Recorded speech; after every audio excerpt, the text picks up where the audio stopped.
Reminded that you're still under oath and that this hearing is being recorded. Just some housekeeping items. As this will be a long day, council will keep their comments to the matter at hand. Appreciate it. Also, a reminder while presenting their case, council can remain seated. Just really quick, kind of maybe focus on her when she's speaking.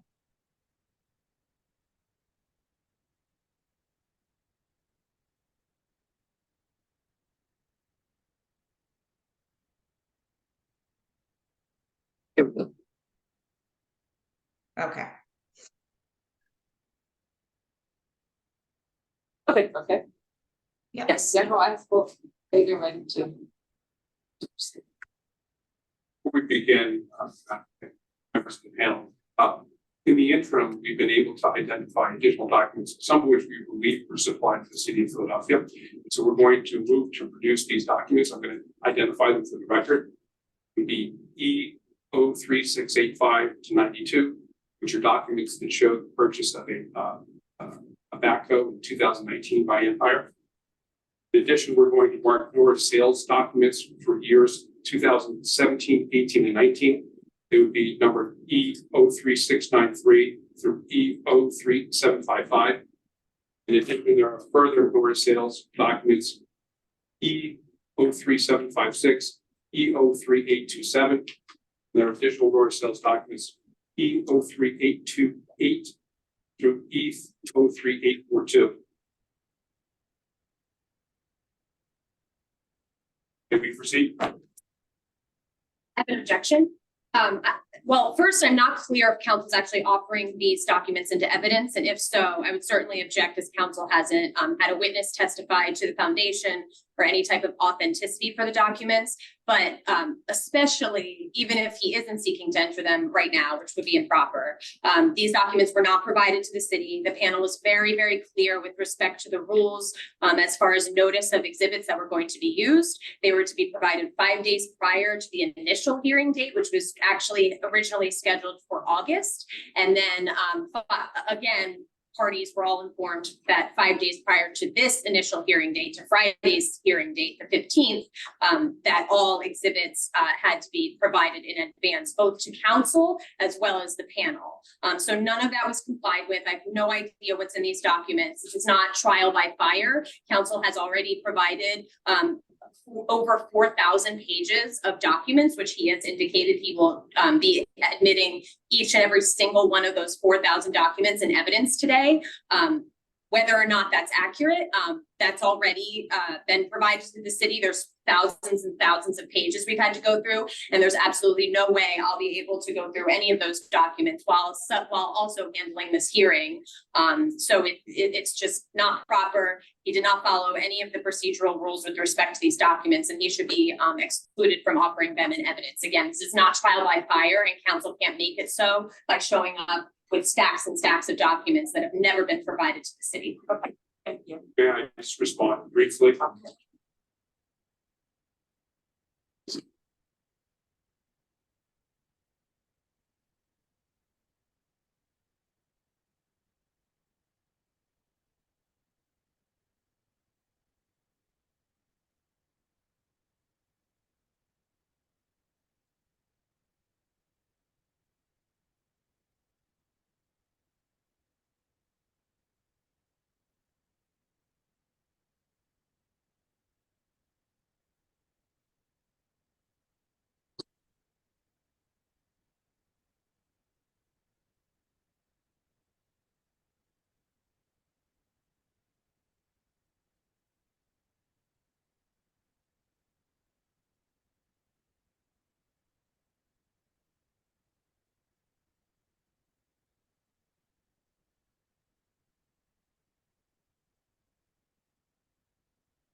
Panel will be complete response. A brief response is that I do not deny that people cannot provide the city within the 5 days requirement. There's no objection to that. However, these documents were provided to this.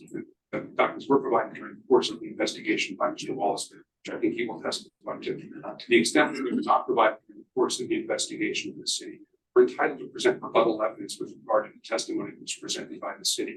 This would be rebuttal evidence that we have context of supporting some of the claims or against some of the claims that were provided. As a result of that, I think they're proper fodder for admission. We're not willing to admit them right now. We may not use them, we may use them. We're just bringing this to the panel's attention because we want to address this issue at the front.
Objection sustained.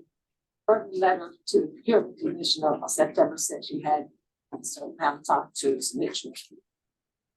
That was kind of mumbled. I don't know why you're very mumbled, sorry. Sorry. Further letter to the from the Commissioner, Procurement Commissioner, September 6th, where it states the time frame of entering documents. Time frame has passed, so we're over sustaining council's objection.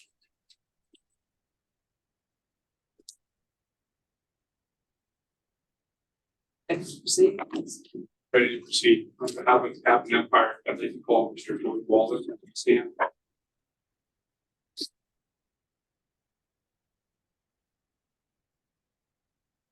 Members of the panel, excuse me for one moment. I think a good idea and move the witness chair closer for purposes of reporter hearing it. Focusing on police function. This is a suggestion.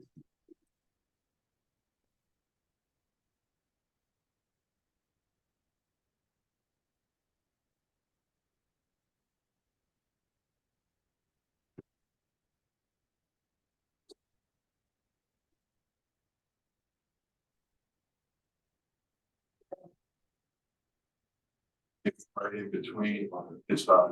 Sorry.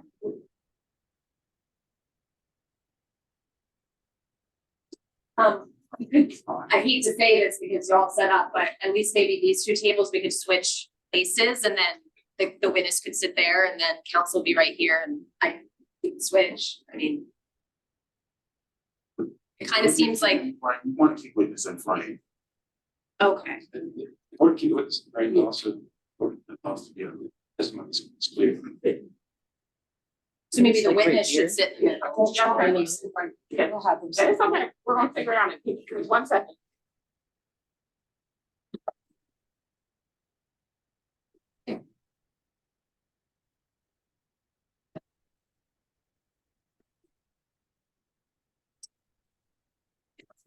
So we're gonna. Right in the middle. In the middle here. We want to see Yeah. your back. Be here, Yeah, but face. You don't want your back, you don't see your back. this way. Turn around. Sure. In the middle. You'll be able to see. Right here. Yeah. Gotcha. And Mr. Burns, you're hot. You may have to do a little, it's just difficult because I have to get to my exhibits, so. And George, can I scoot you this way, bud? Is that within the frame? Yeah. Can we do trial and error here? If it becomes unwieldy, we try and figure out another way to do I this. think we're good. I think we're good. Proceed.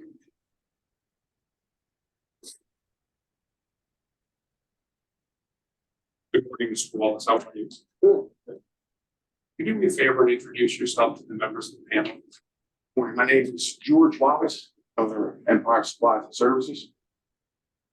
And could you give us a little bit of your background, Mr. Wallace, in terms of your education and your experience in the world? Absolutely. Worked for my father when I was a little kid. By 10 years old, I started working with him doing construction in Philadelphia, lived in West Oak Lane. Worked with him pretty much up until I was 17, went to high school.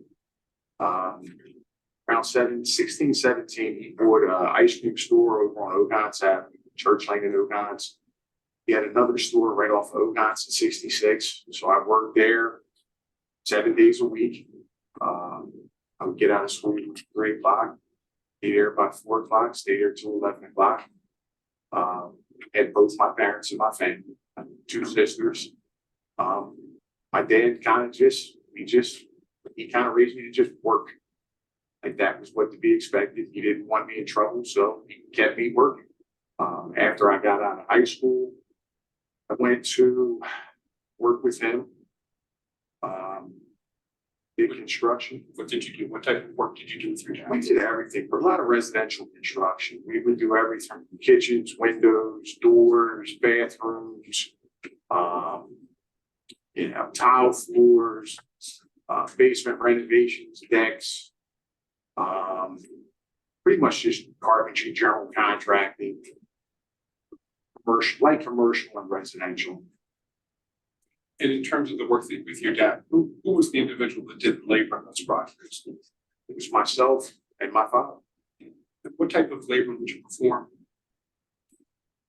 We did everything from tile floors to carpentry, sheetrock work, some light masonry work. We did, reinforced joists on floors, sister joists. We did some plumbing work. Pretty much did anything except build houses. He actually did that, in his youth. He built homes. He's originally from Alabama, relocated up to Philadelphia. He got into the construction industry, built homes. In getting to the construction industry, as part of the construction industry, as you're working with your father, are you learning the trade? Yes. What types of things are you learning? Or are you being taught by your father? My dad was a very tough boss. He had high expectations. I mean, he was from Alabama. Objection, move to strike non-responsive to the question asked.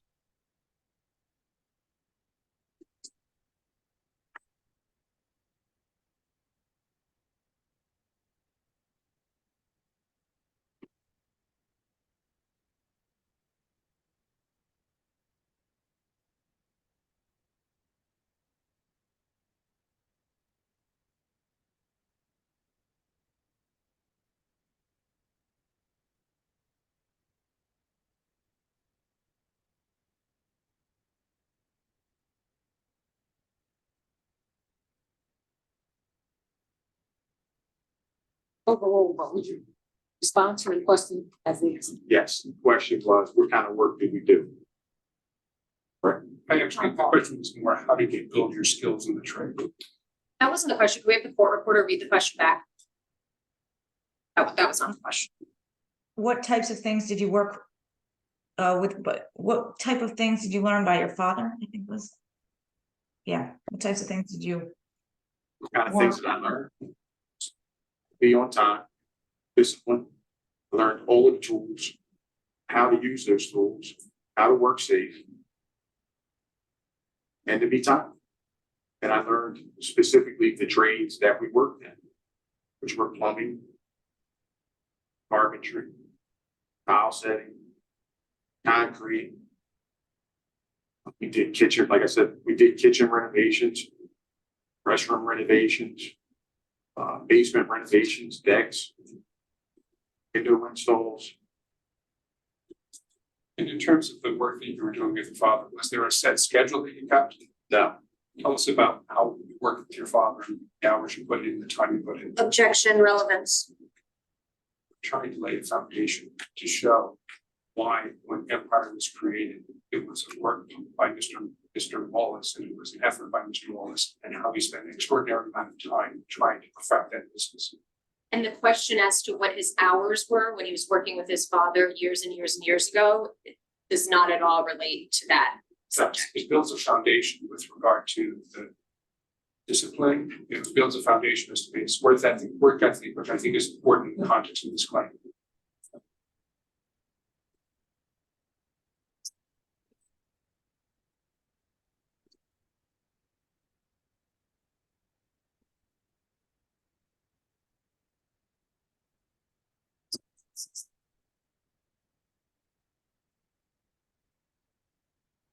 To stay, but could you ask more general questions as to his experience? Sure.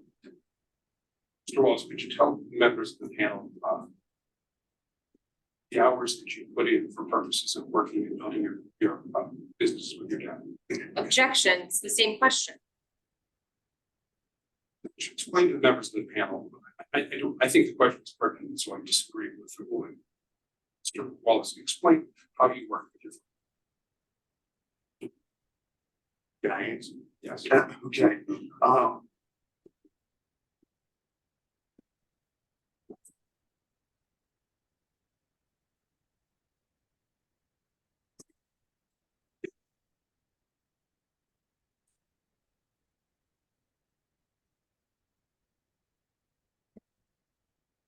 Overruled and Jefferson would answer. And Mr. Burns, can I ask you to speak up a little bit when you're? I did not have a set of hours with my father. He started at 7. Objection, this is non-responsive to the question posed. Question about the hours, I objected and it was sustained. The next question, which I did not object to, was about, what the question was, how did you work with your father? That was the question.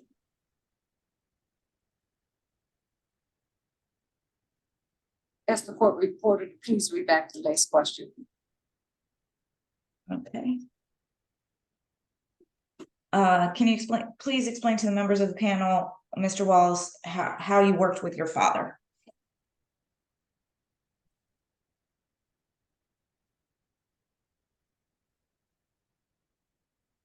How did I work with him? Yes. Yeah, I work with my father every day, all day. In terms of being all day, would you explain to members of the panel what that work all day meant? And then he started at whatever time he was, typically 8 o'clock, 7 o'clock in the morning. He worked until we were done.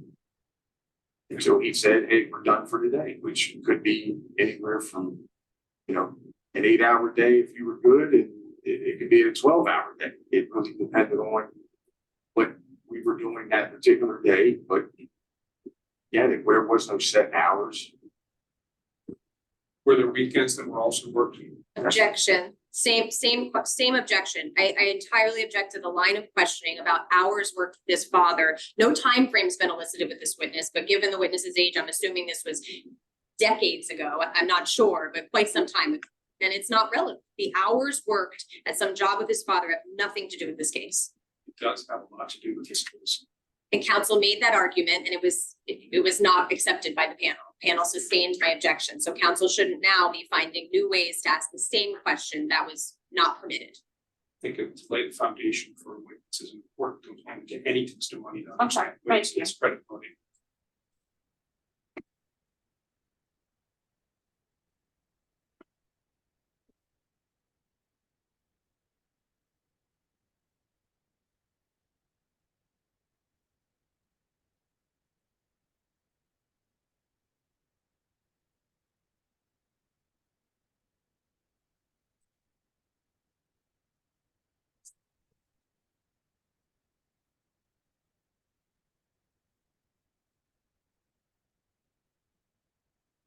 Objection is abstained, and it's already been established type of work, and we move on to. I would like to show that I think I disagree with them. I'll move on.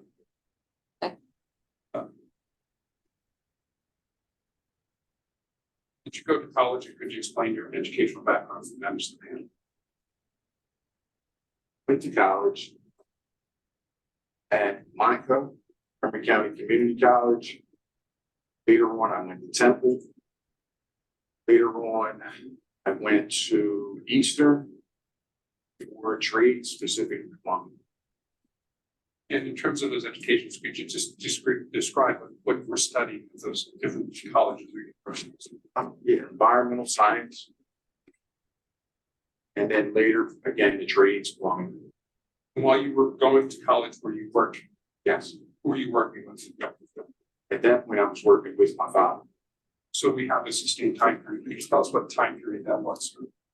That I worked with my father. Yes. Worked with my father this week. Well, back in that time frame, you were going to college. What time frame was that? From 1991. We continued to work together again up until I think my father is 85. He still gets up and goes to work every day. So I still help him out and work with him continually through his 80s. In the time that you went to college, what years were the college years? I was in and out of college, so it wasn't continuous. That was 91 to 93. And then again, 2000 to 01.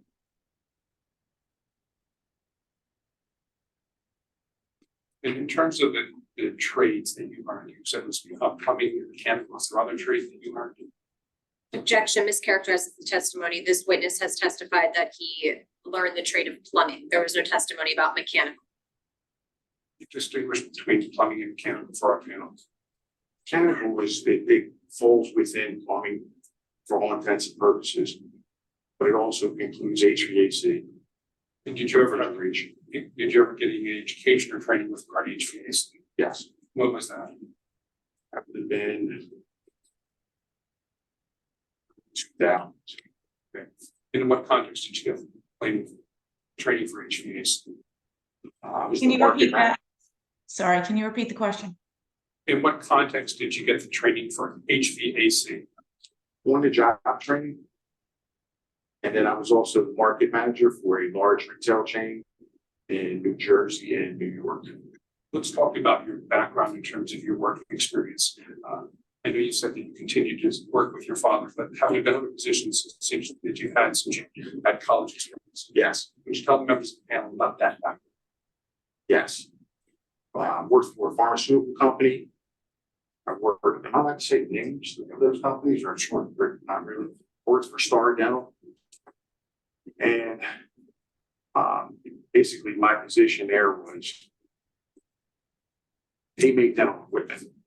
They made dental chairs, they made small air compressors, they made just all the dental equipment. So I would assemble air compressors.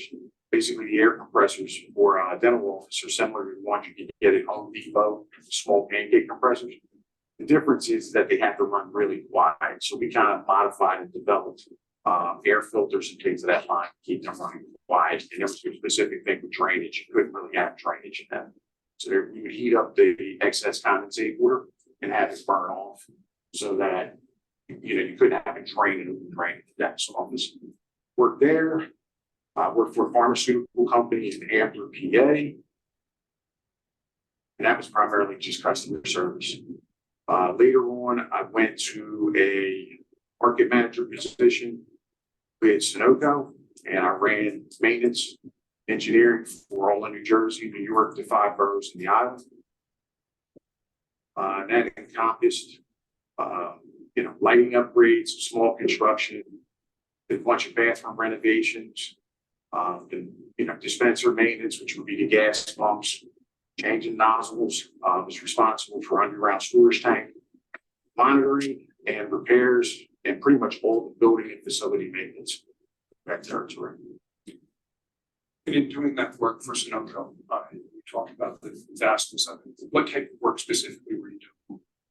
So I had a workforce, it varied between 17 and 20 guys, girls, people that worked for me. And we were responsible, we would get maintenance calls at different retail facilities. I was responsible for dispatching them. I was responsible for the budget. I was responsible for the follow-up, and then I was responsible for preventive maintenance schedules at the location. And I was responsible for capital improvements as well, minor upgrades and major upgrades to facilities. Some of them were retail stores, some of them at that time were repair shops. So we were responsible for being in compliance with like the underground storage tank. In '97, they had regulations, you couldn't have single wall underground storage tanks. So we had to basically get into compliance with the state and schedule removal and installation of new double wall, or it depended on each location was a little bit different, but and then we had to pretty much schedule that work. We did 300, 400 bathroom renovations. I ran that project. Did an LSI lighting upgrade on the Jersey Turnpike. That was the general scope of what I did. And the maintenance work, what would the maintenance work entail for these? So maintenance work, I had guys that worked for me. We did the HVAC. I had the soda fountains, the ice makers, the exterior lighting, the gas pump repairs, pretty much all the food service equipment in the building.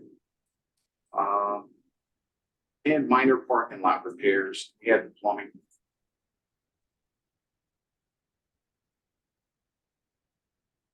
Now, after Sunoco, did there come another position you had? No, after Sunoco, I was literally homeless for about 16 months. And tell the members about that. Life happens, as they say. I just went through a number of things. I had kids young. I had my kids when I got married. He said, got married when I was 21. I had a son at that time. He's 31 now. I had my daughter when I was 22. I had my second daughter when I was 24.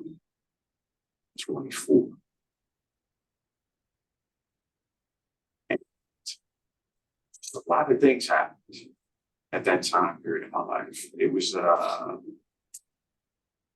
don't know if you would say it was just a collapse of a lot of different things at the same time, or if it was just what it was supposed to be at that moment. But I ended up being homeless. I stayed in Philadelphia for a little bit. It was Thanksgiving Day that year. It was cold. I remember that. I ended up going to Wilmington, Delaware for a period. And then I ended up in Ocean City, Maryland in March of that year, March 25th that year. I stayed there. I ended up meeting some people who own boats on a dock. Who I would go to the dock and basically they would ask me, like, I would ask them if I could help them. And they eventually one guy said yes. And I started cleaning boats. And then another person asked me to help them out. And then they would ask, like, just different odd jobs. And I kind of got myself back into a position where I was actually making money. And then they would have catches. They would take people out for the day and they wouldn't keep their fish. So I had a little hibachi grill. I had my sleeping bag and they would give me fish. So I learned how to fillet fish. It taught me just a bunch of different stuff, how to cook. So I started cooking, and then eventually people would stop over and they would ask, hey, what are you doing? I tell them, hey, I'm just cooking this and that. And then I would offer them something. And eventually it kind of became like a second family because all the guys on the dock, at the end of the day, I would cook, I would clean the boats, do everything. We would kind of hang out. Again, that went through that summer up until about September of that year. And I worked my way back up to Philadelphia. This was payphone era. And started calling any phone number I could remember because I didn't have a cell phone. So started calling people and I got in touch with someone that worked at General Asphalt. So just to back up a little bit, I was the market manager for Sunoco. General Asphalt was one of my subcontractors. They did some of the paving, not paving, but patching on the Jersey Turnpike. So I called. When I got back to Philly, I called a bunch of people.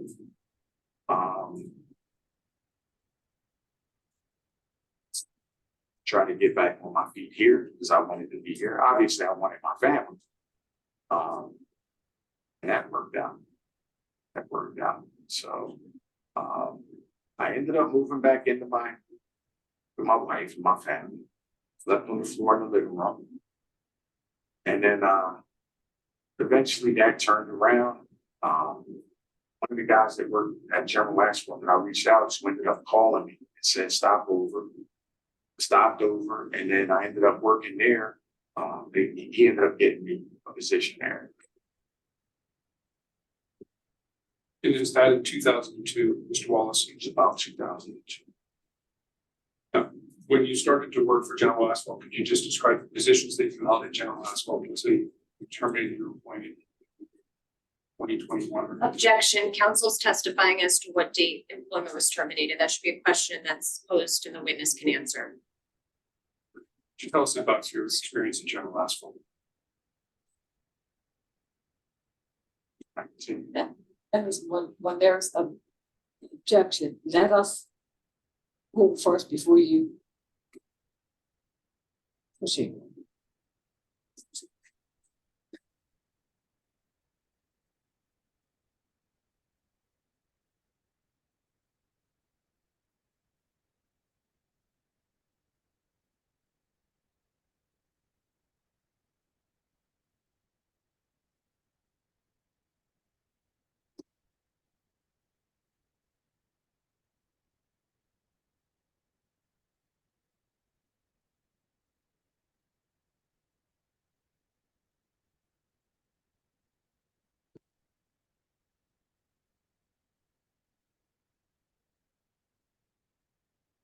You objected to the first question, then you changed the question.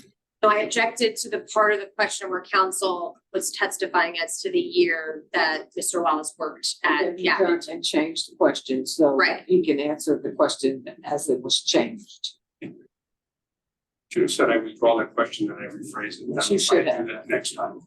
Okay, so. Trying to move through this foundation. So ask the question and then, let's move.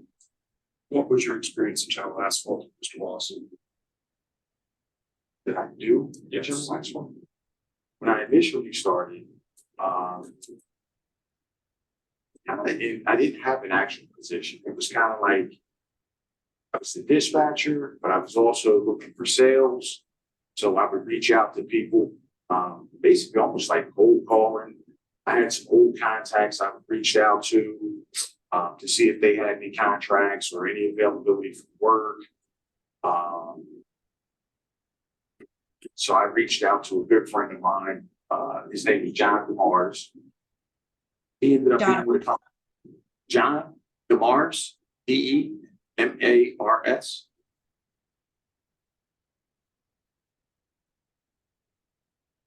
Thank you.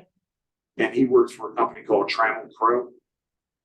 And they had a contract with CVS at that time. And I asked, was there an opportunity, to do plumbing work or HVAC work with them as a subcontractor?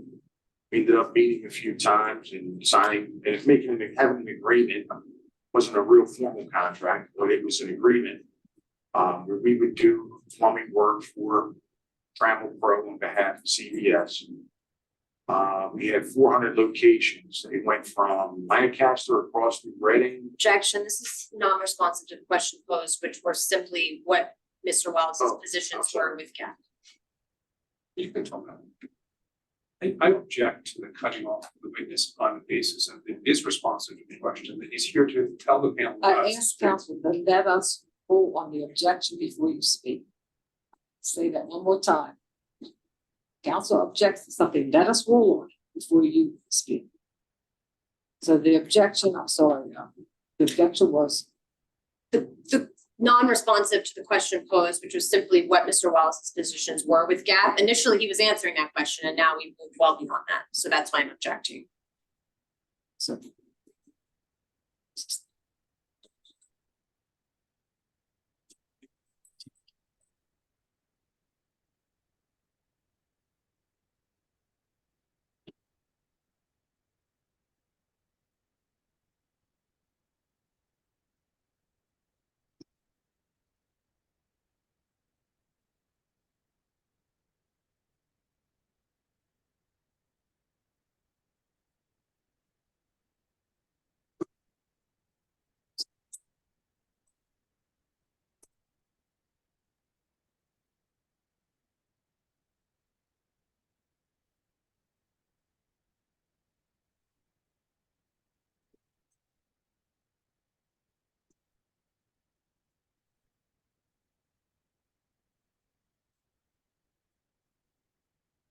The objection is sustained, and we're gonna ask the witness to respond to the question as it's asked.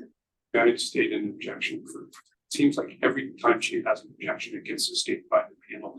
We're laying the foundation. The question that the objection that she's raising is an objection as to its non-responsive to the question. That objection is not appropriate under the circumstances. He can talk and he can testify about the issues and circumstances that are raised. And if she has an objection and a motion to strike it, I'm going to, it's not responsive to the question. It's not an appropriate objection. Rephrase the question so Mr. Wallace can. And for the panel members, I'm going to just reserve my right to any to essentially object to or not agree with any of the that are being made on evidentiary question, because I do think that the foundation for the questions is appropriate, laying the foundation is appropriate, and having that information described by Mr. Wallace is important for the panel's consideration of the issues and circumstances that have been arisen in this proceeding. Mr. Wallace, talk about the work that you did in General Asphalt. Sales. And maintenance dispatcher. And in terms of the maintenance dispatcher, what role did you play? I receive all the service calls for HVAC, plumbing, and mechanical work. I would dispatch service technicians out, whether they be mechanical or plumbers, or refrigeration. Anything that required a bid, I would go to the facility. It depended on what it was. There were some bids that I did that were HVAC related. There were some that were plumbing related. I would go to the location, take measurements. If there was a crane that I need to know the outfit for the crane, I need to know, electric. I need to know where the panels were. So I did a general assessment and take off of whatever the job was and what was required to get that job done. And when you say whatever was required to get that job done, did it also include the oversight and supervision of the work that was being performed? Yes. Objection leading. Could you explain to us, in addition to doing the estimating, what other work you did on the contracts? Yes, the persons that were on site that were working were under my supervision. When you did supervision, what type of things were you supervision entail? It was primarily making sure that everything that was needed for the job got to the job before the work started. And then once it was there, if there was anything that I missed or needed, so the tools had to be on site prior to the job actually starting. Material had to be on site prior to the job actually starting. If there was another subcontractor, I had to coordinate subcontractor meetings. If there was a crane involved, I had to make sure that the day before it would come off a specific area so that the crane had access. And there was no issue with parking. You have to notify the customers so that they're aware, hey, we're coming tomorrow morning or whatever the time here is, tomorrow night. We're going to need this area. So it was just a general communication and setting up so that everything ran smoothly. And did you have any responsibilities with regard to the management of the contract in terms of the payment? Payment, yes. Tell the panel about that. So once the job was over, if it was a bid job, I obviously could do the AIA documents, and if required, and then I would send out the AIA documents. If it was a standard invoice, I would send out the standard invoicing, and it made a difference whether it was a T&M contract or a firm price number. If it was a firm price number, then I knew what that number was. If it was a T&M contract, I'd have to get all of the paperwork together for the amount of hours spent on the job, correct classification of employees, whether they be laborers, steam fitters, plumbers, and or other, and then get all my material together, and then do my markups, and then create the actual bill. In terms of the sales component of your work at General Asphalt, would you explain to the members of the panel what that work entailed? Reaching out and trying to procure new customers. Did it involve only HVAC, mechanical work, and plumbing work? No.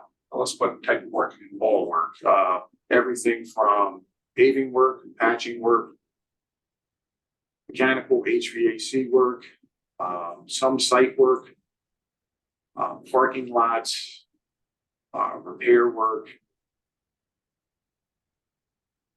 That was the general crux of it. And in terms of that sales work, did it also involve actual oversight? Management of the contract, oversight of the contract too? Yeah. Objection leading. Tell us what. Just gonna say to you, Saw your face.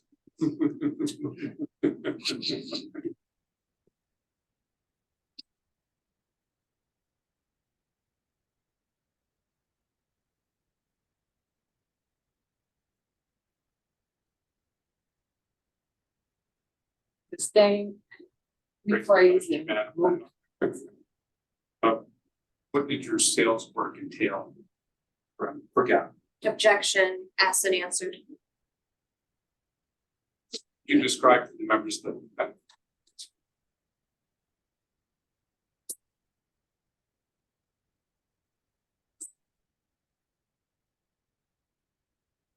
sustain, it has to ask and answer. Could we, I would disagree with the panel's it's ruling. okay for you to disagree, but it's still sustain and ask and answer. You describe for the members of the panel what your sales work involved outside of sales. Objection.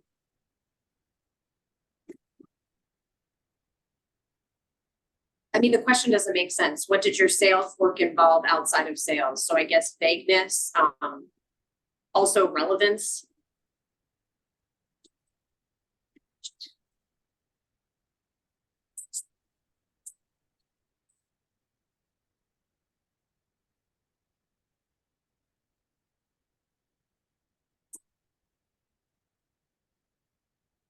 Sustain and please state the question.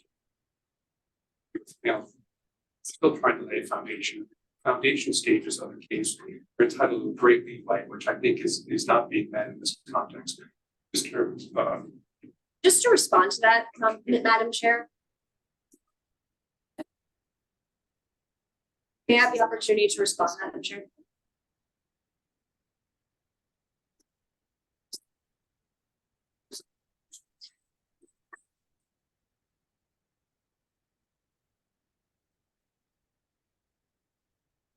I want to overall ask the continue, and I just want to say, we're not going to do this back and forth here. We're going to get through this, and you know what the panel decides on is the ruling, okay? For both. So it's over, Mr. Wilson, respond to that question. I thought it was sustained. So overruled. Next question again. I can't, our court reporter will read that for us. Madam Court Reporter, would you do us a let me- favor? Sure, hold on. Thank you. Can you describe for the members of the panel what your sales work involved outside of sales? Yes. So it was the initial sale where you reach out to customers. It was the original sale of your services or your product. It was also negotiating the pricing for that service, whether it be hourly or whether it be a fixed price or whether it be for a percentage markup. Some of I don't want to go too far, but some of the customers required a T&M rate. So I would negotiate the time and material rate. Some of them requested a specific price, a flat price not to exceed. So I would come up with that pricing. Some requested a specific markup of material where we had to disclose, if I bought something, I had to disclose what I purchased, how much I paid for it. And then we had a specific markup. So if we agreed upon an 8% markup on an item, I could simply hand an invoice for $100 if that's what it cost, and then I would show the specified markup. So every contract was different, and every requirement for every customer was different.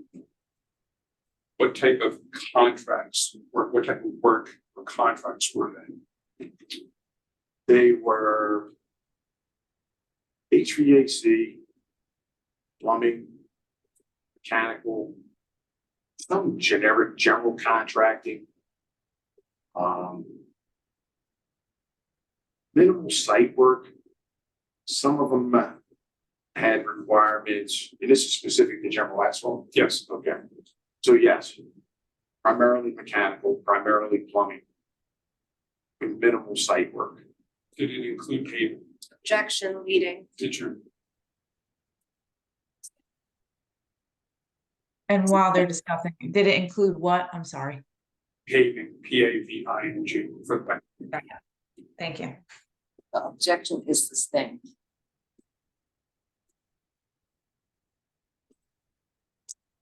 Can you explain to the members that have handled paving work in the last? Objection, just another version of the question. It's still suggesting an answer that there was also paving. It's leading.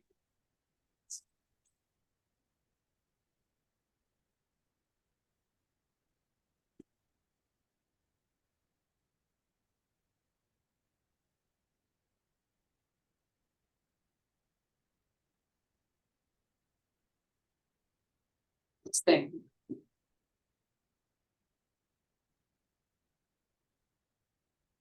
Well, let's go from general asphalt to other businesses that you were involved in. Could you tell the members of the panel whether you had any side businesses?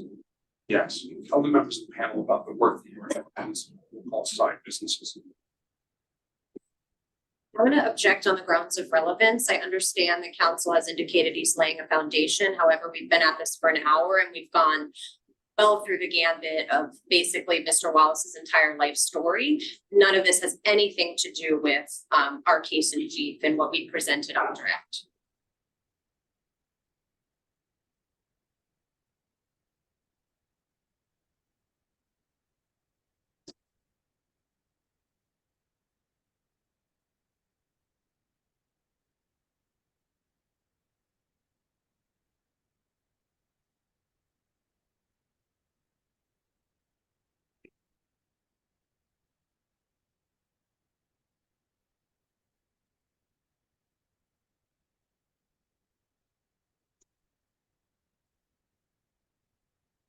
Objection is overruled.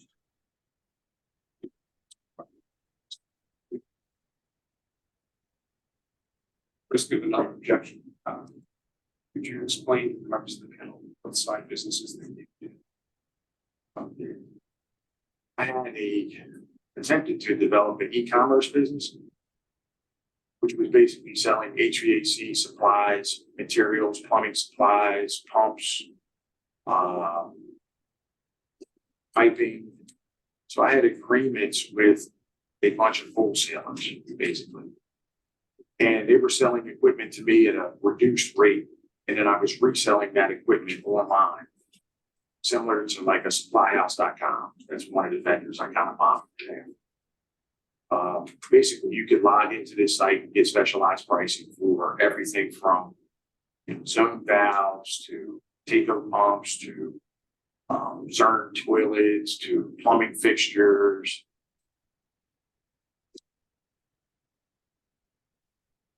So that was the original idea.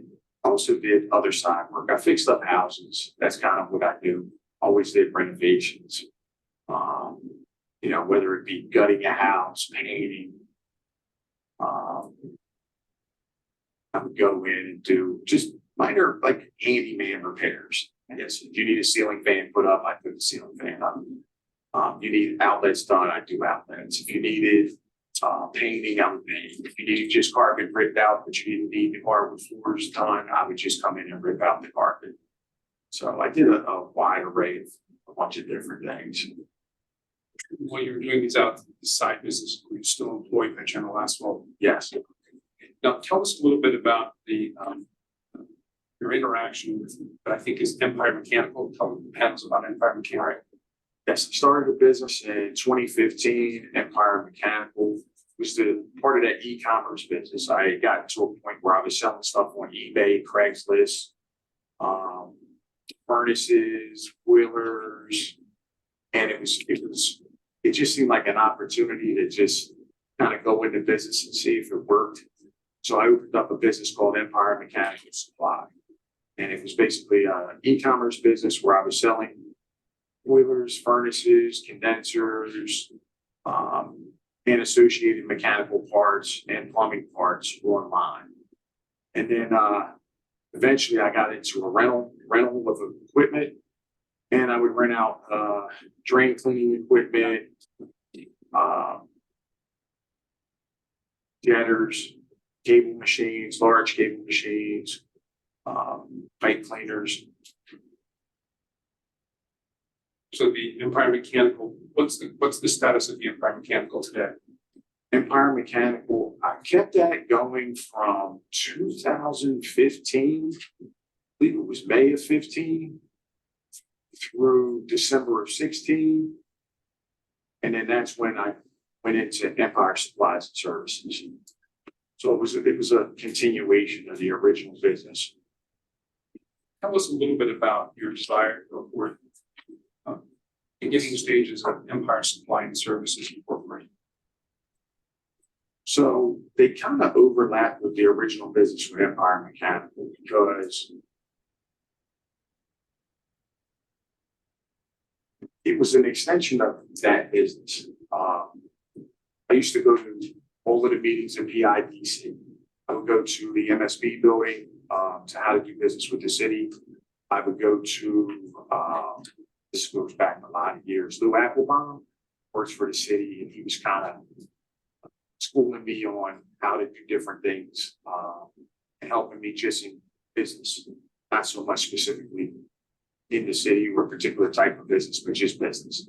You know, he would tell me, you know, about the taxes, not pay taxes. He would get into, you know, don't get into a situation of wait until the end of the year to pay your taxes. Make sure you get in an account.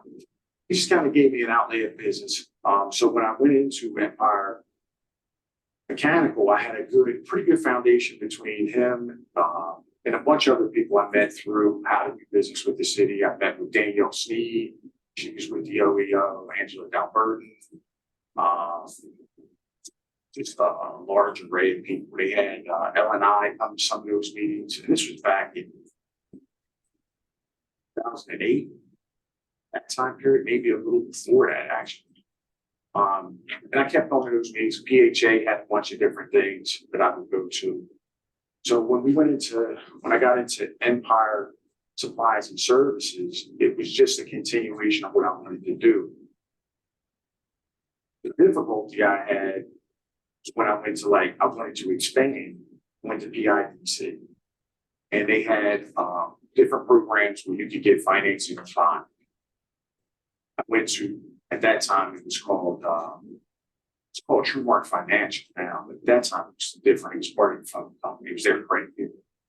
PNC, I went to a bunch of different banks, basically looking for financing to try and expand. It just, everything involved me putting my house up as collateral, and wife was not doing that. When you say your wife was not doing that, tell the members of the panel what that specifically means. Objection, relevance.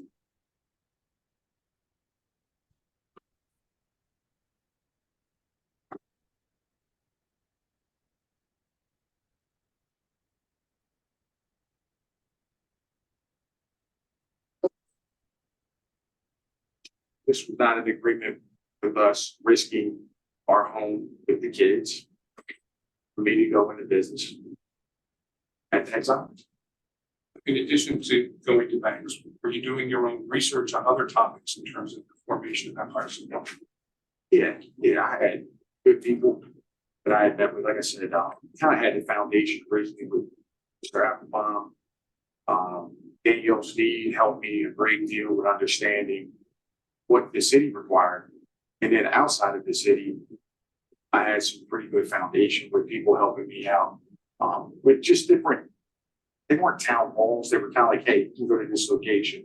We're having a seminar, things that are required, you know, how to form your LLC.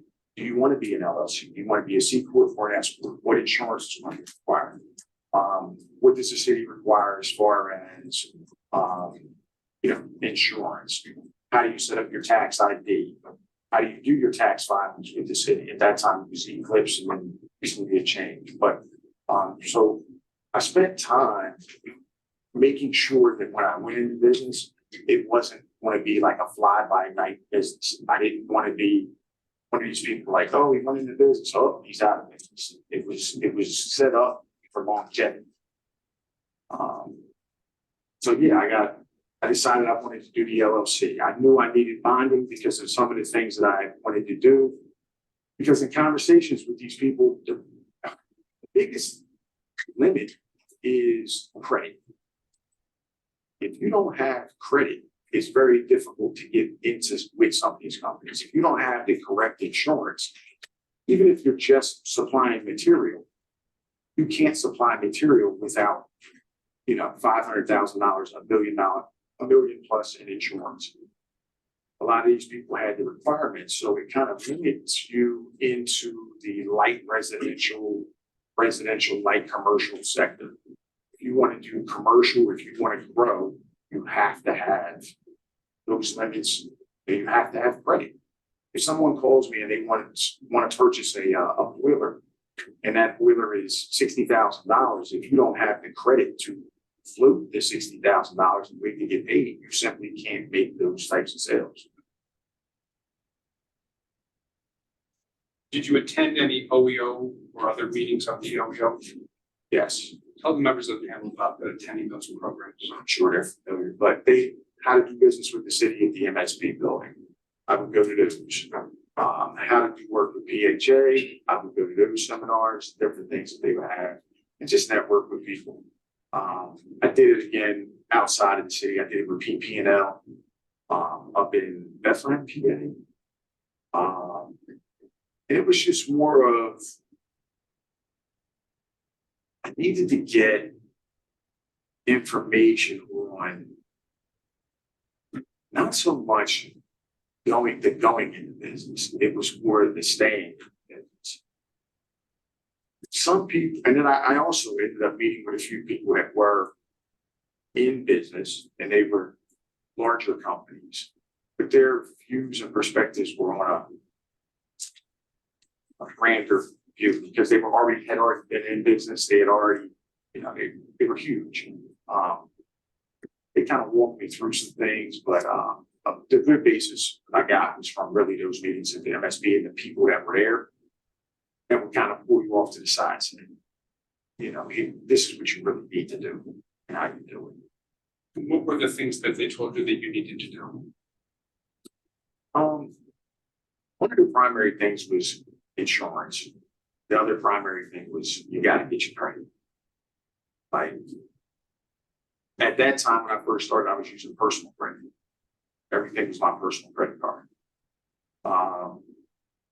You got to get your business credit developed. So when I went beyond using my personal credit card, it's still basically even up until the last few years, you can give them your EIN number, but they still want your social security number. You are personally guaranteeing what you are doing. So it's, I give them the EIN number, and then the next question is, what is your social security number? And that's just in every instance, from buying a piece of equipment to a vehicle to opening up credit with, Deacon Industrial to J. Lorber to United Refrigeration to ADCO to all supply houses. They want your social security number. They want that EIN, but they also want your social security number. Now, tell us about the format for the plan was for Empire Supply and Services. So I already had Empire Mechanical going. I was doing rental equipment and I was doing e-commerce stuff online. I wanted to develop a web page where my customers could actually log in and they would have specific pricing. They can log in and say, okay, I need a Lyle McLean, LGB, whatever boiler. And based on their purchase history, it would automatically adjust the price. So if you purchase 10 boilers a year, your pricing would be better than the person that purchased one. If you purchase 20, your pricing would be better. So I had a fluid scale I was going to develop with the web page. So individually, when they logged in, their pricing for their particular account would show up. And it would be, their discount was based on volume. At the time, I was also doing rentals of equipment. And I wanted to kind of grow that base, the overall base, to kind of step in because again, I needed credit and I needed to be able to flip money. I needed income in the bank to be able to do things. So I was trying to kind of build that so I had some money in the bank so I could move into the next fund. Should you familiar with the term anchor tenant? Yes, yes, that was one of the things that was kind of preached to me. So anchor, that was the basis of a conversation I had at the MSP doing one of the how to do business with the city, specifically the OEO portion of it. And it was, I kept going to these meetings and I think they got tired of seeing me because I'm asking questions. But it was basically like, hey, what are you doing? I explained what I was doing. It was like, what are you trying to do? Explain what I was trying to do. They're like, why don't we introduce you to some of the bigger construction companies in the city? And maybe we can set something up, introduce you to them, and they can purchase from you. And I was like, okay, I would love that. So during the course of that, they were like, are you registered with the OEO? I was like, no, not yet, because I just hadn't been in business long enough. And like, you need to get registered. You need to get your taxes together and make sure you're filing everything under your business taxes, and just doing that. And then they had made arrangements where I was getting introduced to, I believe it was Denelli. There was another construction company.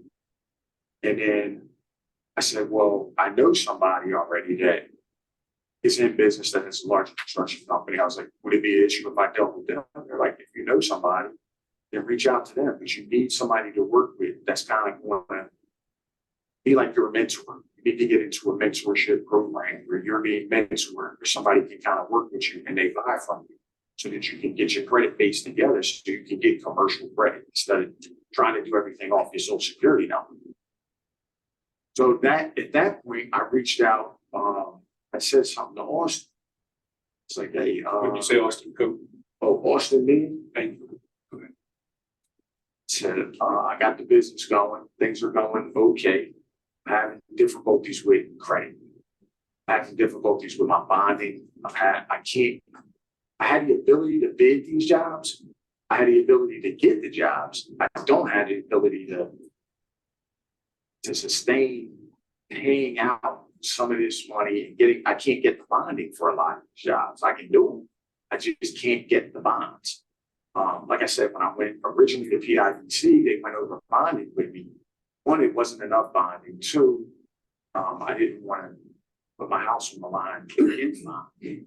So I approached him about, hey, is there any way we can hook up and we do like an anchor tenant deal?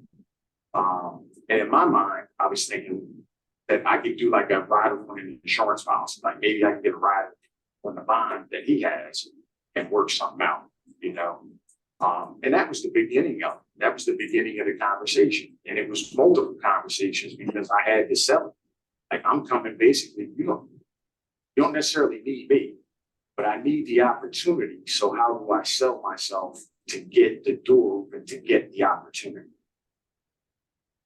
You mentioned the term anchor tenant. Would you just describe for the members of the panel what your understanding of that term is? Anchor tenant comes from the 8A program, USDA, where you have like a mentor. The anchor is a large company and they bring you under the wing and kind of show you the way business for a period, I believe it's 9 years with 8A. 8 years of Congress, don't quote me on that. So they would be the anchor, and they would basically say, "Hey, here's how you bid federal contracts. Here's how you bid government contracts. Here's the bonding that you're going to need, and here's how you get the bonding." And then they support you along that process. They'll co-sign on the bond for you. They'll help you, get credit extended to you on a commercial level. But it's like an 8-year mentorship program where you go through the process of not 100% learning how to run your business, but it's a program of helping you develop credit and bonding capacity. So the anchor tenant is based upon that particular program. In terms of your business, Empire Supply and Services, what's the anchor tenant? Well, after a long conversation and a lot of convincing, I ended up going into that situation with General Asphalt Paving. Did anybody prohibit you from entering, using General Asphalt as an anchor tenant? No. So, because again, I wasn't certified as an MBE during that time period. That didn't happen until later. And that would be the timeframe of December 2016 through 2017. Correct. So let me stop right there. Yes. And we had these conversations in 2015. So the original conversation was, I had reached out to him originally to help me buy some plumbing equipment. Objection, this is not responsive to the question. The question was about a specific time frame, and it was answered at the very first word, actually. So we've continued on past what's responsive to Mr. Bird's question. Stay.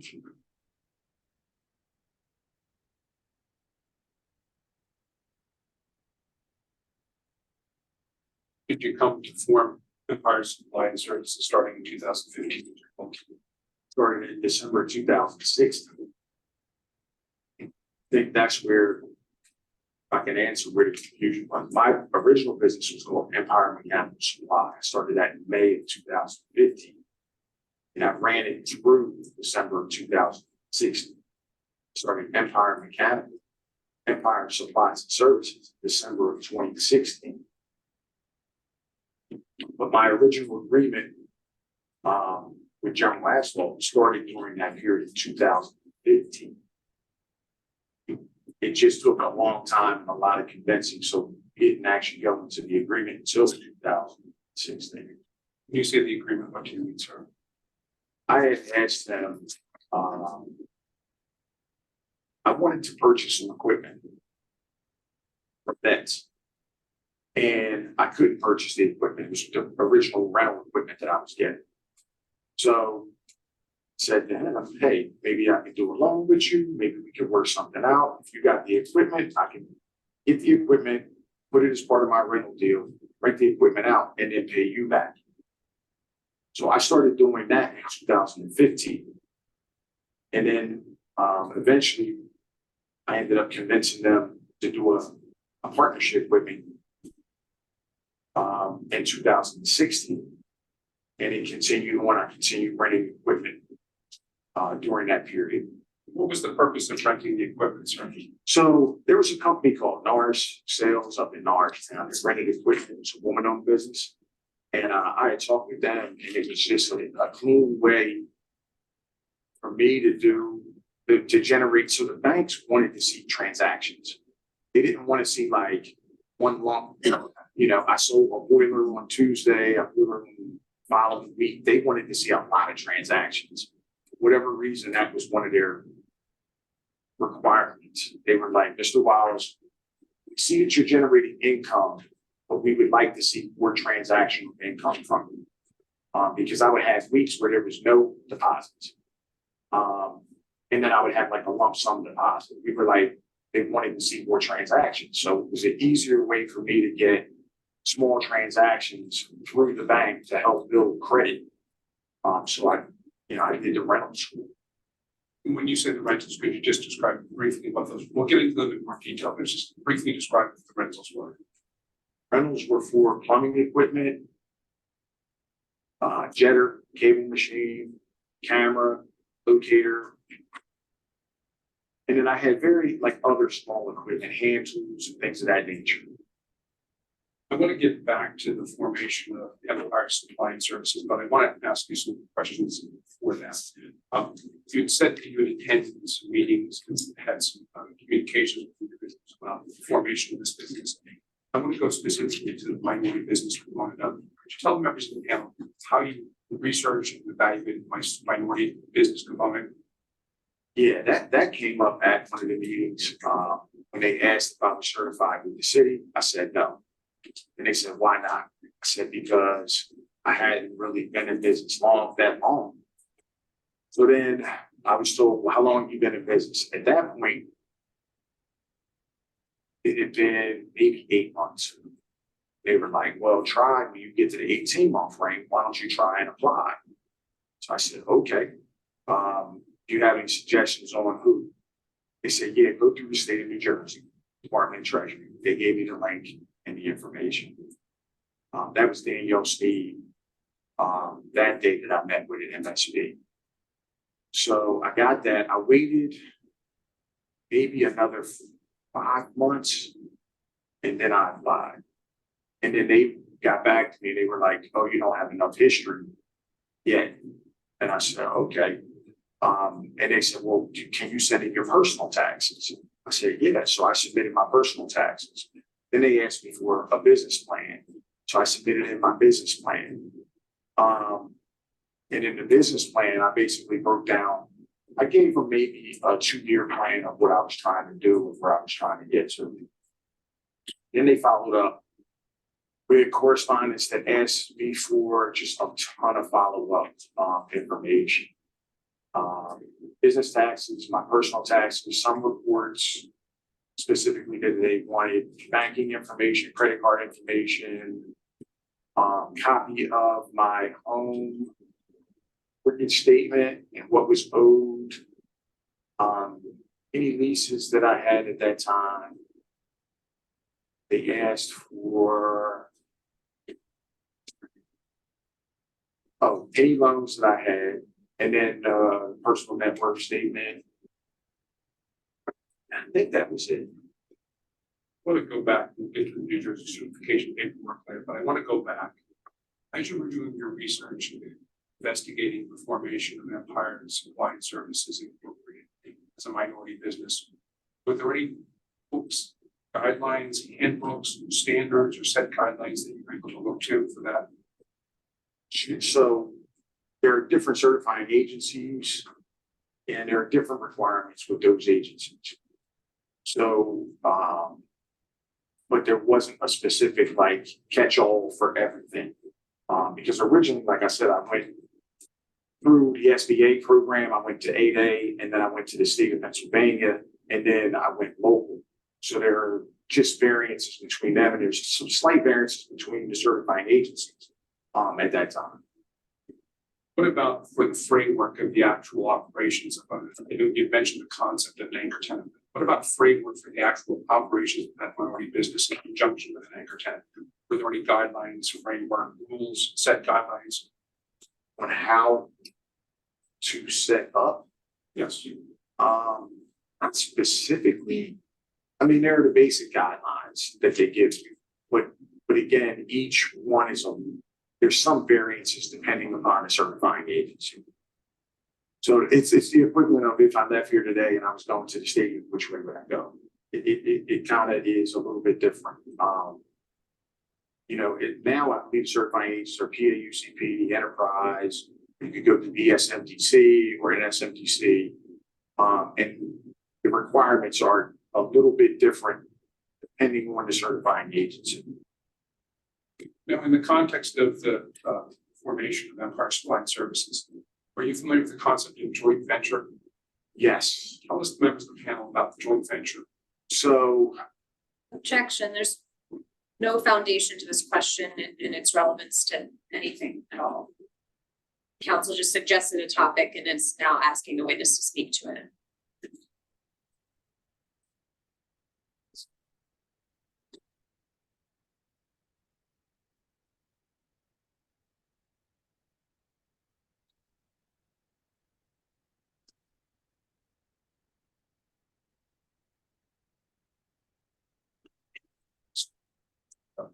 yes, joint venture. So originally when I reached out to the 8A program, they suggested going into a joint venture. Joint venture is the equivalent of,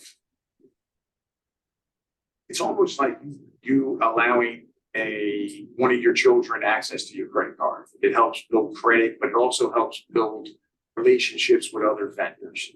So you go into a joint venture, you'll have a prime company, I'll make up an Atlas Construction. You go into a joint venture with an Atlas Construction, they're the prime. You're also on that job, sharing responsibility in it, but they might have a higher bonding capacity than you, so it allows you to use their bond to get into certain projects that you normally wouldn't qualify for. So that was the basis of why a lot of people go into those types of joint ventures if they're smaller. But that was kind of discouraged when I had put that up. When I was looking in the beginning, it was kind of discouraged by the OEO. They were like, you don't really want to do a joint venture. And I was like, kind of like, why? And they're like, because I guess at that time there was an issue with a lot of joint ventures. There were a lot of people doing joint ventures, and it was just discouraged. I was told it was discouraged at that point. So, Could you tell the members of the panel what the plan was with regard to Empire Supply and Services in terms of the work that it was going to do? so Empire was always set up as a management company. It was set up as a, I would get work, I would go out and bid work, I would go out, procure work and manage the work. I would do the bidding. So it was always set up as like a brokerage almost. And that's how I'm set up from a tax perspective. I would basically manage as a GC projects and subcontract work out. Similar, like, let's see if I can come up with something like a bid and vendor construction. But that similar thing where you have, you would bid the work as the prime, you would GC it, and then you would have project management on that job. For the year of 2007, late 2016, 2017, what work was Empire doing, Empire Supply and Services? From the period of 16 through 17. Did rentals, did some small jobs, did a lot of bidding. I started looking into the Philadelphia Water Department stormwater projects. It was kind of like a developmental year. I ended up meeting up with the Philadelphia Water Department, going to see them. I ended up meeting up with another company called Trans-Pacific Engineering, because after meeting with the Water Department, there was a need for one, they were trying to do stormwater catchment in the city so that they could disconnect basically roof drains from the stormwater so it wouldn't overwhelm it. There was a big push in that area. So a lot of the engineering companies didn't know what properties within the city would be eligible. So I kind of moved into a position of like quasi sales for the engineering company to try and get them in to meet with property owners. So I would approach property owners and say, hey, what's your stormwater bill? Oh, I'm paying X amount of dollars per month. And there's a stormwater map on PWD's website. So I would look at that and find the higher ones that would qualify, or I thought would qualify. So I would approach them and I would say, hey, what's your stormwater bill? Would you be opposed to reducing your stormwater? Well, everybody pretty much said it's always I'd rather save money. I dealt with a company called Trans-Pacific Engineering.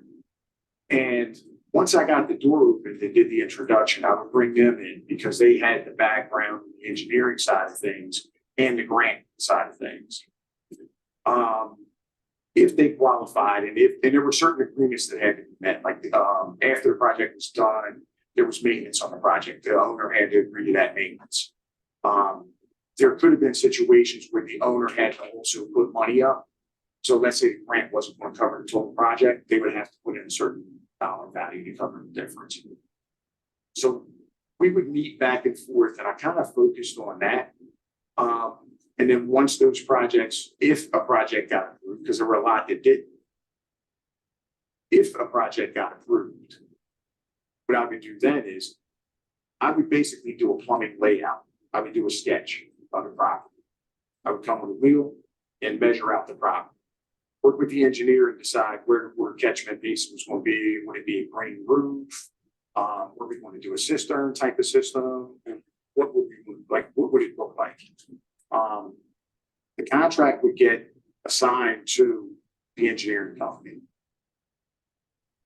And then what I would do is, at that point, I would give them pricing on a portion of the job, whether it be relocating the gutters, the roof gutters, but they would have their own site person there. They would do the underground work.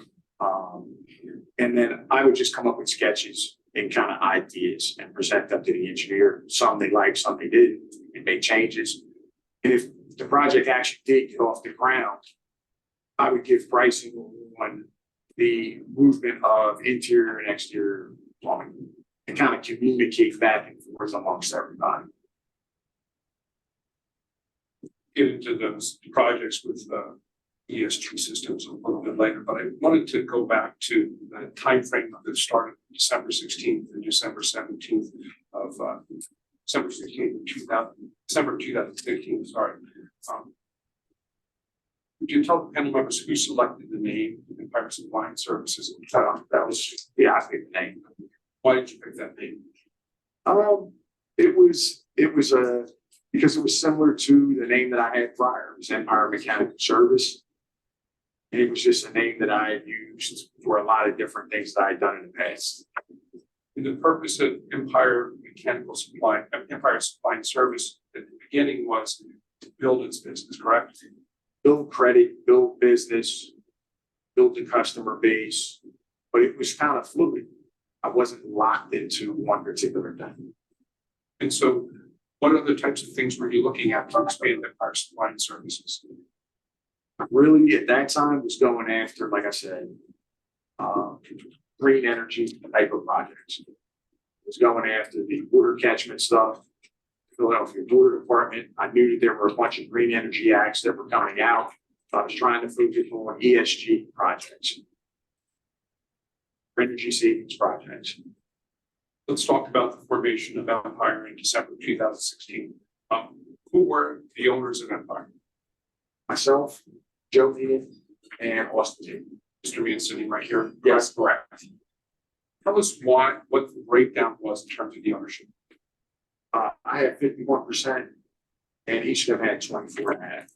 Could you tell the members of the panel why there was a breakdown, that breakdown? Oh, yeah, I was asking for a lot. I was asking for bonding. I was asking for a lot. You know, I needed $10 million in bonding capacity. I needed $1 million plus in insurance. I needed space. I needed access. I needed introduction. I needed opportunity. I wanted the opportunity to not just be in the neighborhood fixing houses. I wanted to do bigger things. Was there any type of compulsion to have Mr. and the Meehan brothers as co-owners of the company? No. Was it your personal choice? Yeah. When I originally looked at doing this, people wanted to introduce me to other contractors in the city, and I didn't want to get into a situation with business with people I didn't know. I'd rather get into something with people I didn't know. So we marked as exhibit E03649 through E03684 into those documents.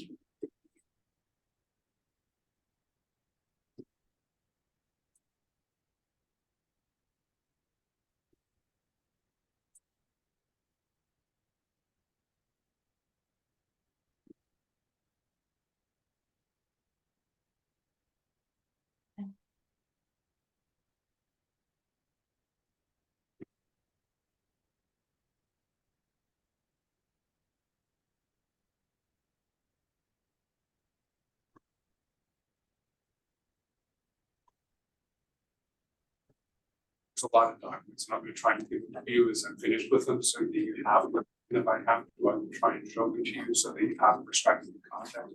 It's just a large amount of documents in a very small room. So.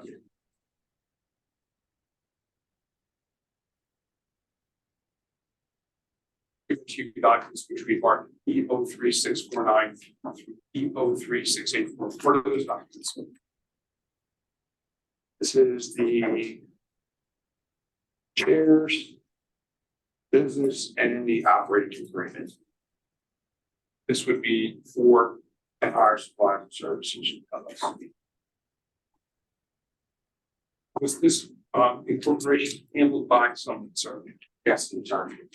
Why did you go to an attorney to handle this incorporation? For the same reason I go to an attorney for everything. It's just business. You want to make sure everything is in line and proper and in my best interest. And was Empire Supply and Services LLC registered as a Pennsylvania limited liability company? Yes. And you see on the front there, E03649 through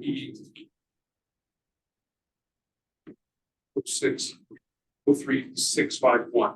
Those are shares, correct? Correct. Were shares issued? Yes. Who were the shares issued? Myself, Joe Meehan, and Austin Meehan. Now, on page E03653, is that proof of publication for Empire Supply and Services? Hang on one second. E035. Yes. And E03654 at the top, it says Commonwealth of Pennsylvania Department of State. Is this documents the registration? Objection to council leading. Witness should identify the documents on his own. This is direct exam. 3654. Yeah. Yes, that's correct.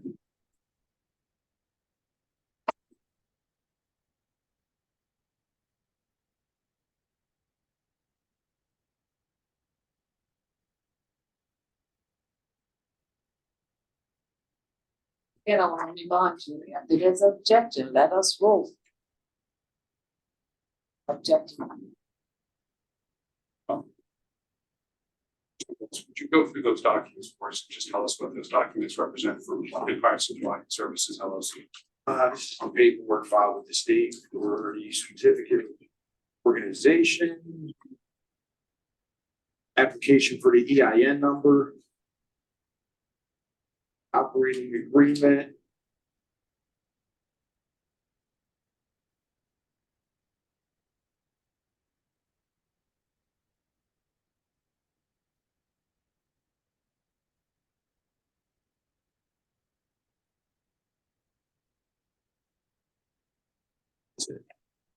In terms of the, I'm going to direct your attention to the bottom of the page.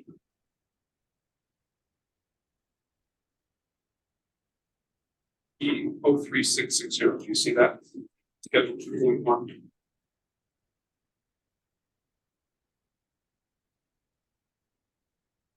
Yes. What is that document, sir? Decisions requiring consent of members. All decisions and actions shall require consent of members. Collectively owning a 51% interest in the company unless a greater percentage is specified below. Did any member of this LLC own 51%? Yes, I do. So, sir, pursuant to this provision of the operating agreement, you owned a 51% interest in the company, so that you were required to have the consent for any work on the company. Is that correct? Correct. So you had control of the company. Is that correct? Yeah, correct. Now, on the next page, I want you to go to Schedule 2.2. Percentage of call meeting. Yes, What percentage is that? 24.5%. Now, I also want to direct you to page E3671.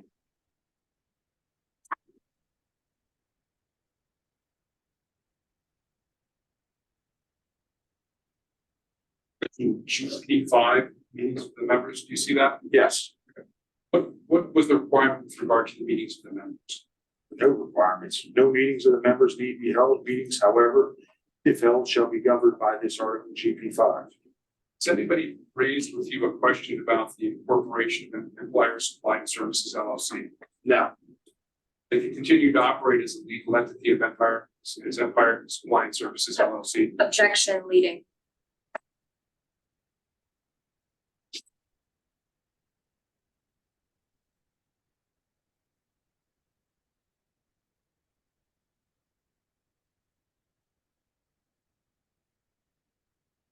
Oh, no.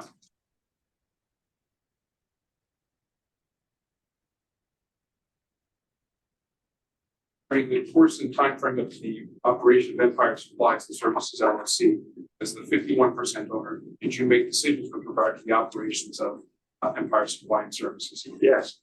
What's the members of the panel things that you would do? Set up all the banking, set up the accountant.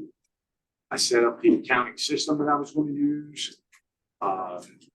Signed all credit agreements, purchased equipment, purchased vehicles, entered into leases, signed off on contracts, set up, all of your phone stuff, your internet access, it's pretty much all the day-to-day operation of everything, purchasing laptops, purchase vehicles, I signed off on that, I signed off on everything. Let's get to the actual start of the corporation. I'm going to show you what we marked as exhibit E01966, E01967 through E01968. Ask you to take a look at that document, sir. For clarification, is council seeking to put these documents in evidence or? I typically. Because if council is not, the witness should not be shown a document that's not going in evidence, such as what just occurred with the last documents. I typically let you do this one.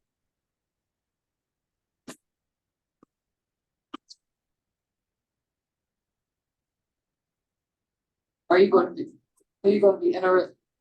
introducing them into evidence? My understanding of the typical practice, Madam Chair, is that at the end of after you've introduced all of your exhibits and you've marked them and you identified them, that you move for the admission at the end of your case, which we intend to do.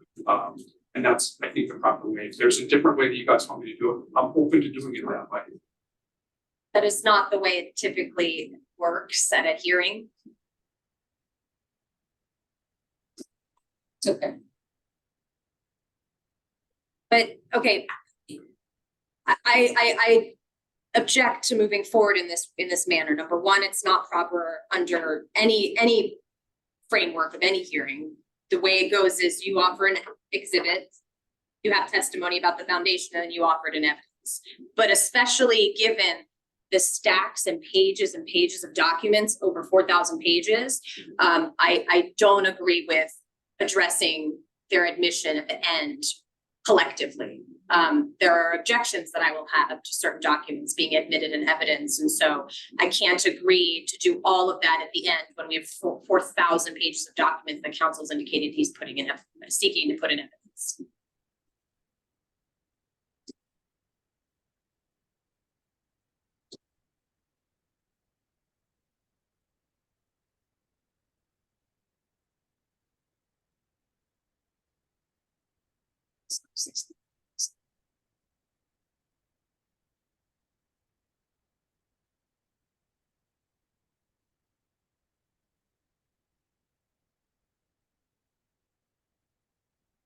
Jeff, this is thing.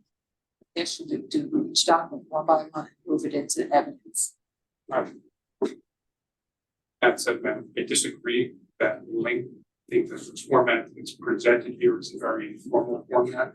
I think the documents have already been presented to the city. I think they are admissible, but with that as a format, I'm going to go back, if you don't mind, to the exhibits that we just referred to, which were the general asphalt, the Empire Supply and Services LLC documents, have those identified and moved for admission. So if you'll permit me that. Mr. Wallace, I apologize going back, but I have E03649 through E03684. You just identify those documents again for the record, sir. Say that again. Sure. Can you identify those documents for the record? This document here is to share. That would be E03649. E03650 is pretty much the shares. E03651 shares.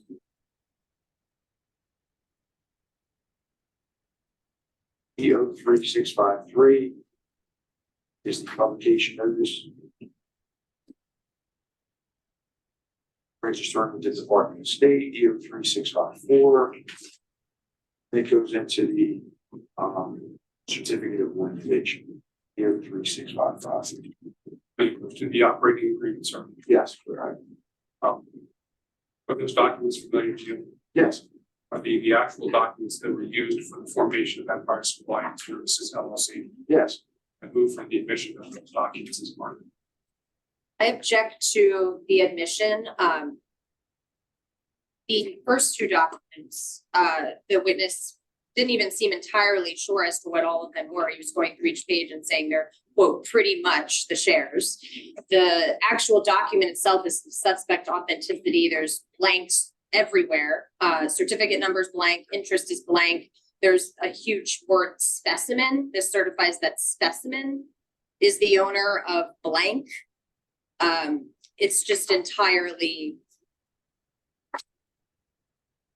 without any form of authentication or authenticity.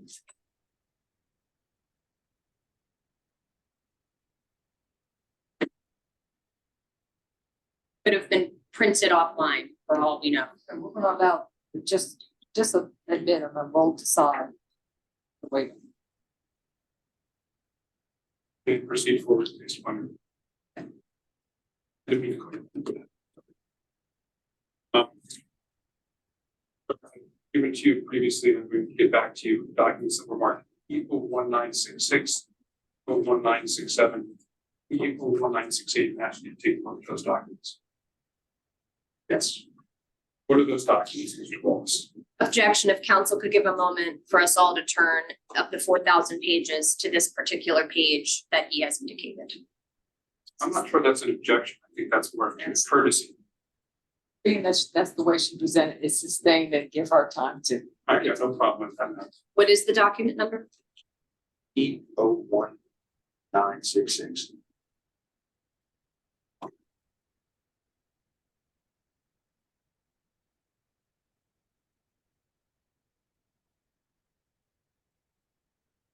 She's doing that. We take a comfort break after we have this.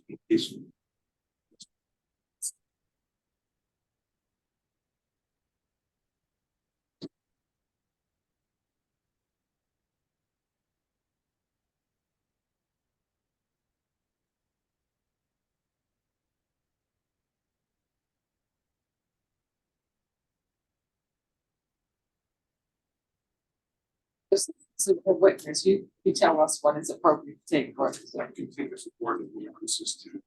Let's get through this part first. I think it's important to take a break for anything. Please finish this question. I'll take a part. Yes, please. Right. See, Okay. This is the original business checking I set up in the first deposit. So tell us, the members of the panel, how that went, sir, in terms of setting up the Empire Supply Services. Okay. So went to PNC, said I wanted to open up a commercial banking account. It ran through different bank accounts, different types. They're a plus, they got different types of banking accounts. We went over the fees associated with ACH payments, how they would come through. Did I want to be notified if ACH payments came in through email? And I went through the whole process of what I was doing before. I wasn't going to be paying out money from the bank account they're trying to have. I don't really do that. So I ended up picking the bank account. They had a requirement for $100 deposit. So I made, either it was I ended up having to put in, because when we originally started the business, we all basically just started with $1. That was it. So then I just made the $100 deposit to open up the business checking account. So for clarification purposes, that bank account is with what bank, sir? PNC. And why is it that you agreed to start with $1 a piece? Is there a reason for that? Just standard. That's what I did with my prior businesses. And in terms of the PNC bank account, there was an additional $97 that was contributed. Did the other $97? It was me. I just had to have $100 to start the account. So I just $100 put it in. And was Mr. Austin Mead involved in the setup of the bank account? No. Was Joseph Mead involved in the bank account? Yeah. With the panel's permission, I'd like to move into evidence the documents that we had marked as E01966 through E01968. Thank And with council approval also, we'd like to move for a comfort break. So we can take, it's been about an hour and a half. I think it's 10 minutes. making it. Let's stop back here, be careful.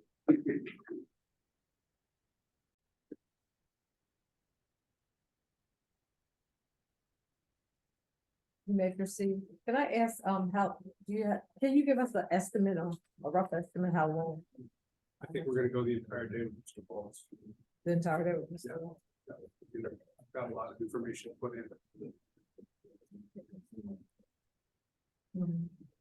And then you have one more witness in. So you don't anticipate finishing today? I don't want to rush through this.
One second. Is that just an extra?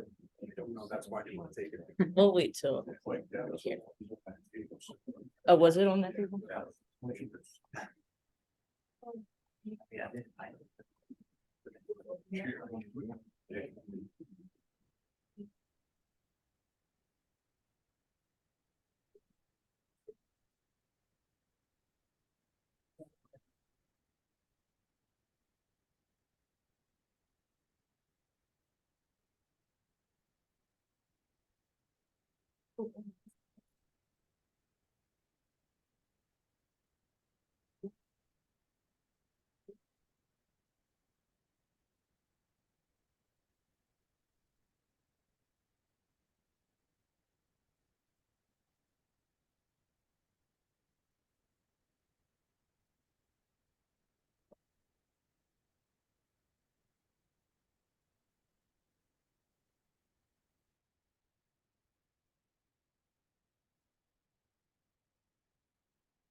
Okay.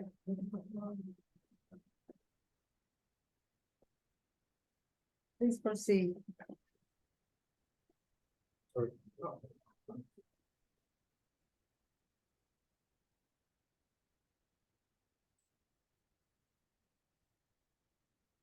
Wallace, I'm going to hand you what we've marked as exhibit P 3508 through C 3519. Ask you to take a look at those documents.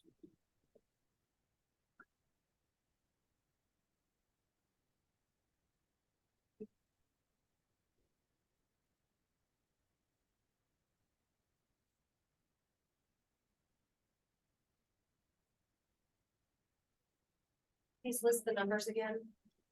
3508 through 3519.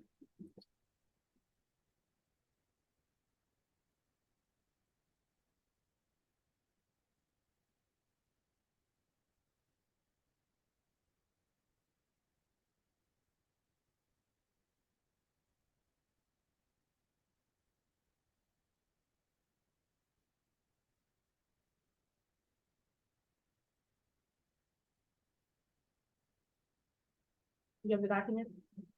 Yes. Yeah. Good, okay. Yes, I have Could you identify those documents for the record, Mr. Wallace? tax filings. With what, and what entity, Empire Supplies and Services, or what tax jurisdiction?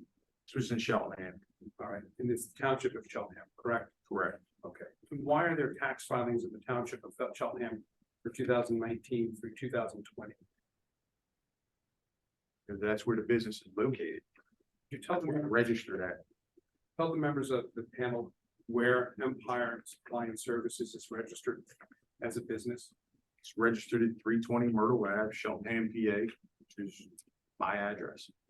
And why was it registered at your address, sir? Because I had to have a permanent place for mailings and filings.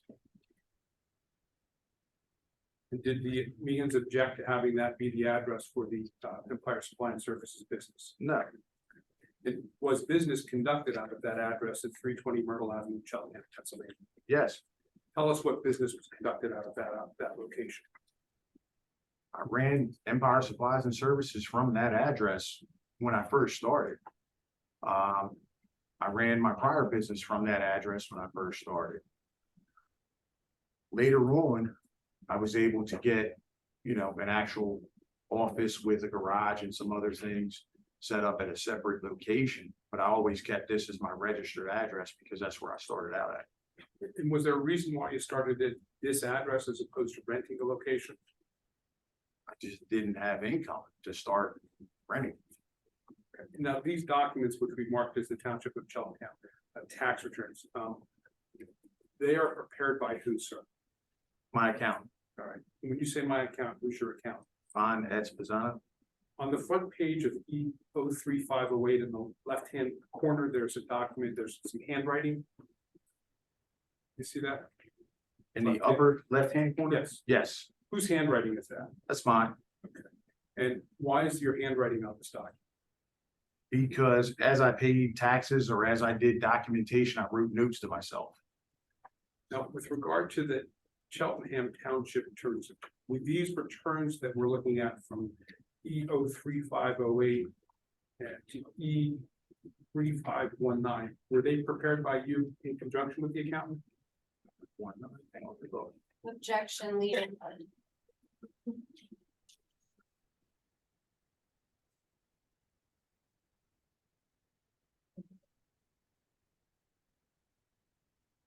Sustained. Can you rephrase that? Sure. Who prepared these returns, Mr. Wallace? Objection, asked and answered.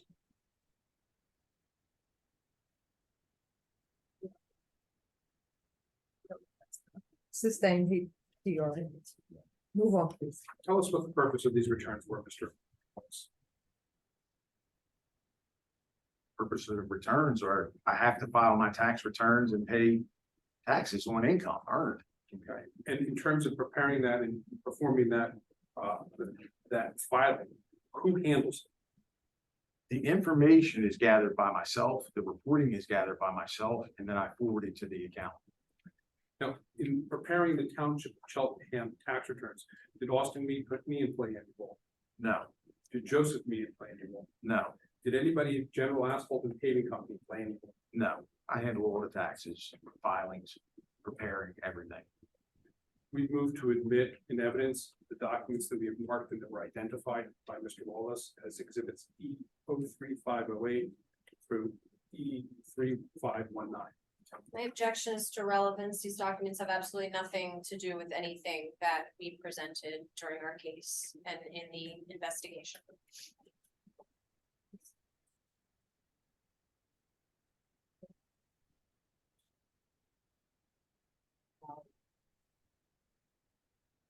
So. Overruled? That's an overrule. Thanks.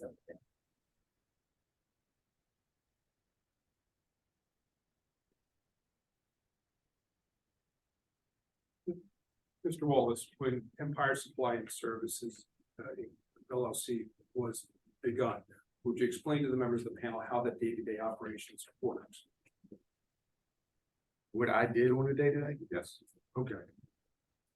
In the beginning, I basically worked at the dining room table.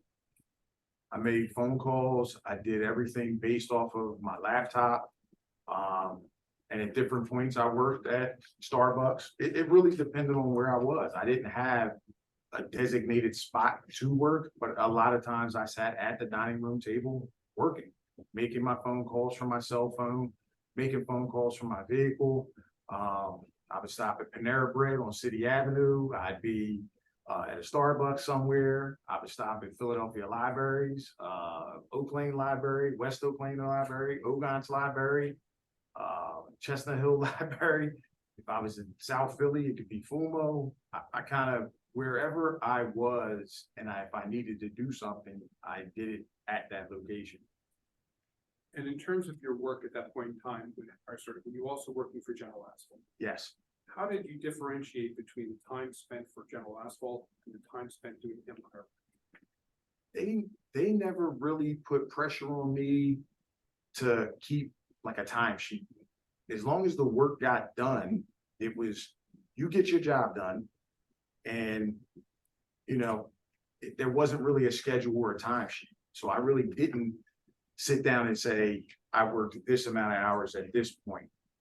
Most of my days started at 5:30 in the morning. Most of my days ended 10:30, 11 o'clock at night.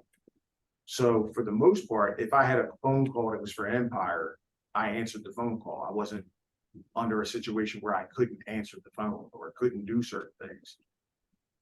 It was mostly just get the work done, do your job, get the work done. As long as that doesn't fall off, do your job. Now, in terms of Empire and the setup of Empire, did it have a separate emails? Yes. Yes. Did it have a separate cell phone? Yes. Tell the members of the panel about that setup. Separate email. Yeah, I had two separate business emails. Can I say the emails? Sure. Yeah, one was Empire Mechanical, Outlook.com. The other one was George at EmpireSupply.group.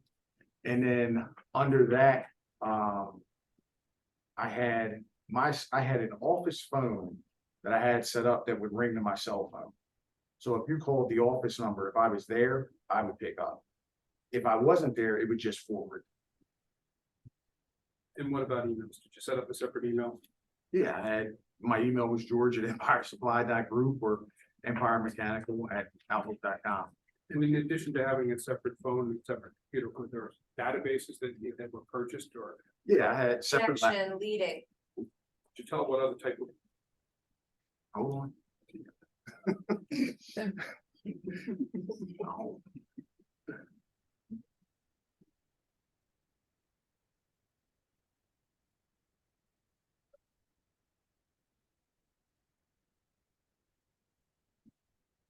Sustain.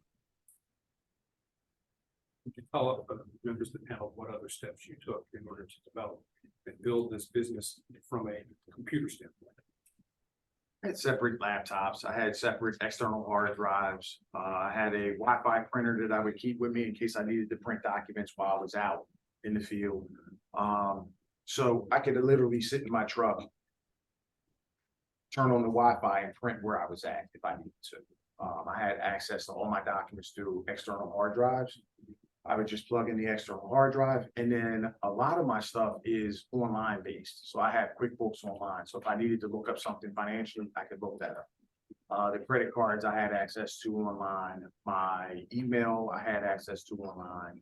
Banking I had access to online. So I was pretty sufficient if I was out.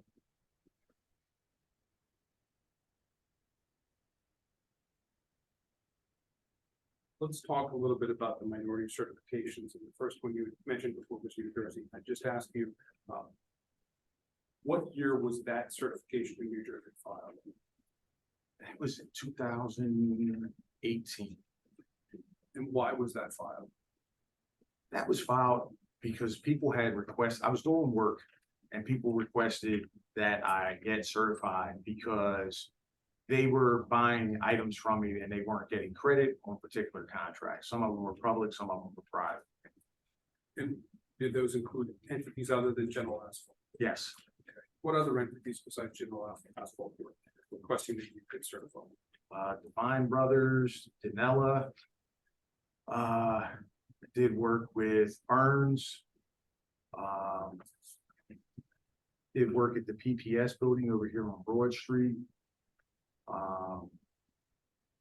Did work with Bittenbender. Did work with Trans-Pacific. Train. We did a bunch of different people. No. You were prompted to do the minority certification. I read your testimony previously. You were told to use the New Jersey certification. Is that accurate? Correct. Okay. Did you apply for a New Jersey certification? Yes. Did you pull exhibit 25, which I think is the plaintiff's exhibit 25? Oh.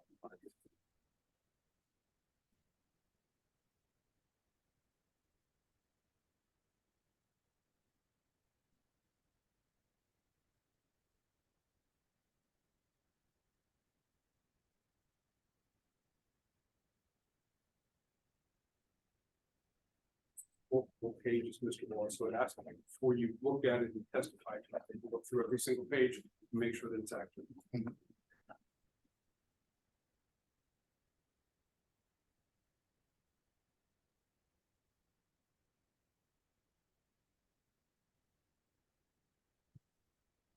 Wallace, I have a question. Who told you to be certified? Should they Specifically? told- Yes. Specifically Daniel Sneed.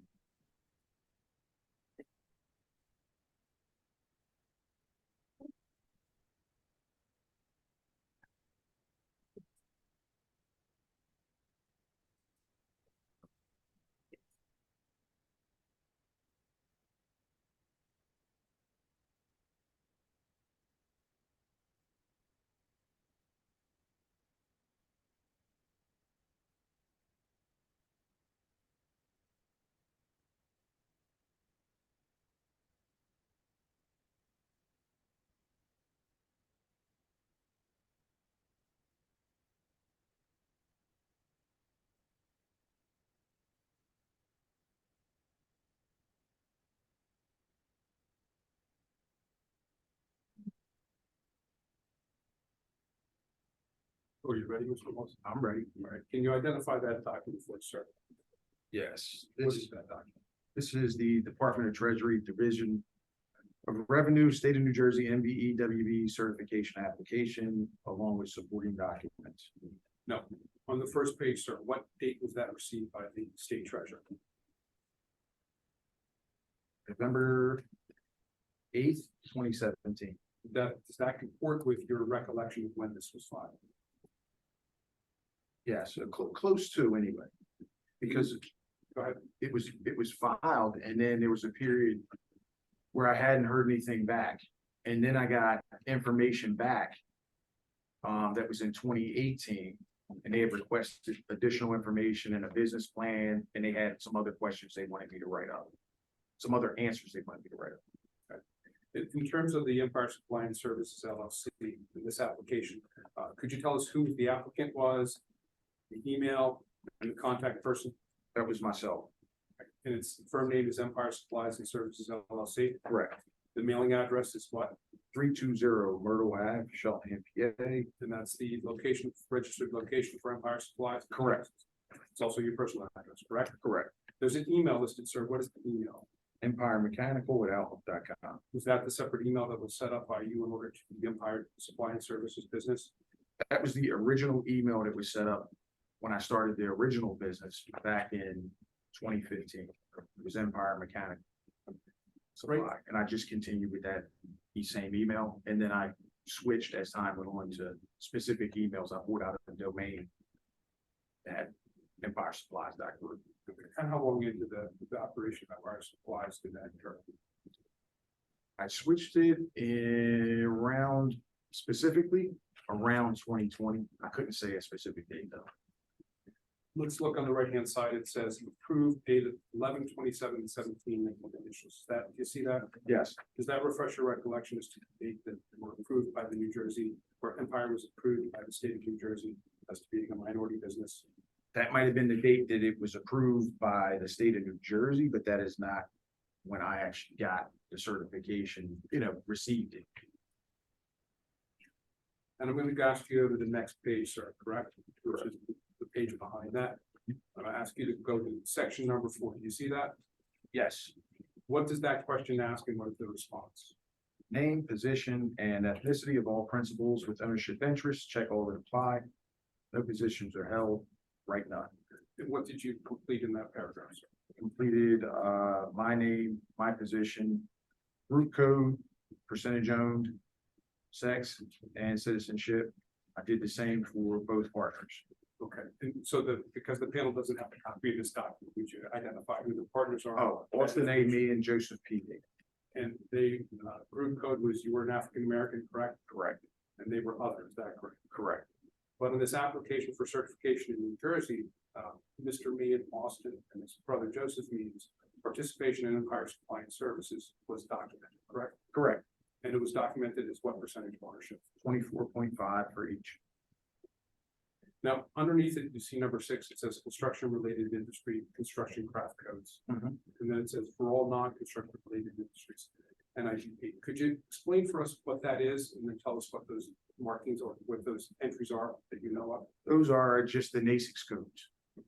And in terms of the NASIX codes, what were you doing when you, what trades were you looking to do work in Empire Supply and Services? So I did HVAC supply, HVAC service, plumbing supply, plumbing service, painting supply, painting service, paving supply, painting service, aggregate supply, trucking. I don't remember what 9364 was from memory. So why is it, sir, that you would have identified all these potential work types as for your NASIX codes? Why? Because those were the trades I intended to operate under. And in terms of the paving trade, what experience did you have at this point in time with the paving trade? Just basically estimating on smaller jobs. What is estimating mean, sir? Walking off the job, seeing how much time it would take for milling, seeing how much time it would take for actually paving, how much material we would need, aggregate depth, access to the location.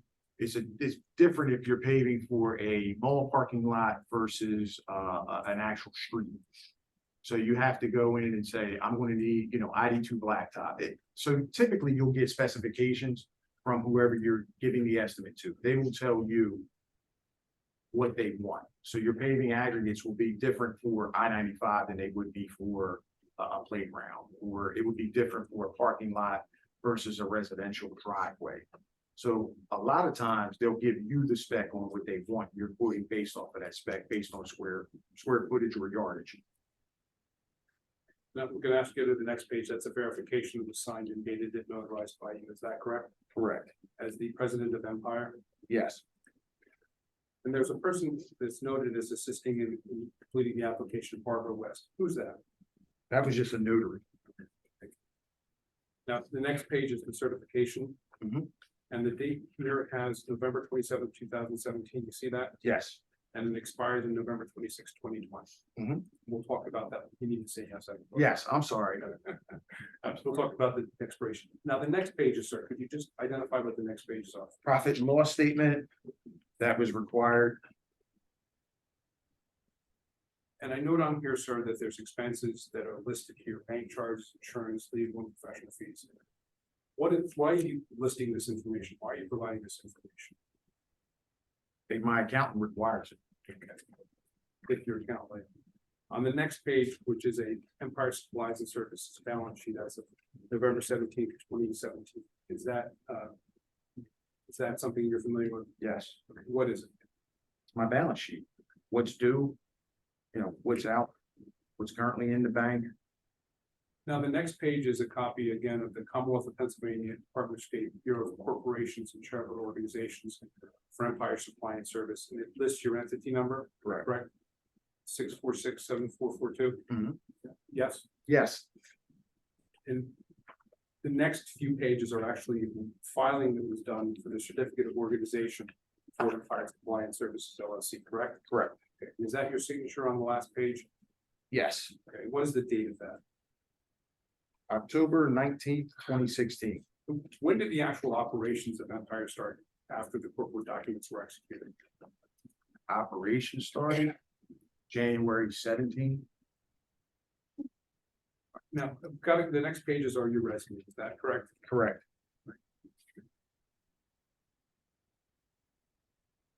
The next pages are the capability statement. Could you tell us what that is, sir? Well, 1 second on that quote. Okay.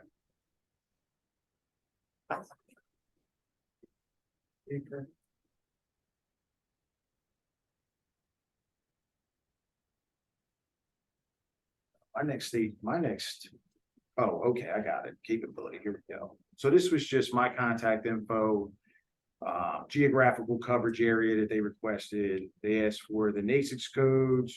They asked for a brief, explanation of those things and customer list. And does that customer list include General Asphalt and Paving Company? Yes, Does it include Austin being an owner? yes, Are you transparent with New Jersey about your relationship with General Asphalt and Paving Company? Objection leading.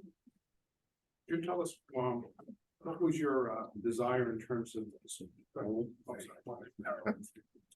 Sustained. Rewrite. Could you tell us what your desire was with regard to the disclosures as to your partners with the state of New Jersey or with everyone? whatever. It was clear. So when I applied, can I answer? Yes. When I applied to the state of New Jersey, I disclosed to them with that's why they asked for a business plan. I said, I'm currently working right now for someone. That person is my partner. They asked me for a business plan on like an exit plan, like how long is it going to take you to get on your own? They asked for that business plan and then they asked me for copies of my personal taxes. So I forwarded all of that information over and then I didn't hear anything for weeks. And then I got a letter back in the mail requesting additional information. That additional information was my personal net worth statement. And they asked for a further explanation on like where I was currently located, where the business was registered and things of that nature. So I sent that information back. And then approximately 2 months later is when I got the actual certification in the mail. I'm going to ask you to go to the next page where at the bottom, where it says summary, and ask you to read that summary in the record for us. Empire Supplies and Services was founded by George Wallace, who was also the founder of I'm sorry. Empire Supplies and Services was founded by George Wallace, who was also the founder of Empire Mechanical Supply. We're a minority-owned business located in suburban Philadelphia area. We consider the long view with regard to business goals and relationships with clients. We're here for you. It's not just a slogan for Empire Supplies and Services LLC. It's how we conduct business, and it is what sets us apart from our competition. Who prepared this summary, sir? I did. Did you have any input from either Austin or Joseph Mead in preparing this document? No, Who was the founder of Empire Supplies and Services LLC? I am. And who was the operating principal of Empire Supply and Services LLC? I am. And has that been the same since this was incorporated back in Day one. Let me finish the question. Since this was incorporated in 2016, Yes. go to the next page, sir. And I'm going to skip these pages because these are your personal tax returns and I don't really want them in your record. And because they're not numbered, I'm just going to walk through them with you and tell you what the next page is. Get past the personal tax returns.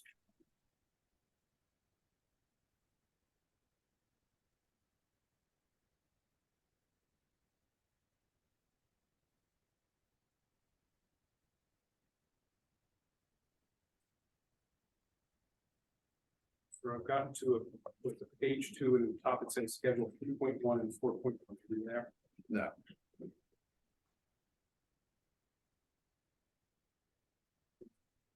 Mind if I look over your shoulder?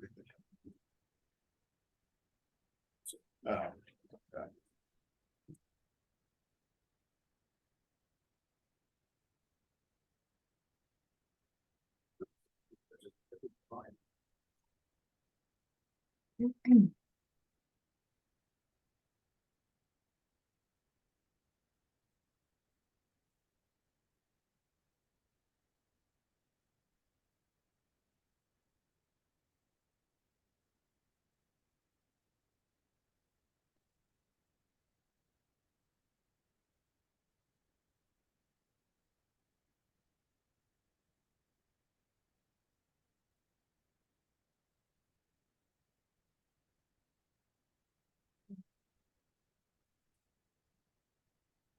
Apologize for the handle, the pages that Mr.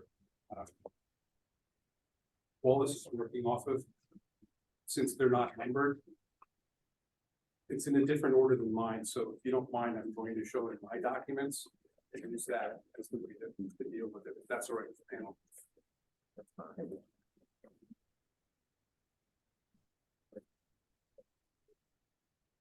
Please provide the page numbers of your exhibits that you're planning to show. I'm actually referring to P25, which is the city's exhibit, which is not. Right, but that's not what you're showing him. You're now headed into your documents, which is why I would like the number for your documents, not the city's exhibit, which you chose to stop showing the witness. I think you misunderstood. I'm showing you the witness exhibit 25. The copy that I received from the city is not in the same order as the ones that have been given to you. And I'm simply going for the same document that's produced to me. I can go from the city's documents too. It's just going to take a little more time. Let's do that. Mind if I pull it out?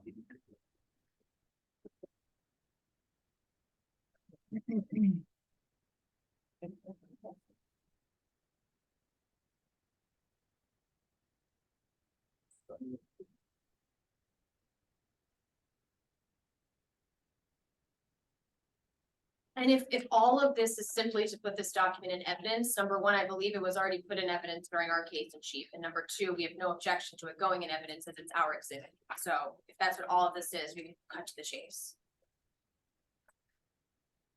Is that what it? I'm not sure there's an objection.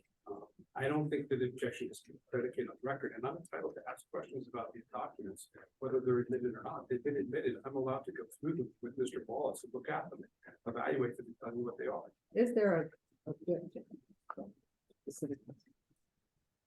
No, I was simply just trying to streamline things, but if council would prefer to go through each and every document, I'll make my There's no objections. objection to- I'm sorry, it's just.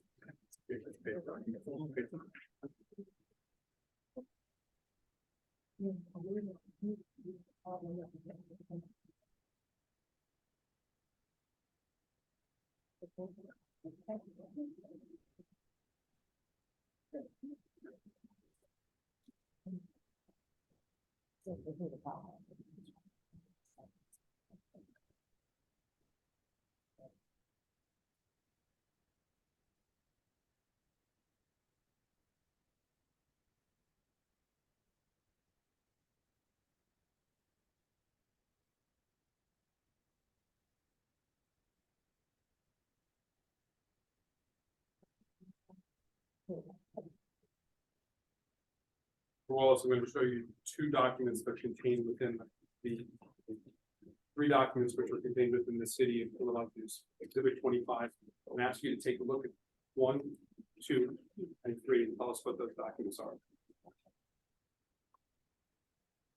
These are the shares signed by myself. What shares are they? For 51% ownership share for myself. And 24.5% shares for Austin Mage. So those are the executed share documents that we were rejected to previously, correct? Yes, these are the signed documents. And those document the shares that you had at Empire and that Austin and Joseph Mead had at Empire, correct? Yes. Those are-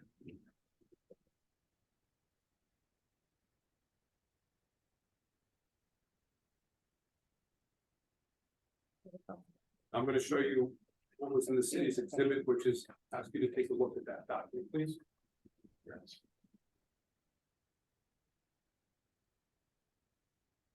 What is that document, sir? Copy of my mortgage statement.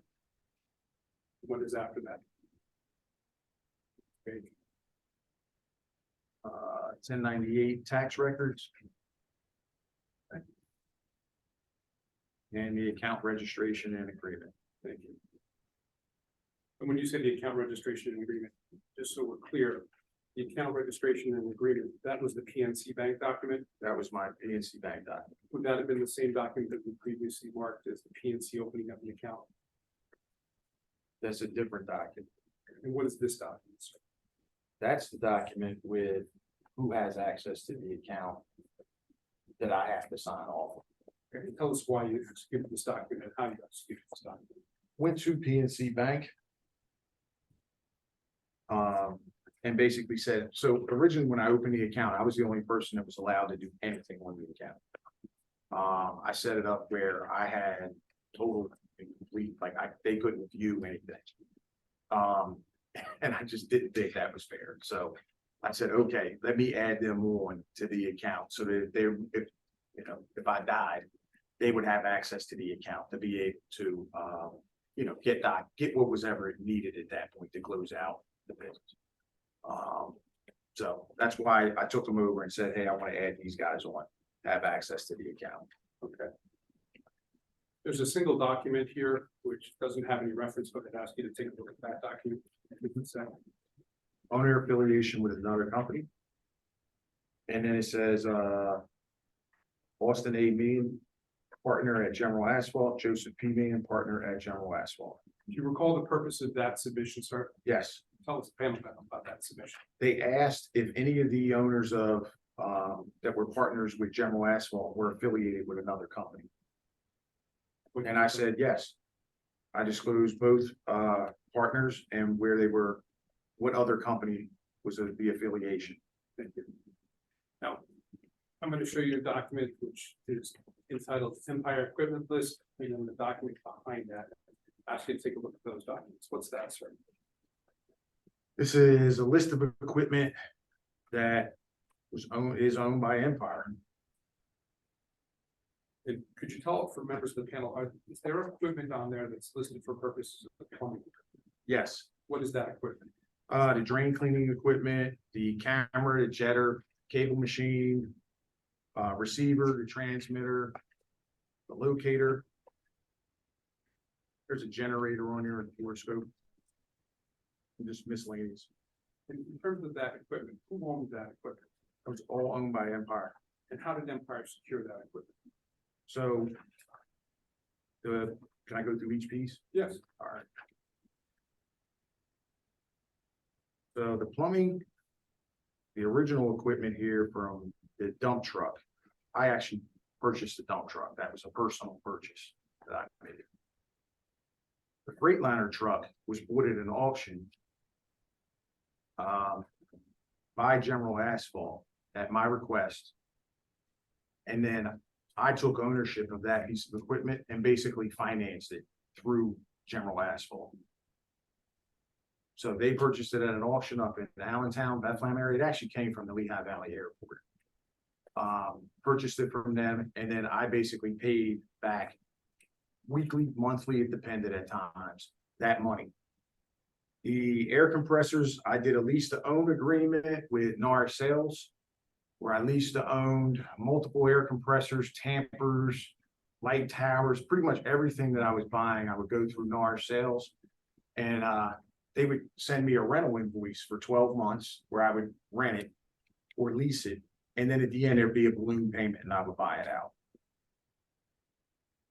Welding machines, the Maxstar and the Miller-Matic. I believe I bought those from the welding supply place right off of Richmond Street near the water department. Can't think of the name. Plumbing equipment I already explained. The tamper, vibration plate, and all of that came from NAR Sales.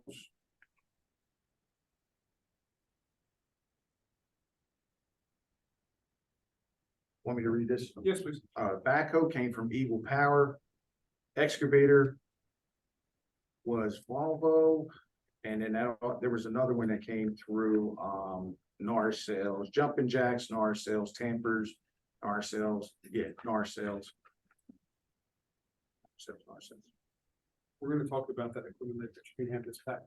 For purposes of the, I guess, description, you included some document in the New Jersey certification. What is that document? It's one of the lease purchase items from NAR sales. Which one is it for? This is for tow behind air compressors, two of them.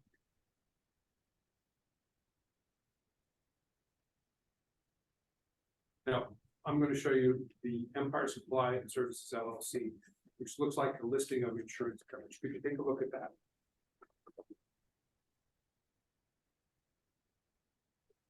Yes, yes, yes, yes, yes. This is some of it. Yes, yes, yes.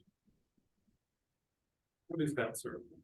This was my first insurance breakdown for commercial umbrella.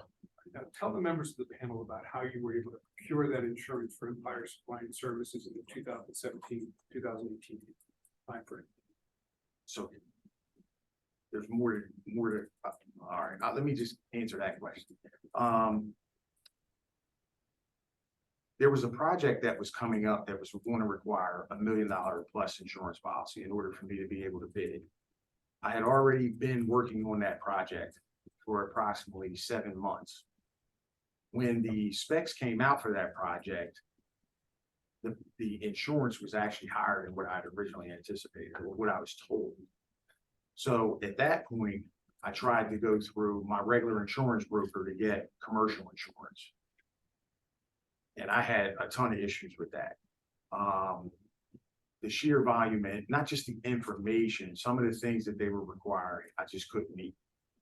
So I went back, I said something to Joe Megan actually. And then I said something to Austin Megan. I was like, who do you use for insurance? He's like, why? You already got something going. I said, yeah, but the problem is I need additional coverage. Like they're going to require coverage in case we ran into asbestos, coverage for other items that I couldn't get coverage for before. He's like, what do you need? So I gave an explanation of what was on the information that was given to me. Took that to him and I said, this is what I'm looking to get. He's like, did you reach out to USI? I said, no, I don't even know who USI is. He's like, that's who we deal with insurance. He goes, let me introduce you to Ruth at USI and we can have a conversation with her to see if we can get you coverage. He's like, worst case scenario, I'll co-sign for it. And then that way you're covered. So I ended up meeting with Ruth. We sat down, I showed her the coverage, a sample of the certificate of insurance that was given to me. And then pretty much went through the whole process and I was able to get the insurance coverage. And what was the insurance coverage you received? This was 2 million general aggregate. Was that more than you had previously had? Yes, And the reason that you got that insurance was why? they agreed to co-sign for it. Who's that? Austin and Joe Mead. Thank you. The rest of the pages appear to be the operating agreement, so I'm going to move on. I believe that exhibit number 25 has already been admitted as evidence, but just in case it has not, I'm going to move to admit exhibit 25, which is the New Jersey certification application and documents into the record. So maybe. Thank you.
Mr. Wallace, I'm going to hand you what we've marked as E 01906 or E 2058 and ask you to take a look at that document.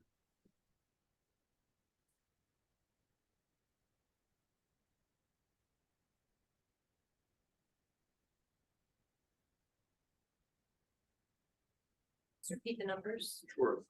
E 01906 through E 2058.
You said E 1906 Correct. through E 2058.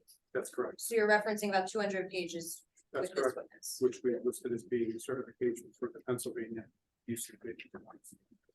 Documents supporting it, the application.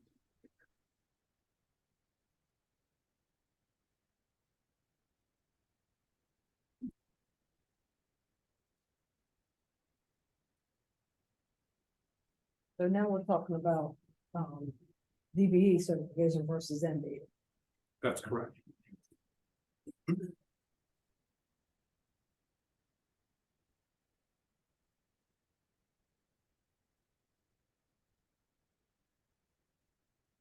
So you there?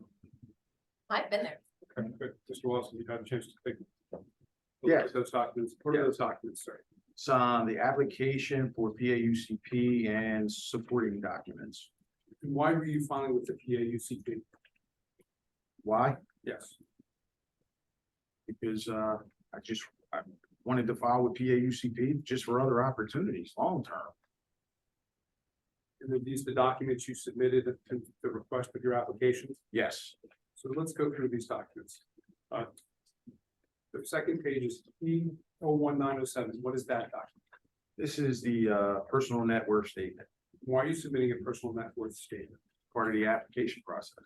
Why, PAUCP, why only are you submitting the personal net worth statement and not Mr. Ramirez? because I'm the DBE. So as the DBE, you had to identify your personal net worth. Yes, And what did you do to identify your personal net worth? identified my personal net worth via all the requirements that they had. IRAs, 401ks, how much money I had in banking, personal goods, any debt, funds in banking accounts, 401ks, again, IRAs, value of property owned. I had to disclose any property that I owned. I'm gonna direct your attention to the next page, E 01908. You see that document? Yes, And on it, there's handwriting. What's that handwriting? this was stricken out by the person reviewing the application. They struck it out and emailed me and said only list properties that you own, because I had listed properties that I was leasing. Okay. What properties were you leasing in 2021 as of March 2021? I had a garage at 100 East Park Ave in Ambler, PA. And what's the 1902 rear building? That's the rear of that building. The zip code is 19002. So there's a building in front of that building. You go down the driveway, that's where the garage was. And then the office was actually at the bottom of that building. And in March of 2021, why were you leasing an office building? Because I started getting bigger deliveries. I started getting boilers in. I was just getting more deliveries that I didn't want to receive at my house. I got a boiler delivered to my house one day. I came home. So I just had a need to have space to store things. Ductless split systems, condensers. I was just getting more delivery than I needed just space for storage. And then I kept some stuff in inventory that I used all the time because my stuff wasn't just mechanical. I had actually like the welders were there. I kept my workbenches. That's why I submitted pictures of everything with the application. In between the time frame of the formation of Empire Supply and Services to this March 2021 lease at the Ambler, PA location. If Empire had equipment, was it stored at the house? Was it stored somewhere? So I'm in a van. I had some stuff in the van, some stuff it was a general asphalt, and some stuff was at my house. And I actually kept some stuff at my parents' house that I didn't list on the application. All right, the next page, sir. I'm going to object to the witness being shown this document, because it also should not be placed in evidence. The document, is an application dated March of 2022. That well postdates any of the evidence that we put on, and more importantly, it postdates, the investigation that's at issue here. The notice of intent to debar was sent on January 13th of 2022, and the report, that accompanied it even predated that was dated November of 2021. So all of this evidence that counsel's directing the witness to testify to is not admissible, should not be considered because it well postdates the investigation at issue in this case. How is this relevant? Council's response is very simple. It's relevant. The standard here is admissibility with regard to relevance. The time period has nothing to do with it. The investigation raised certain issues, and the proof of this certification of person disinformation is in order to show who was in control of Empire Supply and Services. And all the documents in here establish that. Some of these documents are from 2022, some are from 2021, but some of them are before that. And so what we're trying to do with this document, which I think is pertinent and relevant, is to show you that Empire was not a pass-through for General Asphalt. That Mr. Wallace was doing the work, that he was supplying the information, that he was making the right disclosures, and I think all of this is relevant, irrespective of the date that she wants to cite to. I also get a little, it seems to me No that personal stuff, just. It's very personal and it's inappropriate, and quite frankly, Okay. you know, I've never been accused of being inappropriate from a personal perspective. I'd like that to be withdrawn.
Your objection is sustained, and we're gonna ask you to move along. We've already established that he's in control.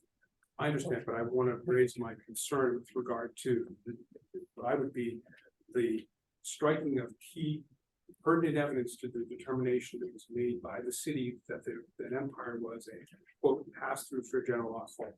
And I will cite there are paperwork and pages in these documents from E 1906 through 20058, which provide descriptions of the way Empire was formed, the way Empire was established, and it's pertinent documentation.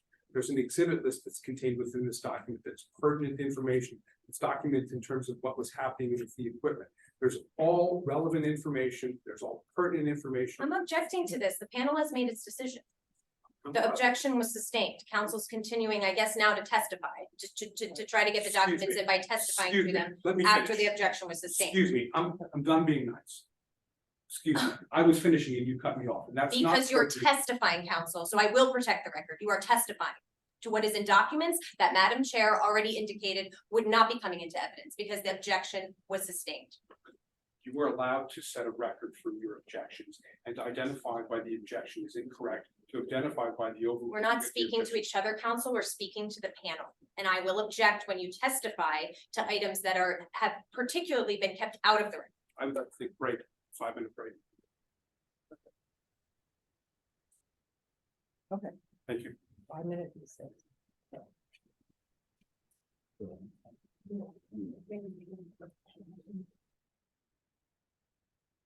This. We'd like to finish this hearing today, so here's a rough estimate of the timeline. It's almost 12:30, so we want to break for lunch at 12:30, come back at 1, from 1 to 2, finish up your, with Mr. Wallace, hear me out. 2 to 2:30, cross-examined by the city.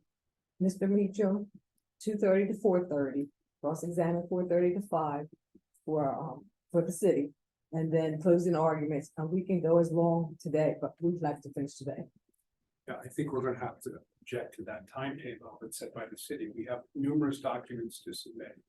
The assertion that's been made in this case is that the Empire was a pass-through for general. Well, we're not talking about that. We're talking about a timeline because when we first asked you the timeline, you have gone past the timeline that you've given us the estimate. So here's what we're proposing. We can go as long today as possible. We want to finish this up today. I can't meet with your requirements that we finish it up today. I have a lot of evidence to put in, a lot of information for this to handle here that justifies the existence and counters and rebuts all the claims that were made by the city of Philadelphia with regard to 3 things: Diston and Moss Playground, the issue with regard to services supplies, and also the generic statement that it was a pass-through entity. And if you look at the law, what we've already done, what we've already established is that the contract was fulfilled by Empire in General Asphalt, at least as to the Moss and Diston playgrounds. That contract with D'Angelo was met. We've also Is tried. this closing argument? I'm trying to lay a foundation for it, but there's important information that needs to come through the Moss and Diston playground. And we will hear all relevant and important testimony. However, we're getting into where you are, going into the case. You're testifying. So we're going to cut out all that. We're going to cut out all the personal back and forth between both councils. We're going to cut that out. We just want to hear the facts. And we're going to move this along. So we feel this is a relevant timeline and we will see how it goes. However, we can go as long today as we have to into the evening. However, we are going to try to finish this up. I cannot promise that this. Well, let's see how it goes. I've got no problem with that. Okay. But I object to the placement of time constraints with regard to the presentation of defense in a very significant matter. Could the panel please reread the time frame? I wasn't able to jot it down. Okay. Lunch at 12:30. 1 to 2, finishing up with Mr. Wallace's testimony. 2 to 2:30, cross-examined by the city. 2:30 to 4:30, testimony for Mr. Mr. Meacham. 4:30 to 5, cross-examined of Mr. Meacham by the city. Then the closing arguments at 5 until we're finished.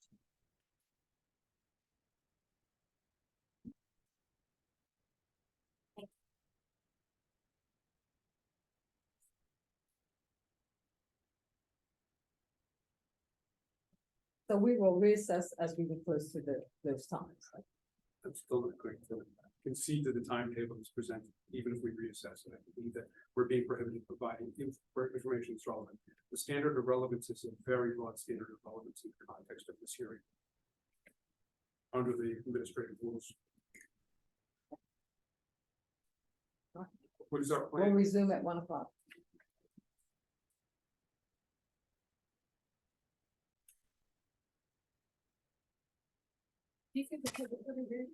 Ally? Hold on. Yeah, hold on. Okay, one Um, moment. I'm getting stuff. Getting ready. I heard you from the kitchen. Just let us know when you're ready, Ally. Okay, ready. The recording has started. You can go. It is a basic principle of any hearing and it really any testimony under oath that during breaks, the witness is not to speak with the attorney doing the questioning, their attorney. And when I indicated, which I thought was just a matter of semantics, given that I figured counsel be aware of this, when I indicated off the record that there should be a directive that Mr. Wallace not speak with Mr. Burns in this 30-minute lunch break that we're taking, Mr. Burns indicated he disagrees. He has the right to speak with Mr. Wallace because according to him, that rule only applies on cross-examination, not direct examination. I honestly am not even sure what to say, that it's such a basic principle of any type of testimony under oath. I've never heard an attorney speak otherwise. And so for Mr. Burns to say that is shocking to me. And I would ask that there be a specific directive that he not speak with Mr. Wallace during this 30-minute lunch break or any other break that we take during this hearing. We adhere to that. Everyone adheres to that. He should adhere to that. I'm gonna break, I need to respond to this because I think she's absolutely wrong. She hasn't cited to a single rule. She hasn't cited to a single evidentiary rule, whether it be a legal rule, whether it be a rule for administrative hearings. More important than that, this is direct examination. You've just asked me to condense my testimony to 1 hour when I had many more hours of this plan, and now you're gonna stop me from talking to my witness with that respect. She's legally wrong. From my perspective, this is unfair, and it's the signs and symptoms of a non-partial, strike that. It's the signs of a hearing that is essentially a lynching for Mr. Wallace, because you're not letting us put that information in. You're not letting us have that. The documentation here is important. We need to move forward. I'm allowed to talk now. Well, before we go on that, I would like to clarify that we did not reduce his testimony to an hour because he has been speaking all morning. So I want to make that clear that his testimony was not an hour, reduced to an hour, so. But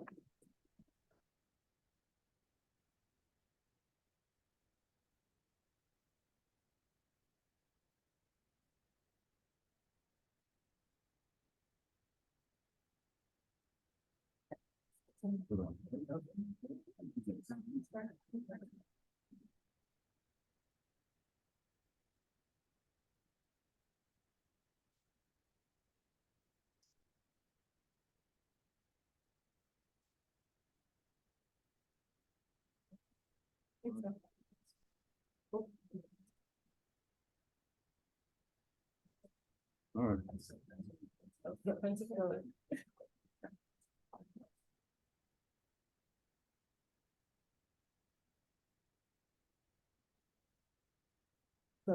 So the objection from the city is overruled. You may be able to. Thank you.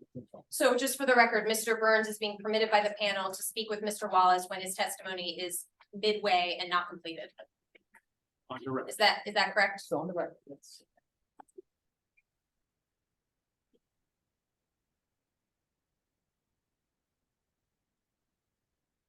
We'll recess until 1 o'clock. Thank you.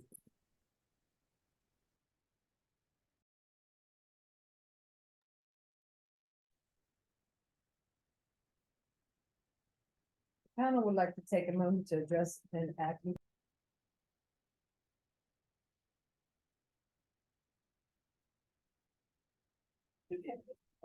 So the panel would like to take a moment to address an accusation made prior to the recess.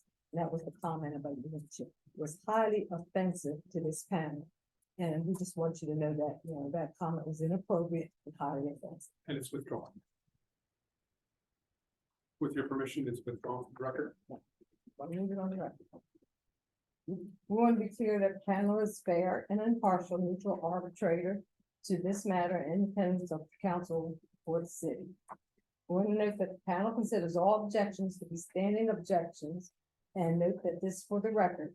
And note this for the record, there is no need to repeatedly renew objections once placed on the record. We also reiterate that we will conclude this hearing today, however long that may take. Thank you.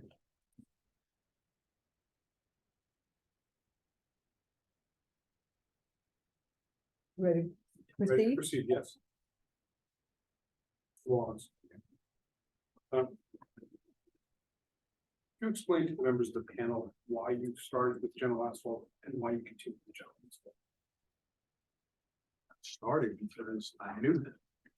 It was easier for me to start with somebody that I knew and had worked with prior to than it would be to start with another group or another contractor in the city. And I continue to work with them because it works for me. The situation works for me. I'm not hindered. I'm not held back.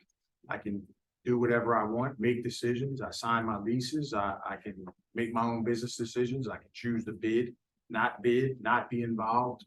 I'm not stuck into just in this area. I've done and looked at work. I haven't done any work. I've looked at work down in Virginia. I have some ongoing stuff in Delaware that I've been working on. So I'm in a good situation, support wise, and I'm in a good situation where I can do what I want to do.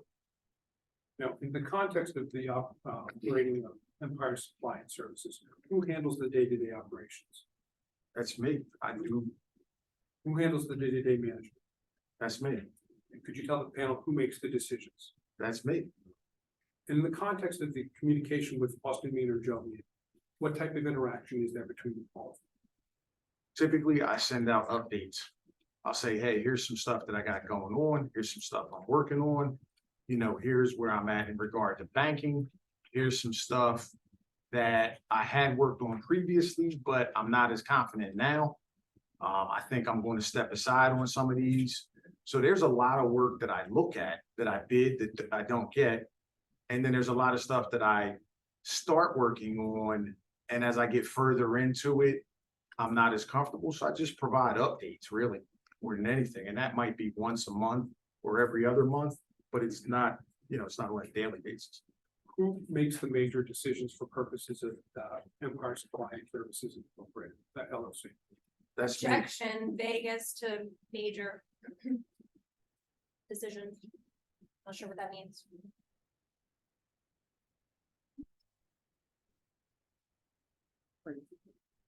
Sustainable, can you rephrase? Sure. Could you tell the members of the panel how decisions are made at Empire? Decisions are made in regard to bank. I make all the decisions in regard to banking, what I'm going to bid, my accounting, how I want to operate, where I want to operate. I make those decisions based on my capability at the moment. I'm currently working on work all the way up toward Reading, Pennsylvania, West Pottsgrove.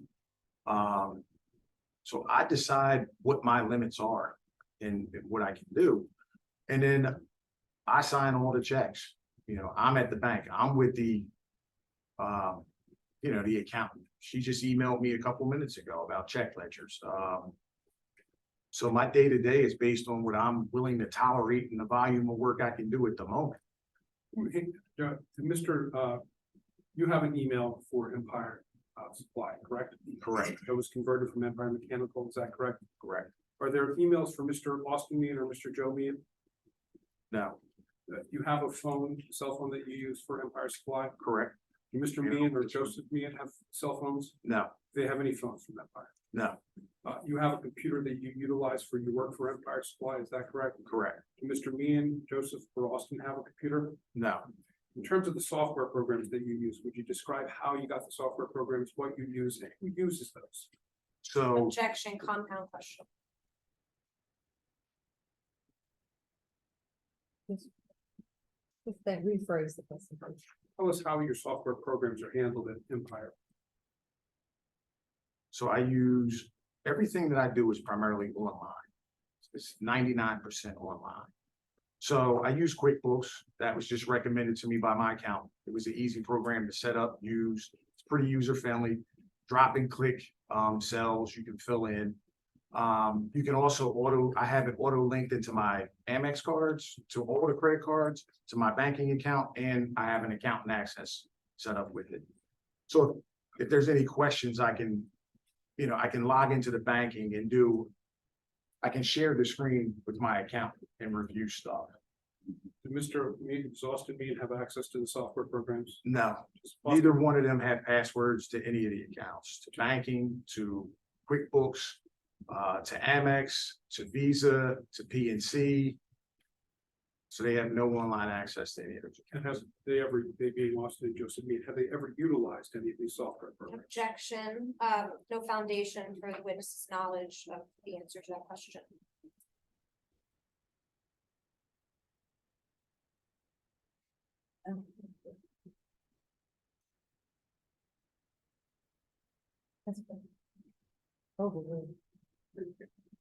As I said earlier, they have no access to the accounts.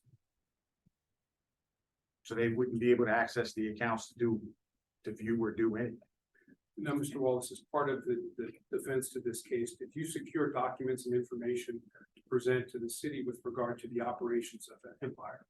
Yes. What did you provide and produce to the city?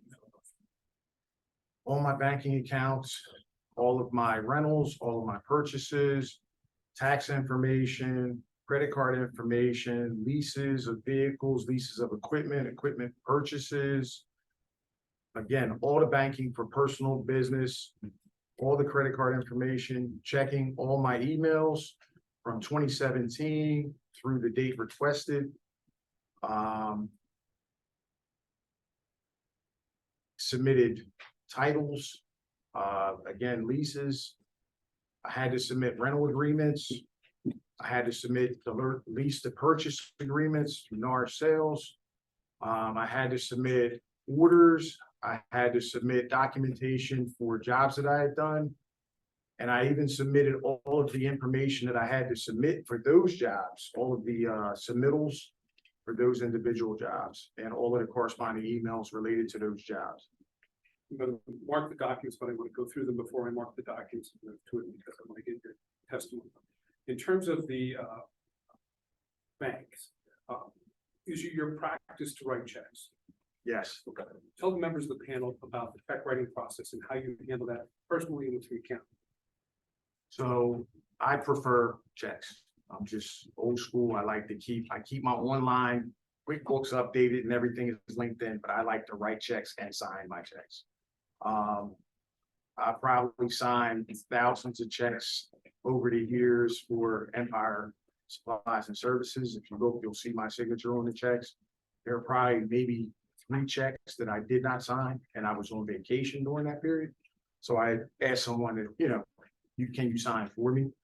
But I'm old school. I like writing the checks. I like to know what bills are coming in. I like to know who's being paid, how much they're being paid. So I keep a mental track of things, and I keep notes as I go through. So I keep a electronic ledger, but I also keep an old school checkbook, in triplicate that I actually sign all of my checks. And you had mentioned that there were 2 checks. My understanding is there were 2 checks that were signed by somebody else besides you. Out of how many checks? 2 checks in regard to the thousands. Okay. And tell the members that 3 checks. 3 checks. 3 checks. And those 3 checks were signed by Austin Mead. Is that correct? Correct. Tell the panel why those 3 checks were signed by Austin Mead. I was on vacation and taxes were due. And I called and said, hey, I didn't write the checks and sign them before I left. Can you do me a favor? And you sign the checks and then I'll have Mary mail them out for me. Now, we've got checks that we were submitted to the city and they're part of the evidence here, which is Empire E746 through 797, which are the 2017 checks. E798 to 1090 was the 2018 checks. And E1091 to 1474, which are the 2019 checks. I'm just gonna ask you to take a quick look at those checks. Please repeat the numbers slowly.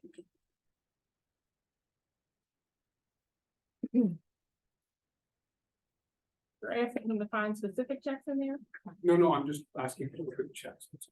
And I'm asking that council repeat the numbers because he just listed very large portions of numbers very quickly. E746 to 797.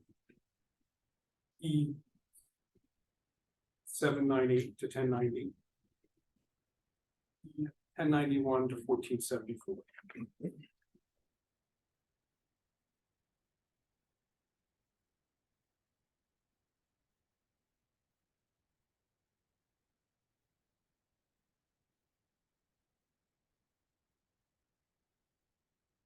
So I'm gonna ask that if council's questioning the witness, it be done in groupings, because again, out of the 4,000 documents, I have to turn to each of these. I assume the panel would need to as well to see what we're even referencing. And the documents are in all different sections. I see council's, I guess, as an excerpt for his witness, but that's not been provided to me, so I need to actually go through and look for all of these documents, and there's a lot. Is that agreeable? It's agreeable, but honestly, because I wish to go through these exhibits with you and my time constraints don't allow me to do it. I'm simply asking him to look at those documents to make sure he's familiar with them, so I can get him in a bit of the record. And then confirm that there's only 3 checks that were ever written by me and hundreds.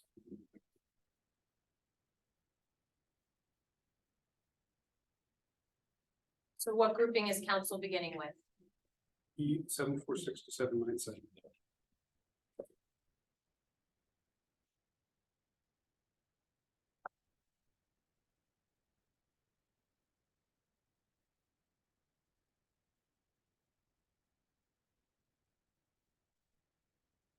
I don't have that document. That was not provided to the city.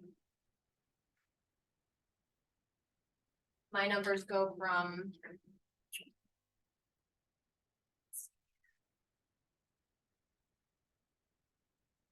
$742 to $763. There's absolutely nothing in between. Copy to provide to the city in the flash drive.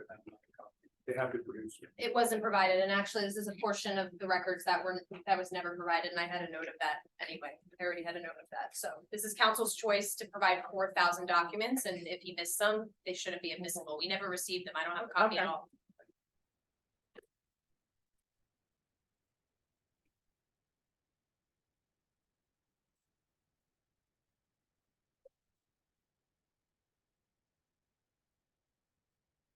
Yeah, they might be in the flash drive that was provided to the panel, but they certainly were not part of the documents. It goes from 7736 to 763, so we're also missing. What pages are you missing?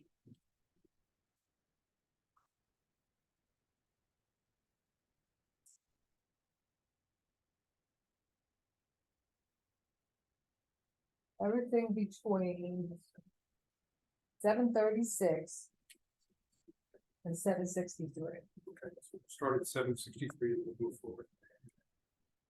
E763, sir, to E797. 763.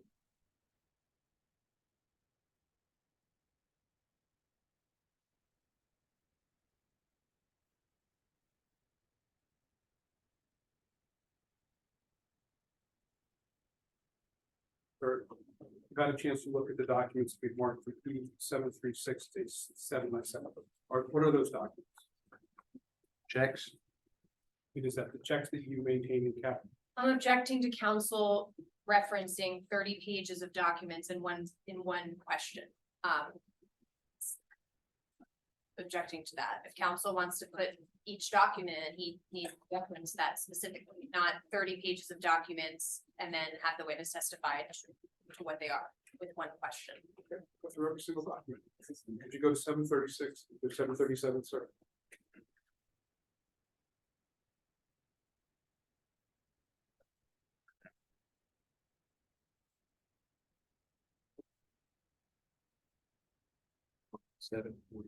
Here. I want you to go to 737. Okay.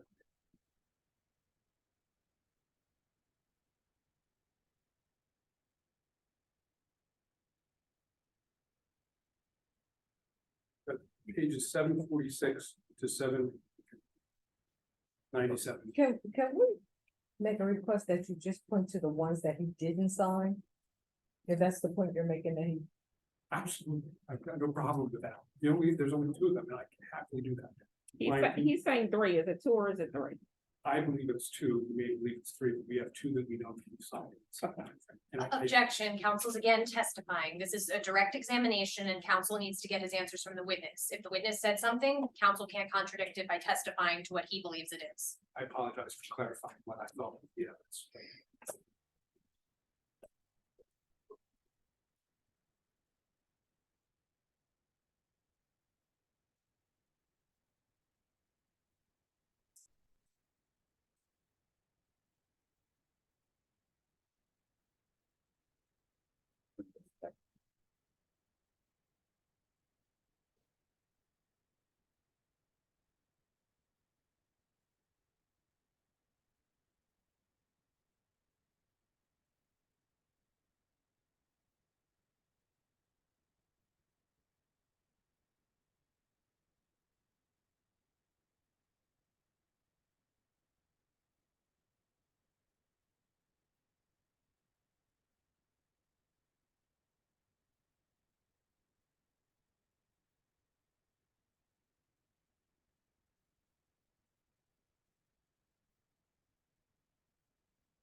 All right, can we move on line?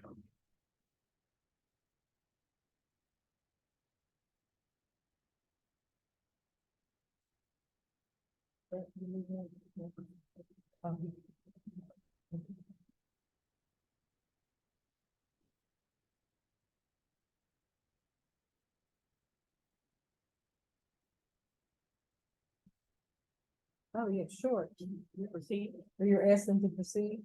Yes, Sure. I'm gonna find a copy of those checks. Okay. So, but let me go back, because I do think it's important for purposes of this documentation that he identifies these checks, that these checks get admitted into the evidence as being checks, and then we'll identify the ones that are from the fields. So could you do me a favor, Mr. Wallace, go through these documents that we've attached, tell us what they are and what they represent. With numbers. Objection, same objection. Council can't present the witness with 30 pages of all different documents and then have them all identified in one fell swoop. Again, council chose to have 4,000 documents, and council, that doesn't absolve council of the need to proceed under the rules.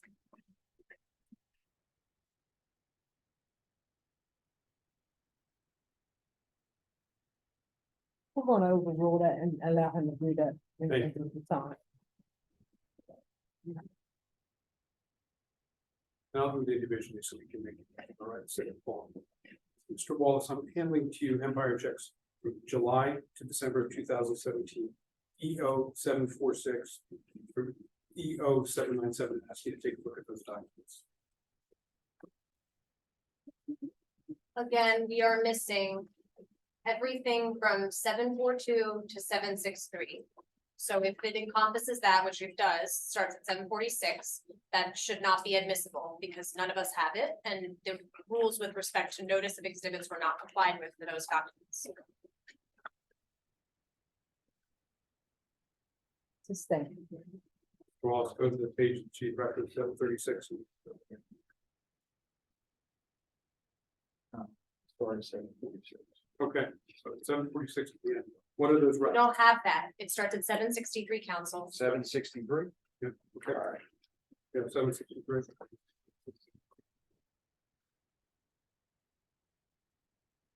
Ends at What are those documents? 763 is a check to Interstate. 64 is a deposit. 65 is a check written for travelers insurance. 66 is Deacon Industrial. 67 is Vet Supply. 68 is a deposit. 69 is for DeGregorio Contractors. 70 is insurance payment. 71 is NAR sales. 72 DeGregorio Contractors. 73 is the deposit. 74 is me making the application for the state of New Jersey. 75 is for United Power. 76 is a deposit. 77 is payment to NAR sales. 78 is a deposit. 79 is a check to GAP. 80 is an insurance payment. 81 insurance payment. 82 is for United Power. 83 DeGregorio. 84 DeGregorio. 85. This is a payment on equipment. Deposit slip is 86. 87 is DeGregorio. 88 is Birdie Precision for equipment. 89 is NAR sales. 90 is insurance. 91 is deposit. 92 is a deposit. 93 is DeGregorio Contractors. 94 DeGregorio. 95 bank deposit. 96 insurance. And 97 is a deposit. So with regard to those documents, which are the checks, or any of those checks written by Austin or Josephine, No. were all those checks written by you? Yes. Could you just explain to the members of the panel what those checks were for and why there were names like Peter Gore, or So Again, objecting to the witness being asked to testify to 30 different documents in one question. I'm asking you.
Objections overruled. those were checks for insurance payments, subcontractors, and equipment purchases. Did Mr. Austin Mean or just Mr. Joseph Mean handle any of that work?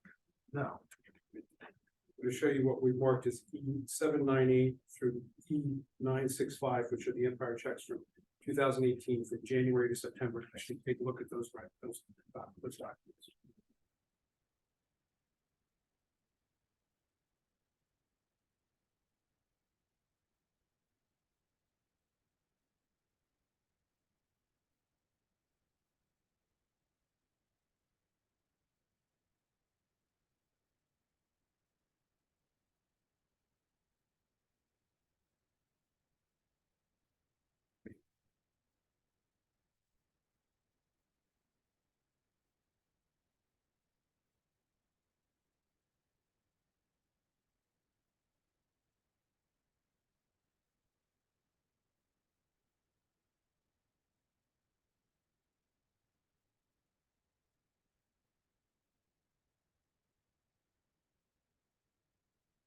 final number, E.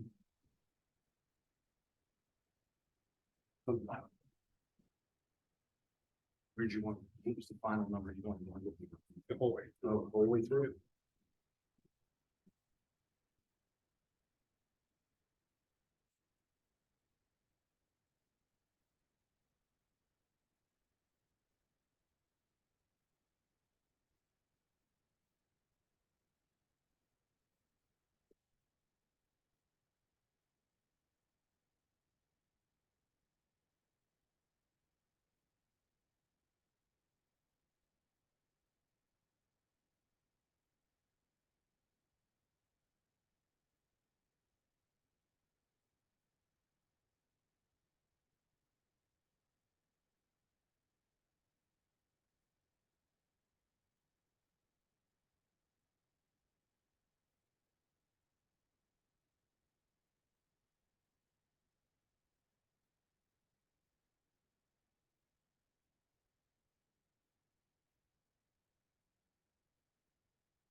speed it up, Mr. Wallace, if you can.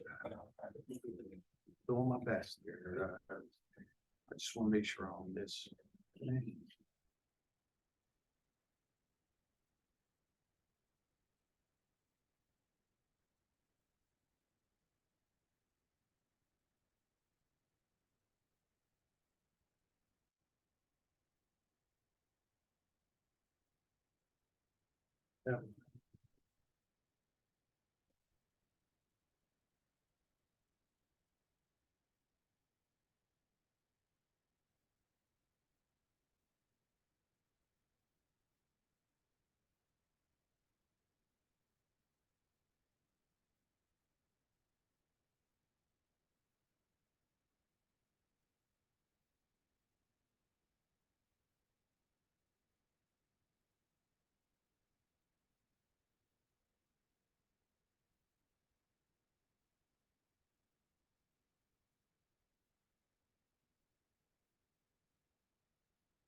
Yes. Okay, and what are those documents, sir? Objection, 200 pages of documents. Council should specify each document when he's having the witness identify documents. Sustain, can you rephrase the question? I'm just asking generically, I had a chance to review those documents. What do those documents contain? What are they, sir? Checks that I wrote for payment of a variety of things, from insurance to vendor payments. And was that part of your role in the day-to-day operations of Empire? Yes. Did Mr. Meehan, Joseph or Austin, did Joseph Meehan or Austin Meehan play any role in the writing of those checks? No. Did they play any role with regard to the information needed to write those checks? No. Did they approve those checks? No. Did they sign those checks? No. Who handled those checks? All my checks. And are those checks that you hand wrote out? Yes. And is that consistent with your practice? Yes. Now, you explain some of the checks again for us, so you have that information in terms of what was going on with some of this some of the checks were being written. Objection, there's 200 documents. Council needs to specify what he wants the witness to be talking about, what he's directing the witness to. Okay. Sustain. Mr. Wallace, pick out some checks for us, please, and identify the number for us and tell us what they were. E00798. That was for trucking. Just skip that. E00806. That was payment to the accountant.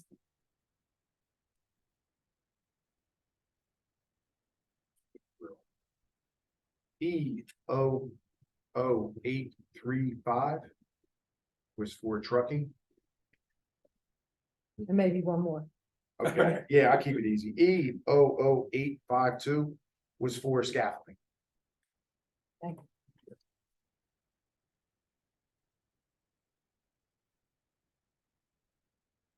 I'm going to show you what we've marked as E0966, E01090, which are Empire checks from 2018 from September to December. Ask you to take a look at those documents.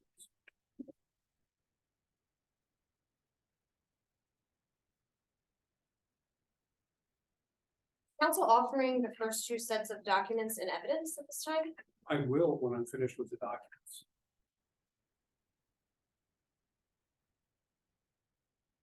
So again, I'm objecting. I objected in the beginning to this. I said. My objection was that we should be offering, as we're discussing the exhibits. So now council's moved on to a whole new set of however many documents this is. And then I guess is later going to revisit these 300, 400 documents that he already showed and then took from the witness and then offer them in evidence. So we should be discussing the exhibits as they're coming, not show them and then later move to enter all 3 sets, which are hundreds and hundreds of documents all at once. Council believes he laid a foundation to the point that he can take the documents back from the witness. That's his opportunity to offer them in evidence.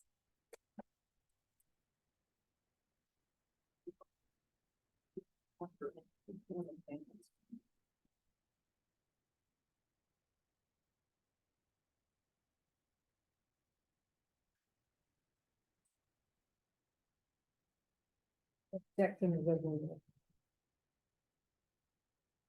Go through those documents and tell the members of the panel what those documents are that I presented to you.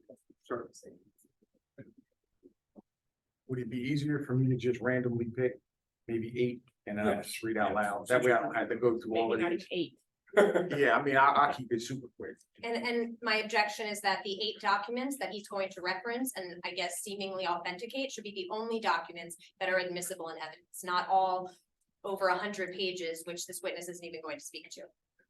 I'm trying to streamline the process, and unfortunately, I'm not being able to streamline the process.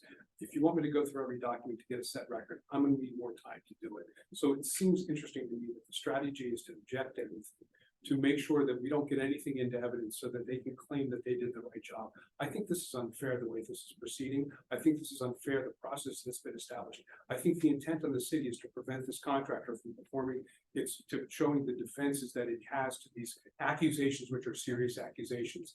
And if we go through every single page, first of all, there's not even an objection that I can think of that supports what she's saying. I don't, she hasn't even stated an objection for the record. And the process we're trying to streamline. And if we're not gonna be able to streamline the process, then we're gonna go through every single document because I want it on record. My objection is the lack of foundation. Council is showing hundreds and hundreds of pages at a time and then having the witness take his own choice, I guess, of which ones to talk about, which ones to pick out. This is improper. And my objections have been noted and the reasons have been noted. All the other colloquy that council went into, I won't respond to because I've been told not to. But I'm not gonna get it. my objection is a valid objection. But this has become to the point where we can't put on any evidence, we can't put on sufficient evidence, and we can't rebut the claims that are coming because of the actions of the city of Philadelphia's attorneys. This information is pertinent and it's important. We are trying to show this panel that the day-to-day operations, the day-to-day management, the important focuses of accounting, the important focuses with regard to other aspects of operating and running a business, from insurance to tax returns, to securing supplies, to securing equipment, to monitoring, is being done by Mr. Wallace. And all these documents are important to that. And why doesn't the city want to see that? Because the city wants to take a look at it. Right now, you're talking to the panel, you're not talking to the city, you're talking to the panel, and I think is there a easier way for you to establish what you're trying to do? Because I think we get it, we get that, you're. I understand, but you have to understand, we have a record that we have to set here. And if I don't have this documentation and information admitted to you as the panel members, I cannot go to the court, which would be the next step, and say we didn't submit this evidence. And I need to set a record and a foundation with all this evidence, and I need to have it admitted because I need to argue to that court if there's an issue. And council needs to do it the right way. And if he chose to bring 4,000 documents with him to seek to have entered in evidence, that's his strategy and his purview. However, he still needs to do it in an admissible way. And that's what I'm objecting to. His client has been on the stand for nearly 5 hours today. He has submitted many, many exhibits. And so the record is very clear that he has had the opportunity to present his case. And by the way, nothing that has come out in these 5 hours or any of these documents has any relevance at all to the city's case in chief. I'm going to move to strike that testimony, and I'm going to move to strike that test because there's not an objection as to the foundation. I mean, what we're dealing with here is a presentation of a case, and the foundation of this case is this evidence. And if I can't streamline it, then we're going to sit here, we're going to go through every single document.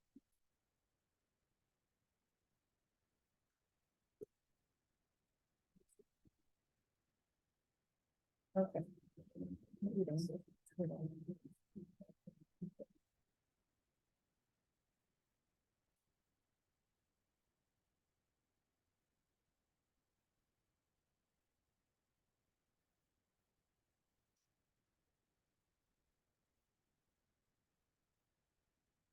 Okay. The objective is overall. Thank you, Mayor. May I proceed? Yes. Mr. Max? I agree to 8. E01075 is a check written to NAR sales. E1068 is a check written to NAR sales. E1063 is a check written to New Team Concrete. E1060 is a deposit slip to PNC Bank. E1056 is Eagle Power and Equipment, a payment. E1040 is a deposit slip. Jump around a little bit. E1024 is a check written to NAR Sales Company. E1015 is a check written to New Team Concrete. E1003 is a check written to DeBrio Contractors. E100993 is a check written to Comcast. E00986 is a check written to NAR Sales Company. I'll jump to the front. E00972 is a deposit. And the first one is a E00966 J. Lorber Company for purchase. Exhibits what we've marked as E966 to 1090, are those checks? Yes, Who handled those checks? that was myself. I wrote the checks and signed the checks. What was the purpose of writing and signing those checks? That's just how I do business. I like to handwrite all of my checks for payments. Did Mr. Meehan, either Austin or Joseph Meehan, have any role in writing those checks? No, Did they have any role in accounting, in banking? of the No. checks? Did they have any role with regard to the payment of these checks? no, Now, before we move on, and so I know I'm gonna get an objection to the next ones, because I did find those two checks. I'm gonna move to admit exhibits, which we have as being E763 through E1090, which are the checks that Mr. Wallace was reviewing as evidence. The objection for the same reasons I've already explained. Objection's been overruled. Mr. Burns, please just speak to the panel and I'm doing the same. I'm making my objection. The objection is to the panel and the panel can determine how it's Do going not to. make a personal on me. Okay, okay. You know, I think the. Are they admitted?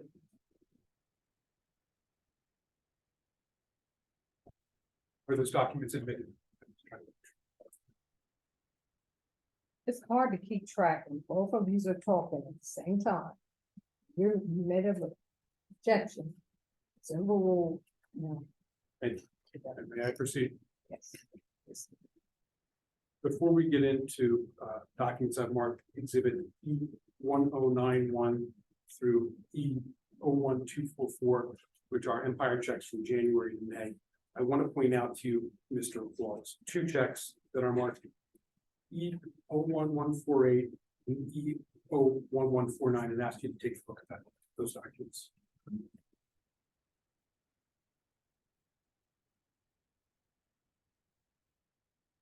What's familiar with those documents, Mr. Yes. Wallace? What are those documents? 2 checks. Tell the panel members what those checks are. It's 2 checks, one for Joseph Meehan and one for Austin Meehan. For the same amount, $2,940, and this is for tax payments. Are those the only checks that you're aware of that were written by anybody besides yourself, perhaps one? Yes, yes. And could you explain to the members of the panel why those checks were being written and signed by someone else besides besides you? I was out of town. I was in Florida and had forgot to write the checks before I left And what were the purposes? to make tax payments. What type of tax payments? So at the end of the year, I write distribution payments to pay taxes. In line with the normal LLC procedures. I write a check for myself, write a check for each one of them based on percentages, based on the operating agreement, 24.25%. I write those checks in order to pay my taxes. And I do the same for them. Thank you. Now, I'm going to show you. I'm going to move to more have admitted exhibits separately. E01149 and E01148.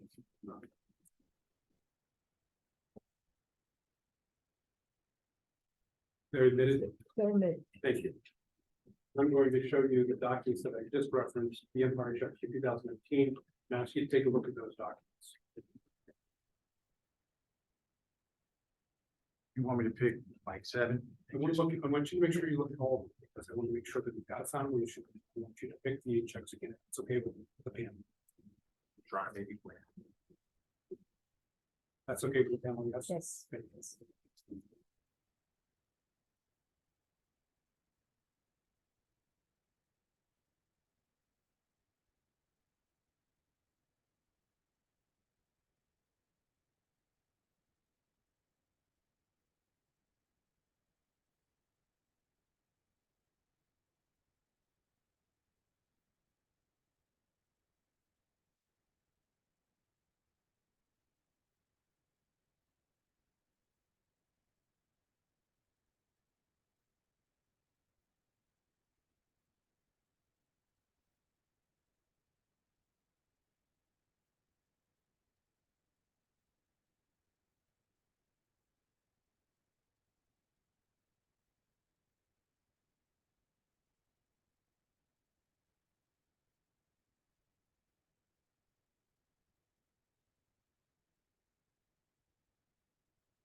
Okay.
What are those documents? E 1901 through 1244. Checks and deposits. Okay. And are those the checks and deposits from Empire? Yes, And who handled that, sir? me, And are the checks that you looked at and you take the example, are they all written by you? yes. Please go through and show 8 examples. E-O-1120. E-O-1137. E-O-1144. What are they for, sir? Slow down. Those were subcontractors. Okay, E-O-1150, what is that? subcontractor. What's subcontractors? Best Buy Roofing and General Contracting. Now, let me ask you a question about Best Buy Roofing, or as well, we have a chance. Was all the work that Empire doing exclusive to General Asphalt? No, Okay, could you tell the members of the panel what other contractors, subcontractors, or people that Empire was using or employing to assist with its work and its contracts? so I used over 30 subcontractors, depending on the type of work. I used different painters, paving companies. I used HVAC companies, plumbing companies. I worked with City Plumbing. I worked with Vine Brothers. I worked on the PPS project over on Broad Street. I ordered about $1.78 million worth of equipment for that job. Worked with over 30 subcontractors, trucking companies, aggregate companies, Glasgow, I would put from, Gem Mechanical. I could, I don't want to waste a lot of time, but And in terms of the work that you were doing with other subcontractors, was that under the direction of either Mr. Meehan, Joseph, or Austin Meehan? no. How did that work develop, sir? Meaning, how did I pick those individual contractors, or? Was it related to your work? Yeah, the kind of subcontractors were related to work that I was doing. It was just people that I knew did good work, or I had relationships with in the past. And we had done other things in the past. So I kind of went to people I was familiar with, as far as subcontractors, and just stuck to my group. And did that group include other subcontractors besides General Asphalt? Yes, And is that what these documents represent? Some of the payments These that are- were made? yeah, payments or purchases that I made for, scaffolding. Some of it was, trucking, some of it was just Eagle Power. I had scaffolding that I had to rent for a job, just subcontractor and things that I needed to provide. Let's talk about Norris sales for a second when we have that issue. What about Norris sales and Norris sales? Could you just describe to members of the panel your relationship as With Empire's Norris sales and what you did? Yeah, so when I didn't really have credit, I needed to get equipment. So I came to an agreement with Norris Sales. They were a woman-owned business in Norristown. And basically they extended me, all intents and purposes, like a lease or a rent-to-own project or opportunity. Basically what they would allow me to do is get equipment and rent it monthly or lease it monthly. And then at the end, they would offer, so after 12 months, they would offer a balloon payment. And I would just have to make a balloon payment to buy out that piece of equipment. So I did that on rollers, tampers, lights, light towers. I did that on dingoes. I did that with compressors. I did that with hydro hammers. Just a bunch of different equipment. We'll get into Norris so later, but the documents that you're showing outside of the 2 checks that were signed by Mr. Meehan. By the way, those 2 checks, were they actually written out by Mr. Meehan or just signed? Signed. Who wrote those checks out? Mary. Who's Mary? Mary's like an administrative assistant for me. And she worked for Empire, correct? Correct. And how did Empire interact with General Asphalt with regard to Mary Ann? Let's put her name on the record, Mary Ann Williams. Yeah. So how did that? She basically works for me 3 days a week, about 24 hours a week. So her name again and spell it, please. MaryWeiland.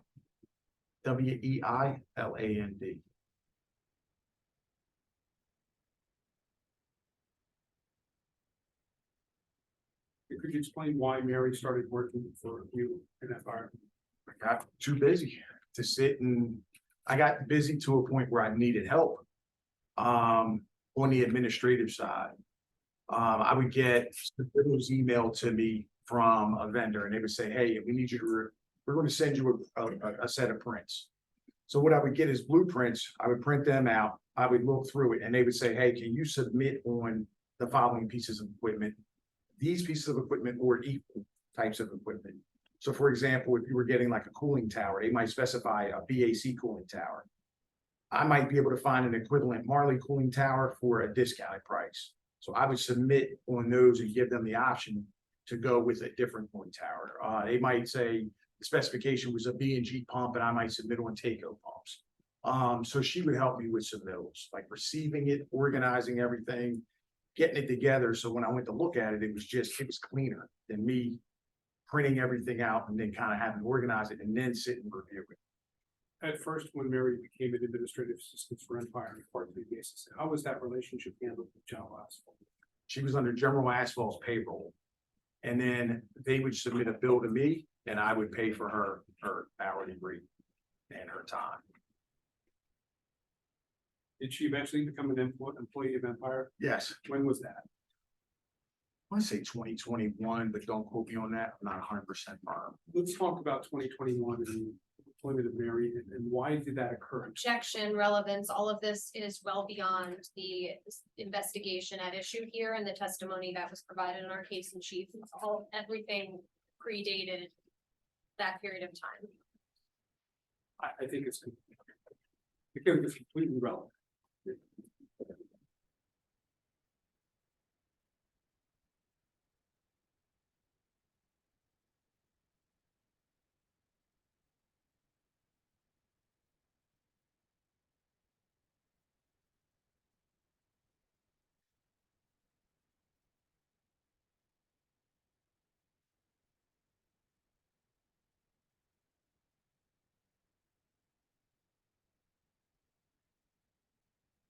Objection is sustained and, when the president is not relevant to due to time frame. The objection is sustained because it's not pertinent to the contract. Not relevant Time period. to the time period. Okay. In the time period that we have of 2017, 2018, 2019, 2020, what was the relationship that Empire had with Mary?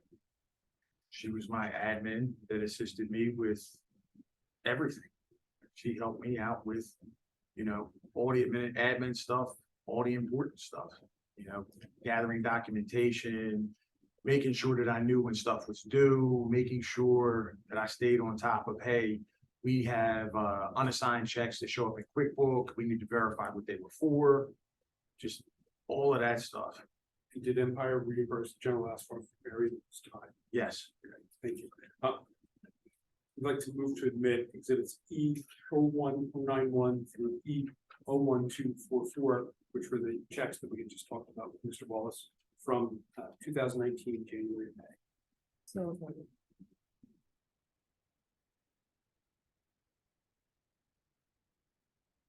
Madam Chief, it is 2:09 PM. I just want to ensure that at whatever point the direct ends, the city will still retain the 30 minutes that were mentioned for cross-examination. I think the timeline that was provided was 2 to 2:30. we got back a little late from lunch, so that's why he's afforded the extra 10 minutes and you wasn't too. I'm just clarifying. Thank you. We're also going to show you what we've marked as E01245 through E01474, which is the Empire checks from June 2019 to December 2019. I ask you to take a look at those documents.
So are you LaShonda? I said, why I keep getting those things? I'm not.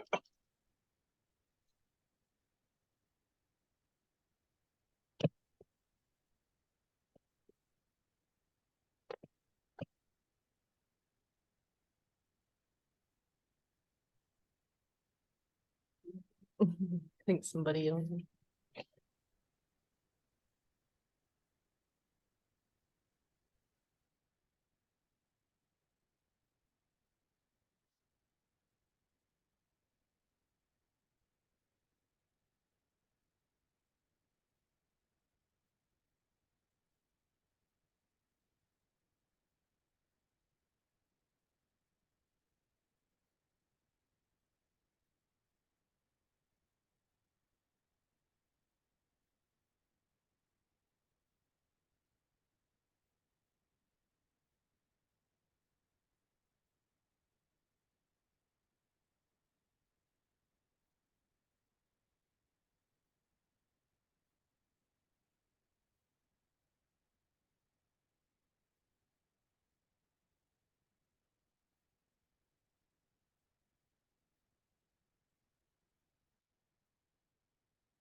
Why am I picking up all these people?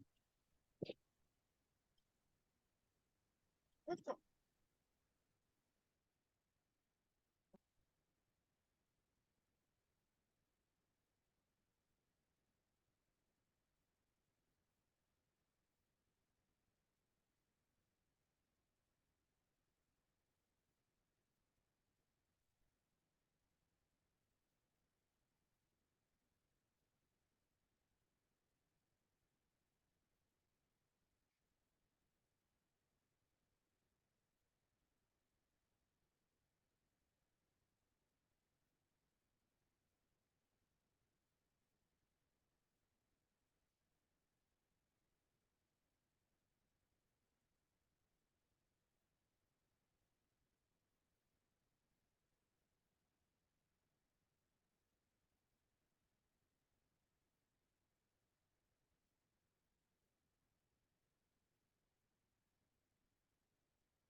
Wallace, we've shown you, E 01245 to E 01474.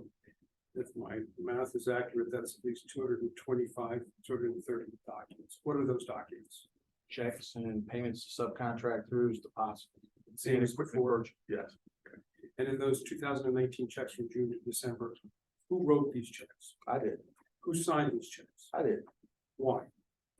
Again, it's the same reason I'd like to write and sign and review my own documents and my checks. It's also because who was handling the day-to-day operations I do. of Empire? Yeah, I do. And in terms of these checks, were any checks in this time frame written by either Austin or Joseph May? Were any of the liens consulted with regard to the writing of these checks? No, What about with regard to the work that's referenced by these checks? no. I move to admit exhibits E 01245 through E 01474. So many.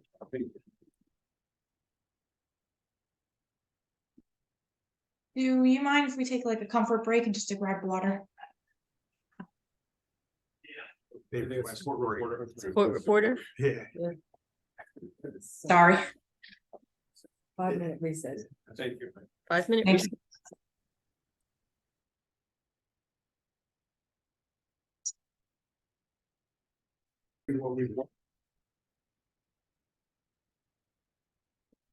You ready to proceed?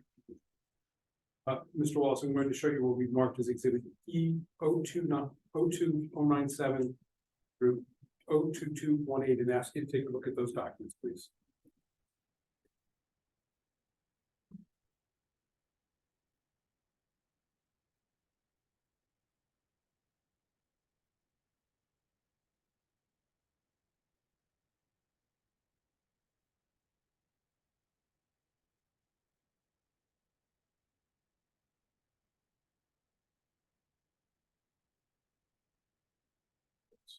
So are those documents, what are they for the members of the panel? These are invoices to Empire Supplies and Services from General Asphalt for administrative services for Mary Wiley. It says clerical workers, certified administrative services. Yes, that's why it says administrative costs. Could you go through those invoices and just show what time frame they were and what the payments were for this clerical work? Yeah, when we start the first one, just go Yes, straight to December 14th, 2018. And the last one was December 14th, 21. And was it a continuous period of time? Yes, And tell me what those documents represent. these are just me getting billed for Mary's pay From General from Asphalt. General Asphalt, and then I would just write a check and pay the invoice for her hours. And how much was her hourly rate? At that time, I believe 26 an hour, 24 an hour, It says it right there on the corner. What's that say? 28, 29. Okay. And in terms of Mary working for you, it's just the documents that show that you're paying General Asphalt for Mary's work, correct? Correct. So if there was money above the contract, i.e. money above the payments to General Asphalt, that may be an explanation because Empire was actually paying General Asphalt for Mary's service, right? Objection leading. Sustained. There's a question about circular billing, sir, and I want to just get to that straight before I get to the next one. Mhm. There was a representation made and then there was a reference to a check 1906 about circular billing, right? Do you remember that reference? Objection leading. I'm asking, do you recall that reference? Objection leading. Thing, I don't, carefully rephrase question. you have any recollection with regard to any testimony on circular billing? Yes. What was it? Objection. Counsel shouldn't, the testimony speaks for itself.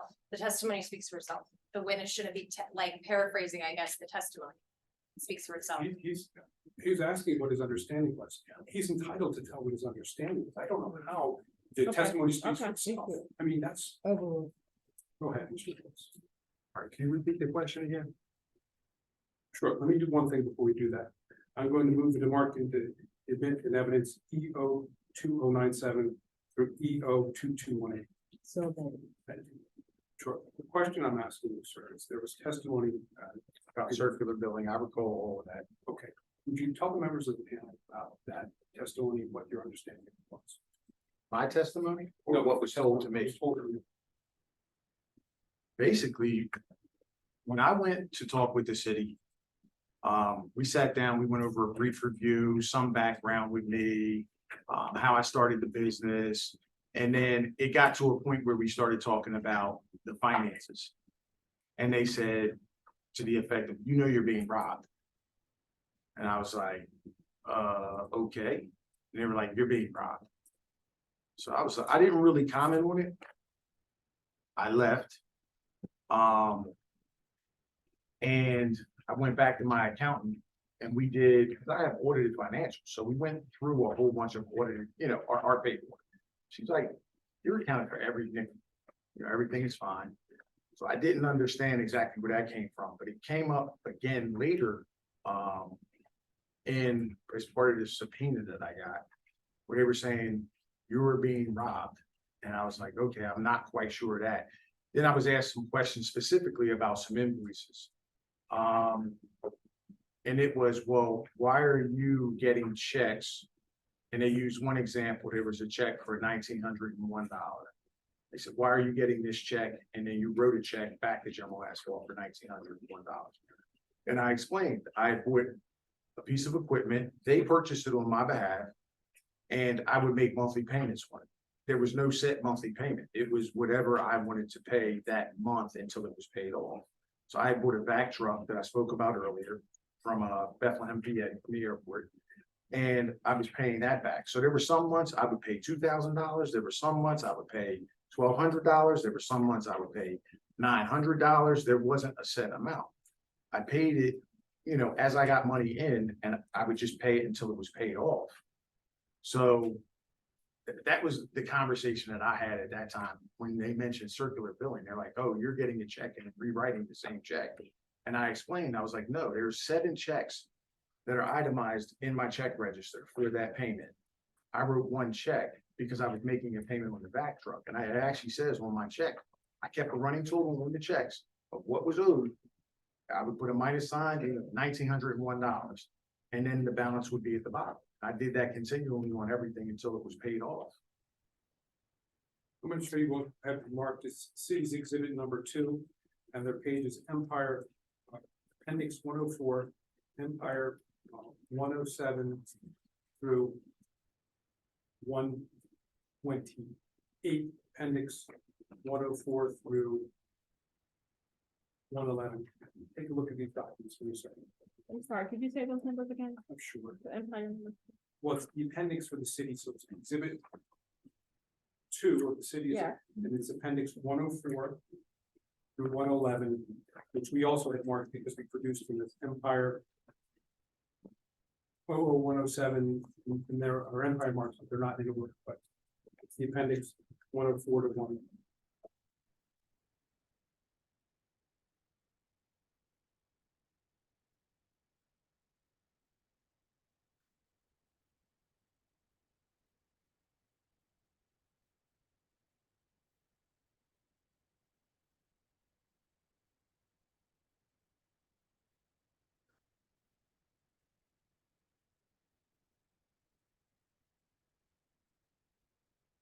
I think we're ready. Oh. Where are they documents, sir?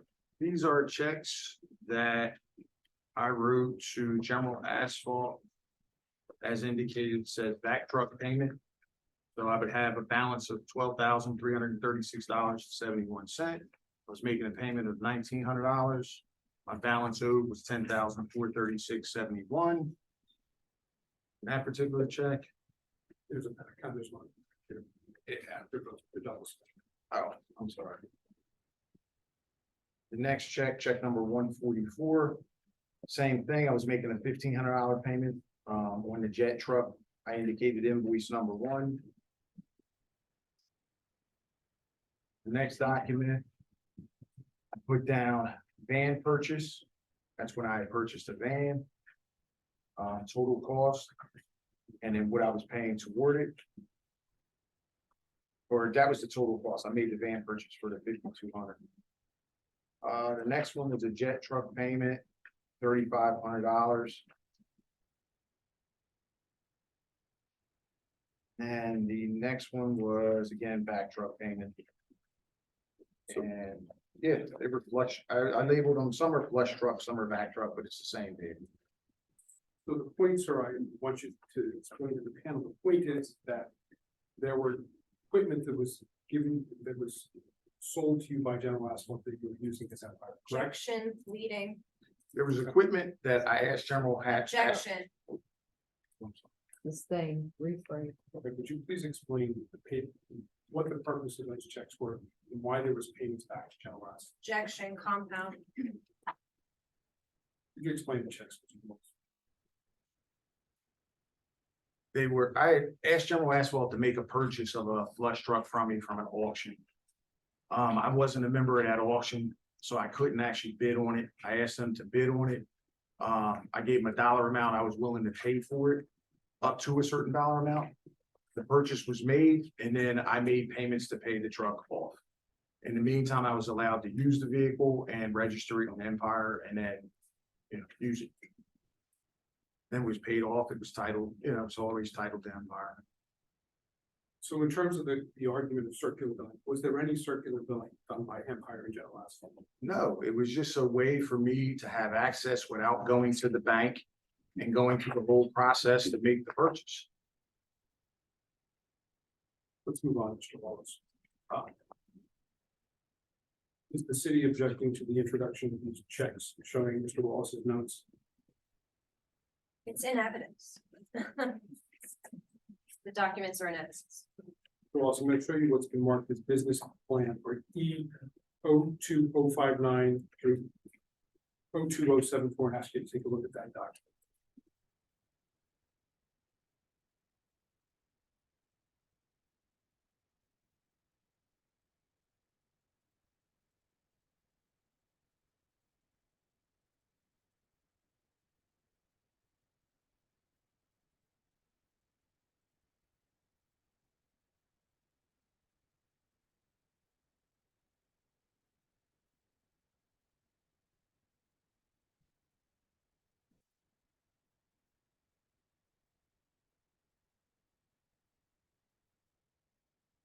What is the date of that document, sir?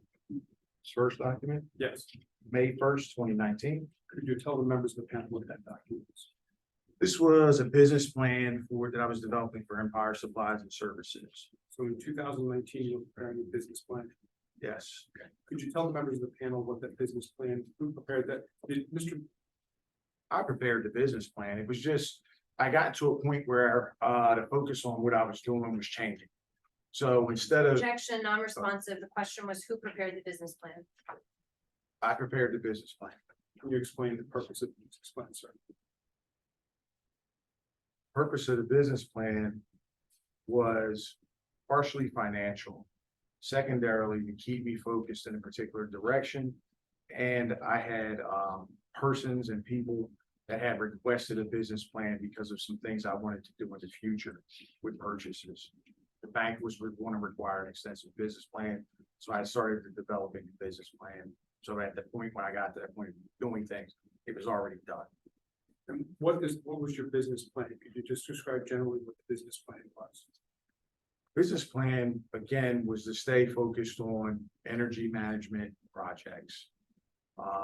Whether it be green roofs, stormwater catchment basins, along that line, and I was still going to be involved heavily with supplying materials. And is that what could you point to some points in the business plan of what you're talking about? Mission statement. We are customers' first choice for energy efficiency, project management, construction solutions that deliver energy and maintenance savings, and sustainable design strategies for high-performance environments. Company goals for the next 3 years include investing 45% of profits back into the company, developing infrastructure for long-term planning, including growth and organizational, developing a business succession plan to ensure long-term success. Then I went into like financing and some highlights. What you used the term project management back in 2008. What did you mean by project management? So the basis for that was there were a lot of people that had needs, but they didn't know how to get in touch with each other. They didn't know how to meet. A lot of my phone calls I got where people were ordering equipment, I would suggest things and I was, get into a point where I said, you're doing this, but you could do this and it would save you time or it would save you money. And then as that progressed, they started getting me more involved in the developmental phase.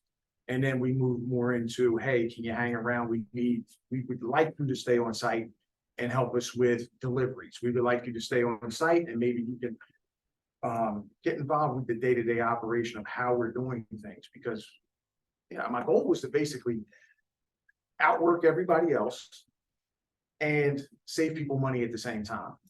So if I could save you 10% on your job and only bill you 3%, you're still saving money.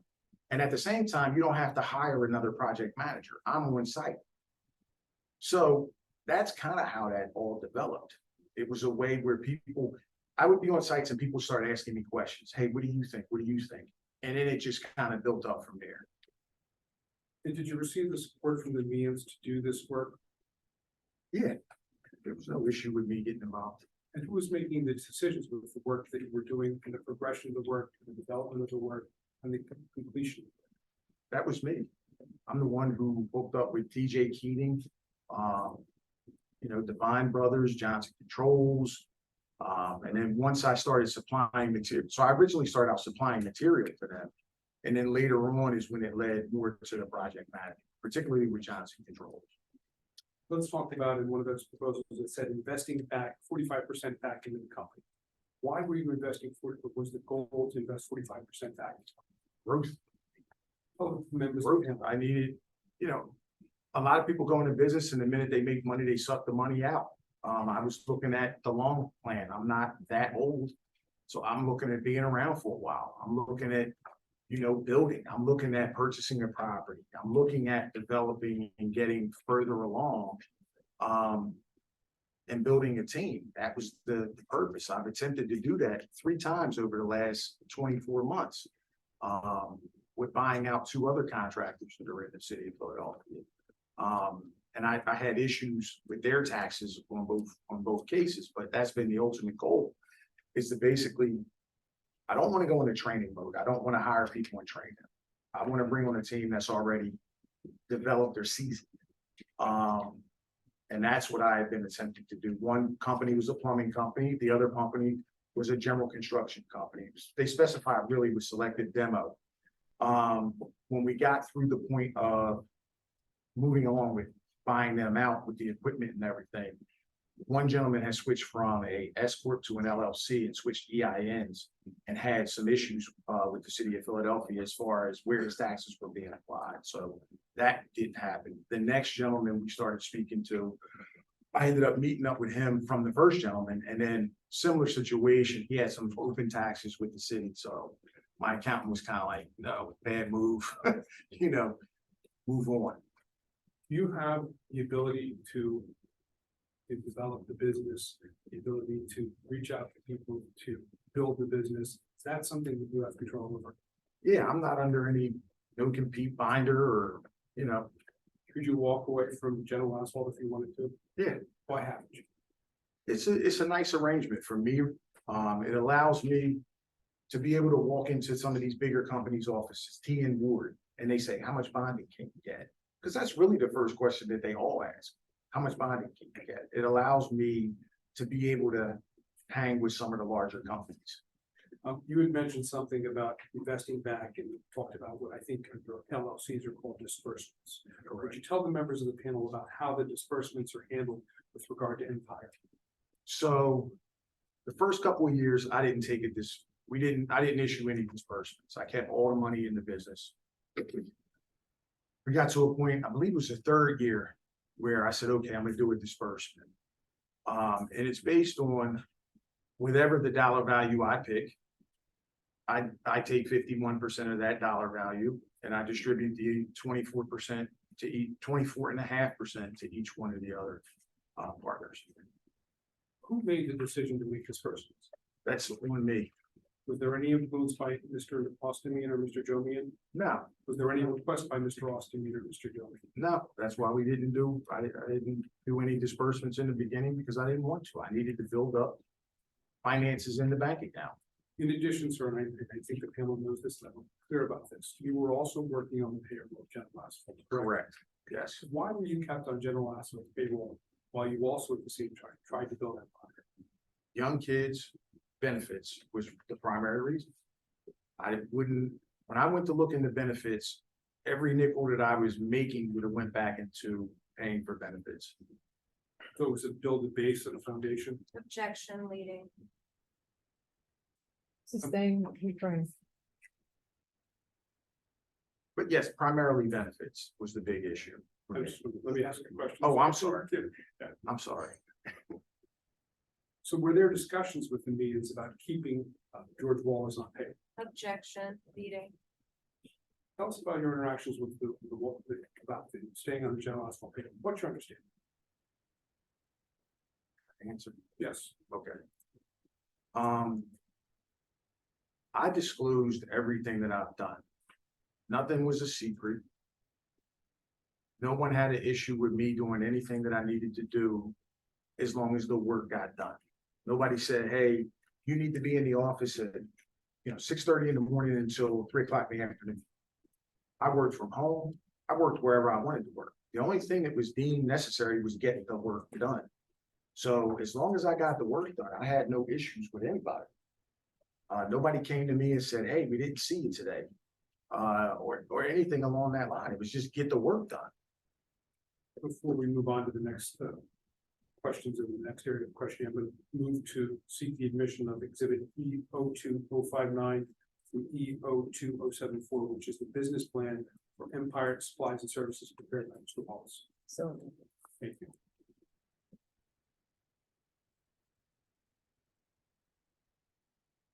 Mr. Wallace, does Empire have an accountant?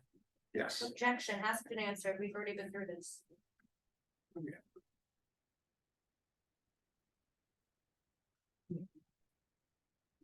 thing, Ms. Wallace, could you tell us about your work at Empire in order to secure an accountant for Empire? Objection asked and answered.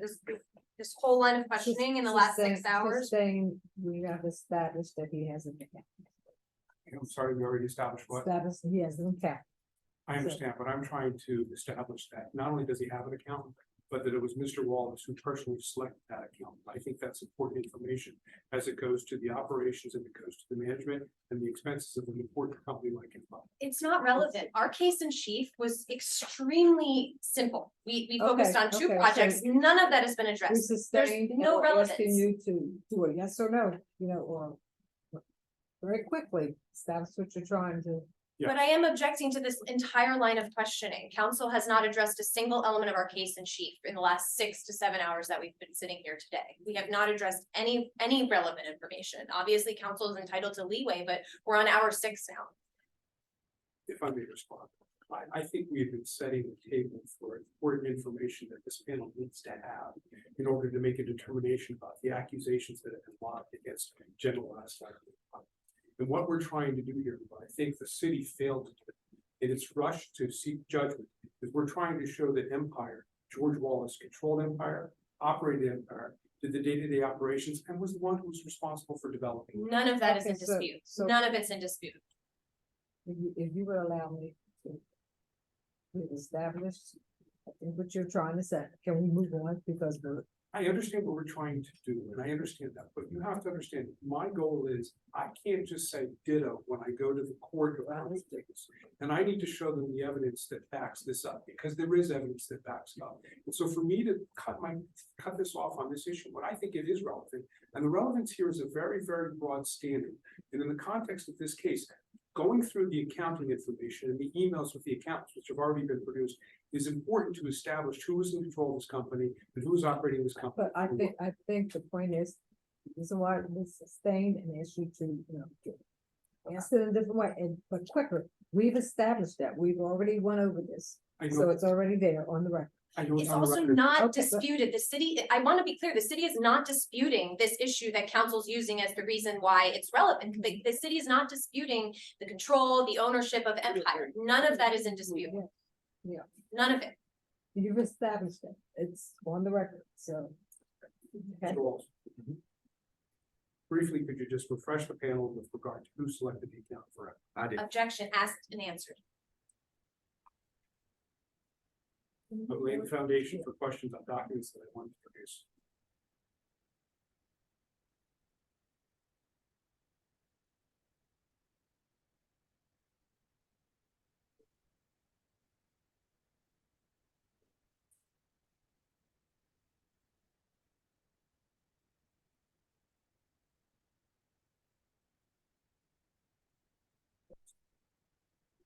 Objection is overruled, and we're gonna allow you to finish, but be very brief, then move on. I'm trying. I Okay, promise I'm okay, trying. that's good. I'm condensing what I plan to do Okay. as best I can, and members of the panel, I apologize. But I think this is important, and I think it's important for my client to get this established. So I'll ask the question again if I may proceed. Could you explain how Empire selected an accountant? I was referred to the accountant by a woman-owned business. that was kind of helping me go through the process. And in terms of that work with the accountant, who did the work for Empire? I did. Did Mr. Austin Mean or Joseph Mean have any role with regard to the selection of the accountant or handling the accountant? No, Did you handle that 100%? yes.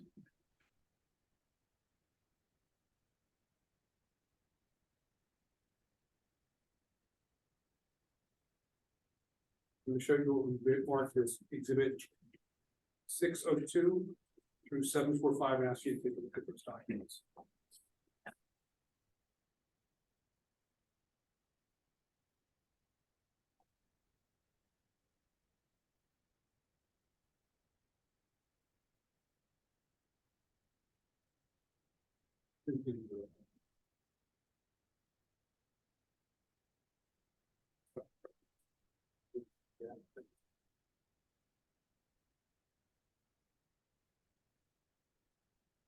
We go through all of them? Yes.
Is everything paused or something? There's nothing, we can't hear from the debarment screen.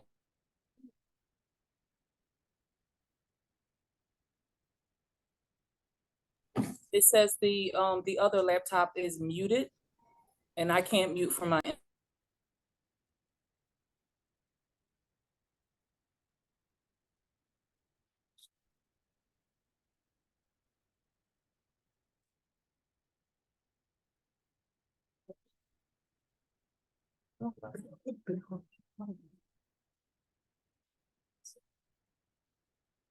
Can you hear us now? It is better. Yeah. Whatever laptop is Saying being used for, We were not saying anything in that period. So it should be okay. whatever laptop is being used for debarment hearing, that microphone is muted. On my end, it's showing up mute. Yeah, they haven't been using that one. They've been using the other one. The one that says Okay. straight now. Okay, go, y'all can proceed. I'm sorry. Thank you. We're ready to proceed. The documents that I showed you E 00602 and 00745. What are those documents, Mr. Wallace? Me emailing back and forth with the accountant. Are there any emails in here that were prepared by Austin Meehan? No, Were there any emails in here prepared by Joseph Meehan? no, Was there any interaction between Austin Meehan and Joe Meehan and the Empire account? no, not until I did an introduction on, I believe, the third year. Why is that? Why did you give an introduction at the third year? I wanted to do, at that point, it was kind of like been in business for a couple years. I wanted to do an introduction and just kind of lay out what I had planned with her for the next year. There were certain tax things that I wanted to make clear. There were write-offs that I was looking at. There were certain movements that I wanted to make. And it was just nice to put a face, you know, hey, I want you to meet who's handling everything with me. Right, and in terms of these documents, do they show purchases that are being made by Empire? Objection leading. Would you, Sustain and reframe. rephrase, could you tell us whether or not there's any information here about Empire's operations with regard to the purchase of equipment? Objection, it's leading, just phrased a little differently. It's still a leading question, suggesting the topics on which this witness should be in. Sustain, reframe. Tell us in your interactions with the accountant, did you discuss equipment purchases? Yes. Tell us, Yeah, members of the panel, what these emails reference and show, generic. So as I purchased equipment, I had some that were lease purchased, and I was asking her questions in regard to the taxes. So when I was lease purchasing, technically I'm renting, so I'm paying tax on that every month. And then I'm also charging tax. And then at the end of the purchase, I pay tax again on the purchase. So I was asking her questions about, because it's a lease purchase and it wasn't a formal agreement, could I write the equipment off? Could I write, you know, that equipment off during the period it was leased? I was notifying her that I had purchased a piece of equipment. I was notifying her just a lot of the stuff that was going on at that point in time. I was letting her know, hey, I'm bringing this piece of equipment on. Here's a copy of the new certificate of insurance. I'm adding this piece of equipment to inventory. Here's the original purchase paperwork, or here's the agreement that I have. Here's how much I paid. I uploaded everything in the QuickBooks. Here's how it's going to show up. It was just that communication. And in terms of that communication, I'm going to direct your attention to E 00624. And did you purchase a backhoe in December of 2019 for Empire? Yes. Now, I also want to go back to E 606 and ask you to take a look at that document. Did you get the date for that, sir, this document? 606. June 2018. Okay, what are you saying? What's that June of 2018? Or those glasses. You need those glasses.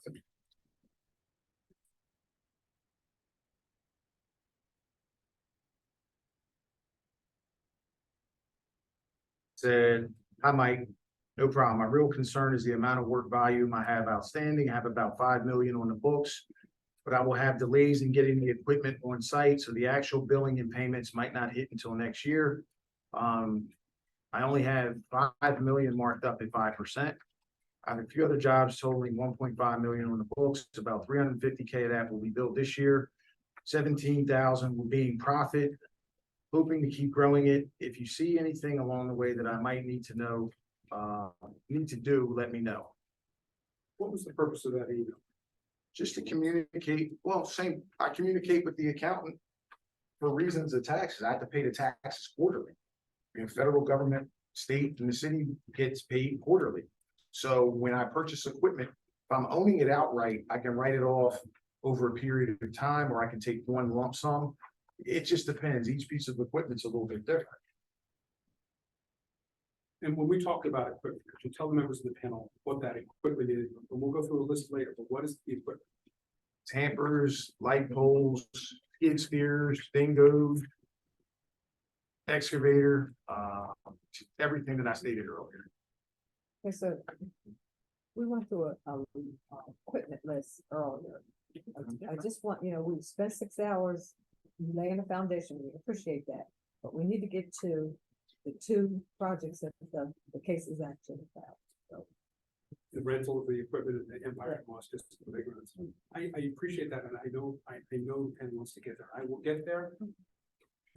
We'll get there, I promise. We're going to move to introduce and admit as evidence P 602 through P 745. I'm objecting to relevance. We have, as Madam Chief so duly noted, we have yet to address a single thing that was brought up on the city's case in chief.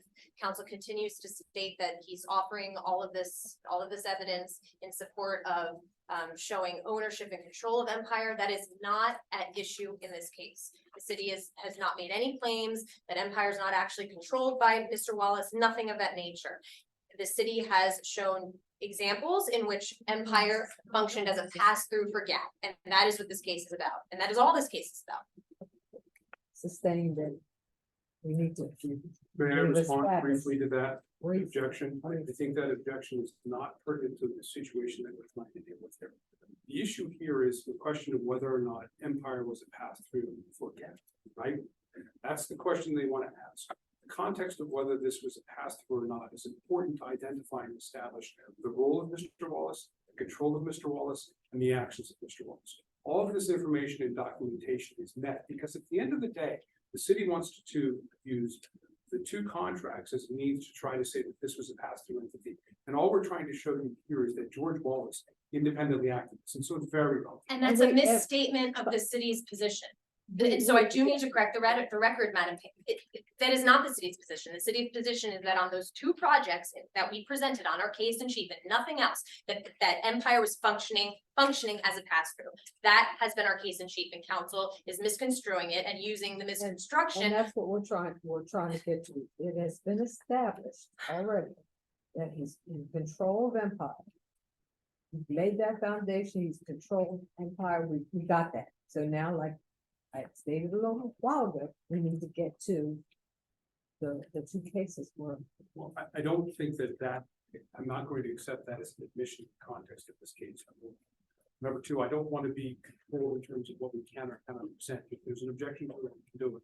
But I will move to those parts of the case, but I want the panel to know, and I want the city to know that we're not putting together evidence that we think is important in the context of this claim and important for the court to identify and evaluate the claims that are made. Because at the end of the day, I do think that the issue here isn't whether there are two projects that Empire was a pass-through. The question here and the conclusion that was made was that Empire was a pass-through entity, and that's why they're seeking this hearing. So I'll move on.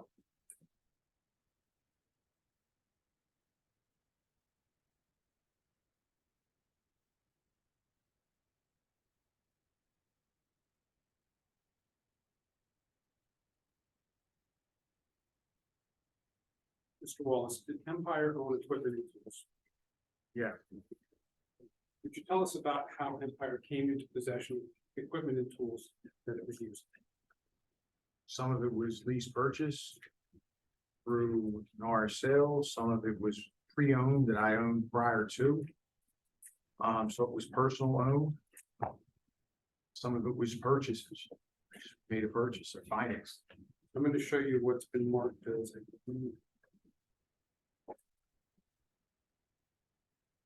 Empire One. You can take a look at this document, which is a 2020 equipment.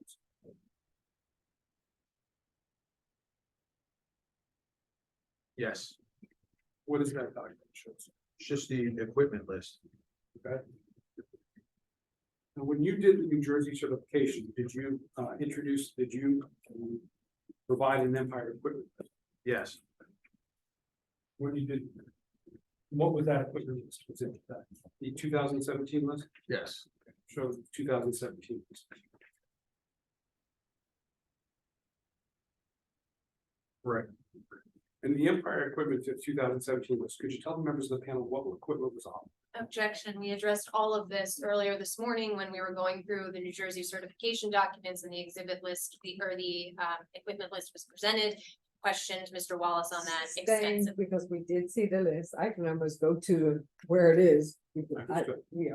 Understood. So, but all I want to do is I want to lay a foundation for this. Let's go to the city's exhibit number 9, Mr. Wallace. Okay.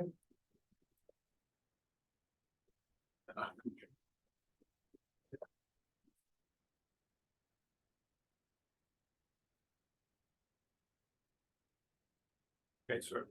The city's exhibits 9 through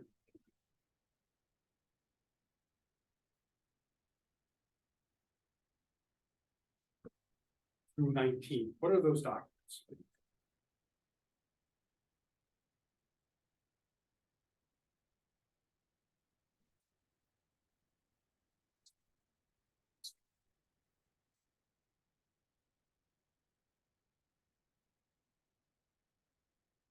Minority reports. And those minority reports, sir, what are they? These are reports showing the vendor, the invoice number, the check, the date, the amount that was paid. You have a copy of the 2017 equipment list that we've gone through, correct? Correct. Okay, so first of all, on that date, what's the first exhibit list date? Or this first minority report, what's the date on the top of it? July of 18. Okay. On July of 2018, were you certified as minority business? Yes. When were you certified? I believe it was beginning of 18.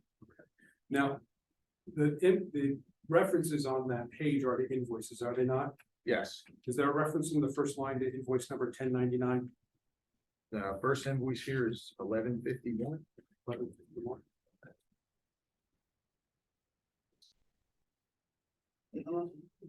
I'm sorry. I'm on the wrong page. Okay. So the minority. You're on the right page. We're all on the same page. Same page, okay. This page right here, what is that invoice number? All right, so the date is May of 2018. Okay. And the invoice number Where are you is directing him now? That's not what we're all looking at. No. Yeah, I think we gotta go to exhibit 8. Eight. Exhibit 8. And then 8 is,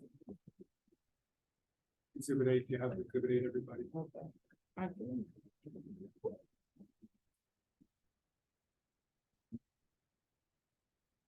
Now, sir, that is a references at the top and an invoice number, correct? yes, What is the invoice number? 1099. Would that be an Empire invoice?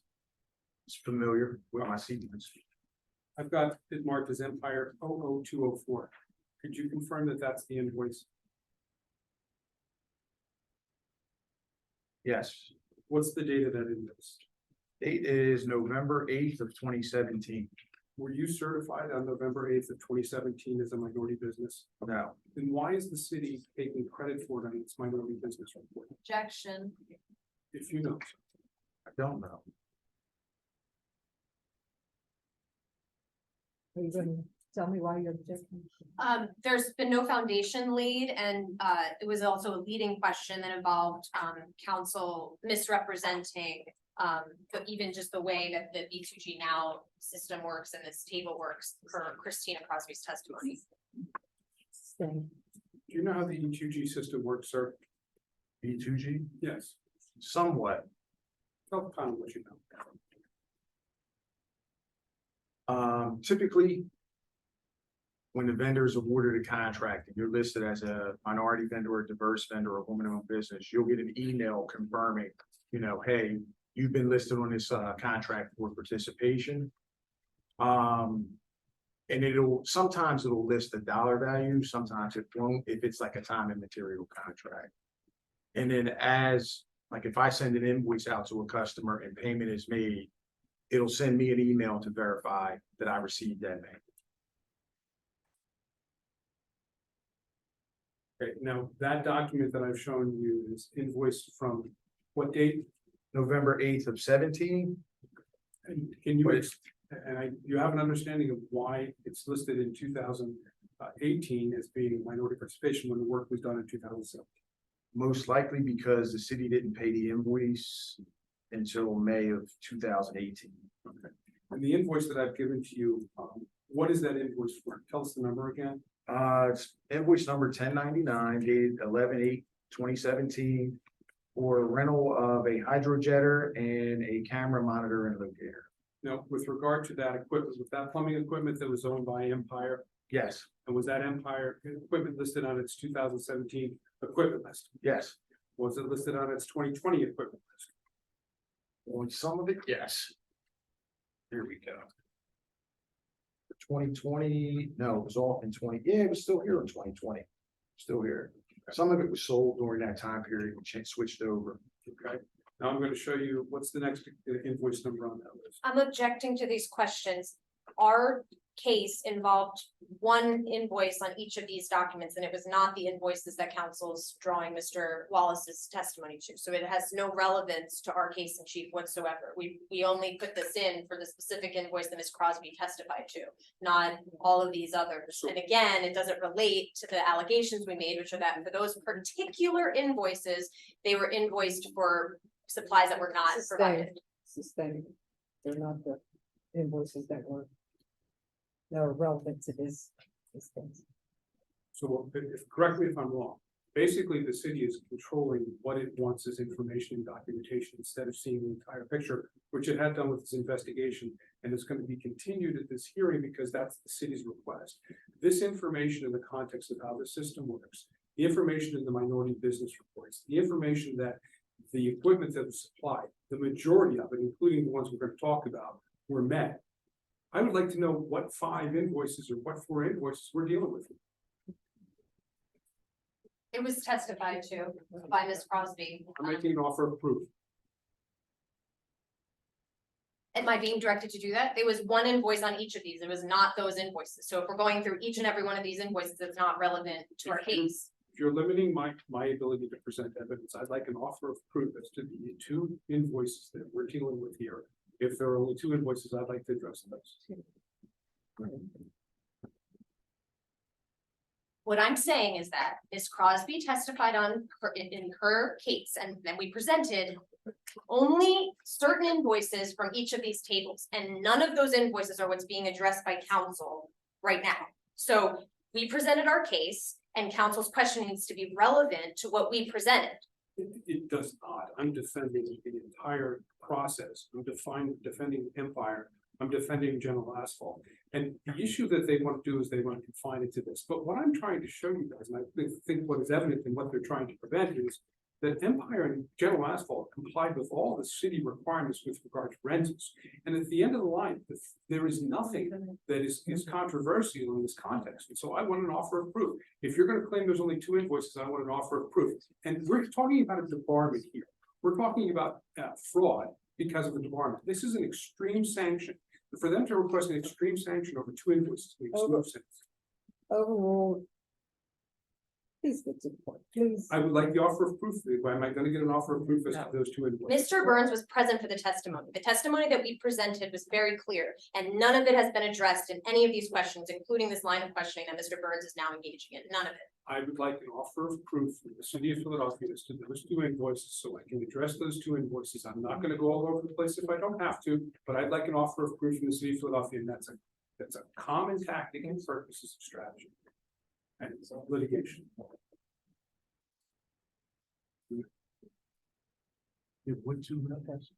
Well, ask the city to give him an offer of proof. If he didn't take notes on what Ms. Crosby testified to, I can't help him. Ms. Crosby testified and we presented specific invoices from each of those tables. Now, for me to have to reiterate that as some sort of an offer of proof, the proof's already been presented. Ms. Crosby testified. If council didn't pay attention, didn't take note of it, didn't take notice to what's relevant for his case, that's not something that should be rectified by me. This is the first time I've ever been in any type of hearing or courtroom where an offer of proof that's requested cannot be met. I think I moved to panel members. I'd like to move to adjourn this hearing because the lack of an offer of proof by the city. Have a seat, have a seat. The answer is no. So the answer is no, Madam Chairman. Okay, so the panel is asking for an offer. I don't have it on me. I would have to go back and look in my computer, which has died, to see what exact, and again, this is something that council was present for and should have taken notes on, because it's Okay, not my that's job to tell noted. them what's relevant to his case. But I would have to look back at my notes, and so if we could take a 5-minute recess, I can do that and bring back the 5-minute exact recess, invoice. 5% recharge.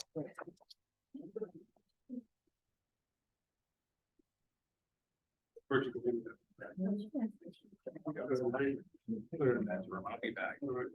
You can start. Okay, we're back on record.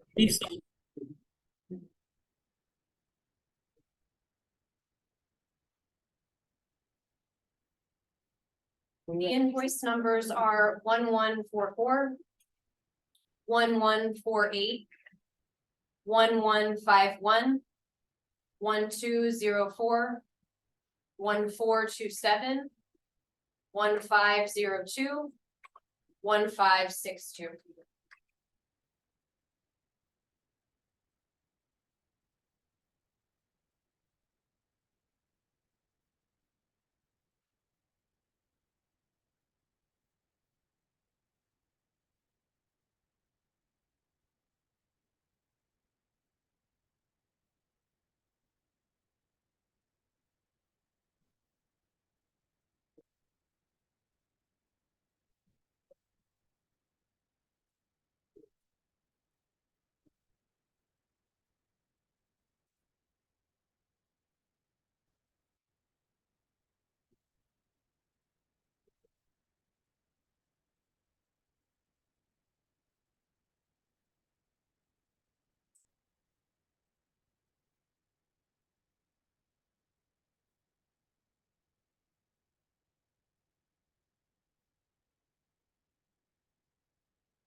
Could you repeat those numbers one more time? Yes, 1144, 1148, 1151, 1204, 1427, 1502, 1562.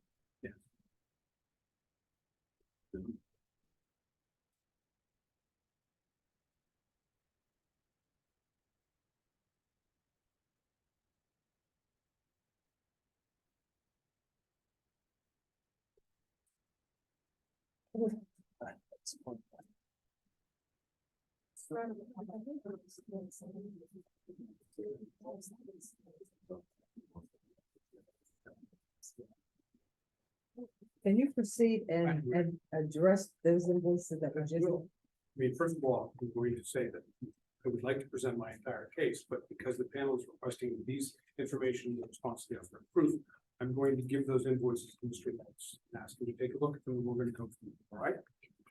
So, Mr. Wallace, I'm going to give to you, I recall this being 1144.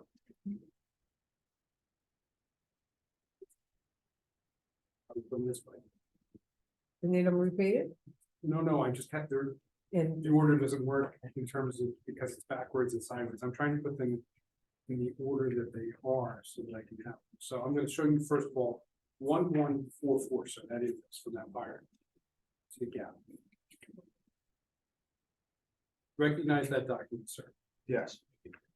Now, in the context of this document, where on this document is Empire seeking or requesting that there be minority status attached to these equipment rentals? There is none. How does that system work then in the city, sir, that the city would certify this as being part of the equipment rental minority participation?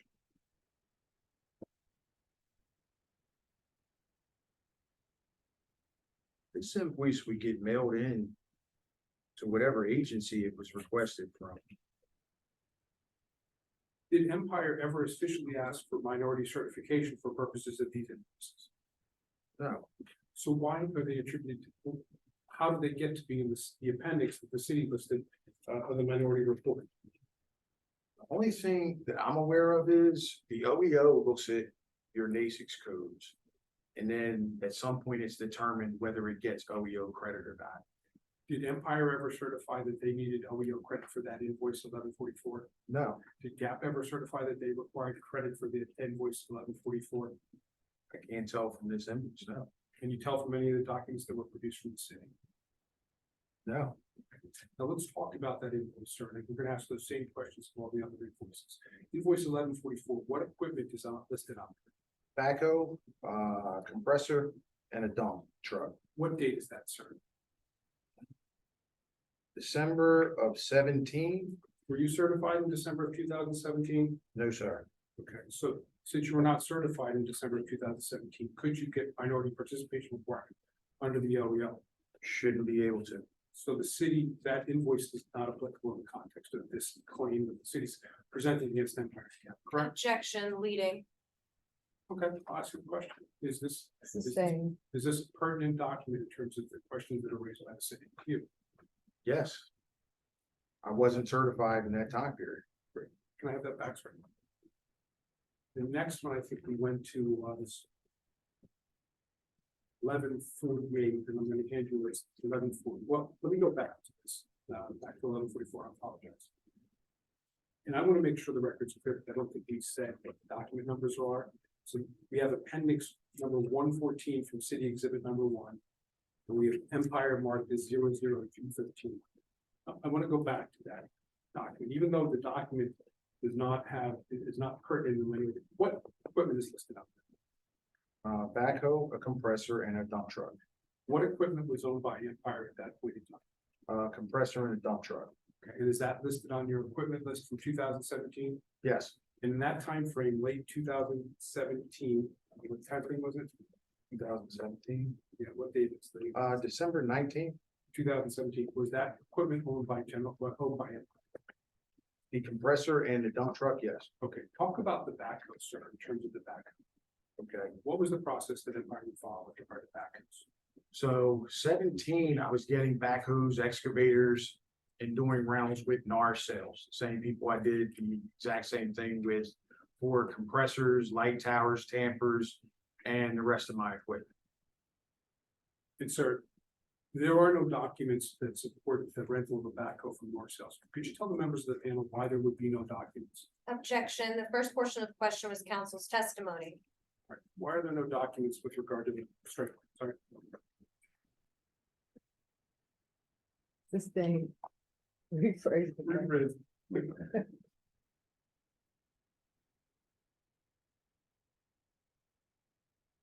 Why is Empire unable to produce documents with regard to that backhoe? Objection, no foundation. Does Empire have documents with regard to that backhoe? For this one, no. Yes. Why not? There was some documentation I just couldn't find. And I disclosed that when they interviewed me. I said that I had a flood, some documentation was lost. I produced as much as I could at that time. I was able to produce documentation of other rentals during that same time period for excavators and for other pieces of equipment. Now, let's go to the next document. Is it on that? Nope, it's the next. 1148, so which is dated, which is appendix 113, Empire 00212.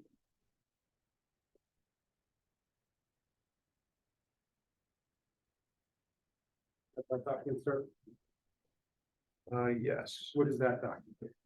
Is an invoice 1148 for a backhoe rental, a compressor, and a dump truck. You own the, is it from Empire to General Asphalt? A compressor, yes. What's the date of that? The date of this is 1/25/18 of the invoice and 1/2/2018. In the context of that, what equipment did Empire own in that time frame? The compressor, dump truck.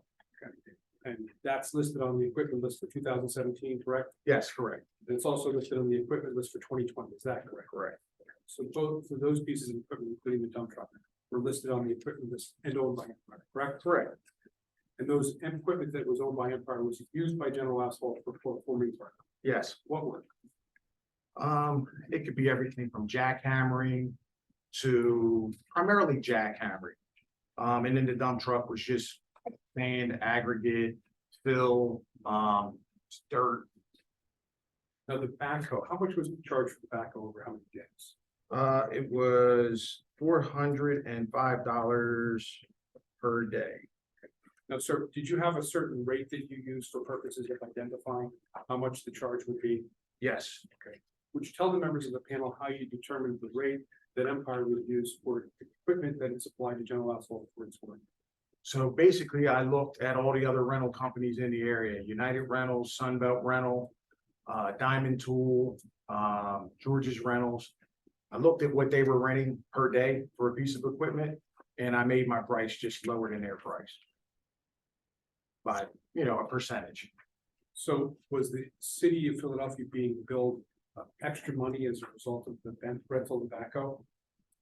It was just a rate that I had indicated.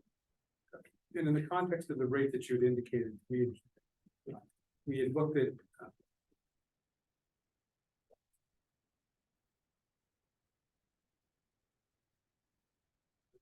how much was the total for that tobacco? For the period, it was $1,620. Okay, so that's a total of $1,620. What was the size of the invoice? The total invoice was with everything, $3,323.16. So the tobacco rental was about half the price. Correct. Now, can I have that back, sir? Do you know, sir, whether or not Empire sought minority certification for this invoice? No, I didn't seek minority certification or anything. Do you know if GAP sought minority certification or participation for this? I do not. You heard the witness testify yesterday that there's a minority report. How does something like this get on the minority report, this invoice? So they use the B2B system. At that time, I'm not sure if they did though. So I can't speak on when they implemented the B2B system. The only thing I would get is if I got an email that said, "Did you get payment for this invoice?" I just confirmed payment. Did anybody raise any issues with regard to backhoe rentals in the time frame of 2018? Anybody from Anyone, the city? Or meaning like on a job or use of the backhoe, the building for the backhoe? no, nobody complained about pricing if that's. Was there double billing that was going on between GAP and Empire for the city? No, I billed and I got paid for it. And No, I'm gonna go to the next one, which is exhibit 1150, invoice 1151, appendix 115, Empire 00214, ask you to take a look at that. Okay.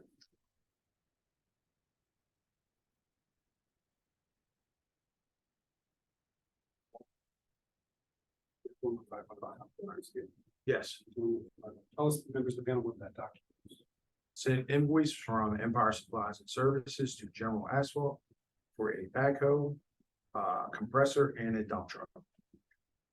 And what date is that, sir? January 25th of 18. Okay. Did you know what work was being performed for that? What? I missed the question. I'm sorry. Sure. Do you know what work was being performed for that? What work? What work was, if you look in the corner there, what work? Oh, at State and Pennypack? Yeah. Yeah, what work they were doing at that location. There was a leak right on the side of the baseball field. There's a generator or some kind of transformer there. And there was a leak. That field is run by Fairmount Park, and there was an issue with the bathrooms in that park.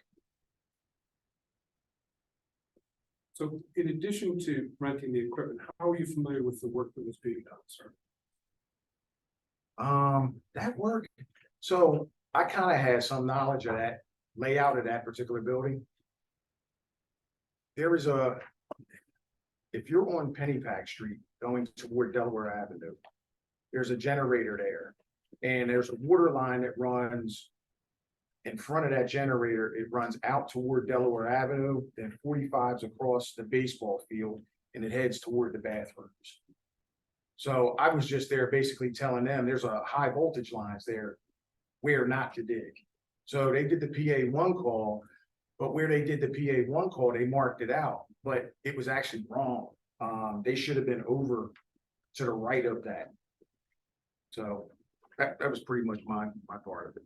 Okay, and in terms of your part of it and the rental supply, how much was the rental for tobacco 405 for the day. for a half day? That was 405 for the day. For a day, so the total was $405. Yes, And I want to go through this again. The other equipment was owned by Empire on that invoice. yes. Okay, and in the rental backhoe, can you tell us what rental backhoe was used for this work? So for this job, it wasn't actually a backhoe, it was an excavator. Backhoe was too small, couldn't dig deep enough. So the typical backhoes, you can get down like 14, 15 feet. So this was an excavator. So if you saw this excavator, it's huge. It was a huge excavator. We were down like 21 feet at that point. We kept hitting water. There was an issue with the tide because Delaware Avenue's right there. So the hole kept filling up. So then there was issues with, water and worrying about the hole collapse. And did Empire own an excavator at that time? No, So how does that handle? again, I go through rentals. I rent Do you recall renting an excavator for this project? through, yes, Who did you rent that? Who'd you, NARS sales. why cannot you produce that excavator rental for ourselves? So I could, out of all the invoices, I only missed about 9 of them total for about 5 years. I was able to get the ones for other invoices where I rented the backhoe for the excavator, but I just couldn't find this one. If I had more time, I might be able to, because I went through backup files, I went through thumb drives. So somebody may ask you, sir, that you entered in their rental backhoe rental, correct, in that rental of four-wheel cab drive. Right.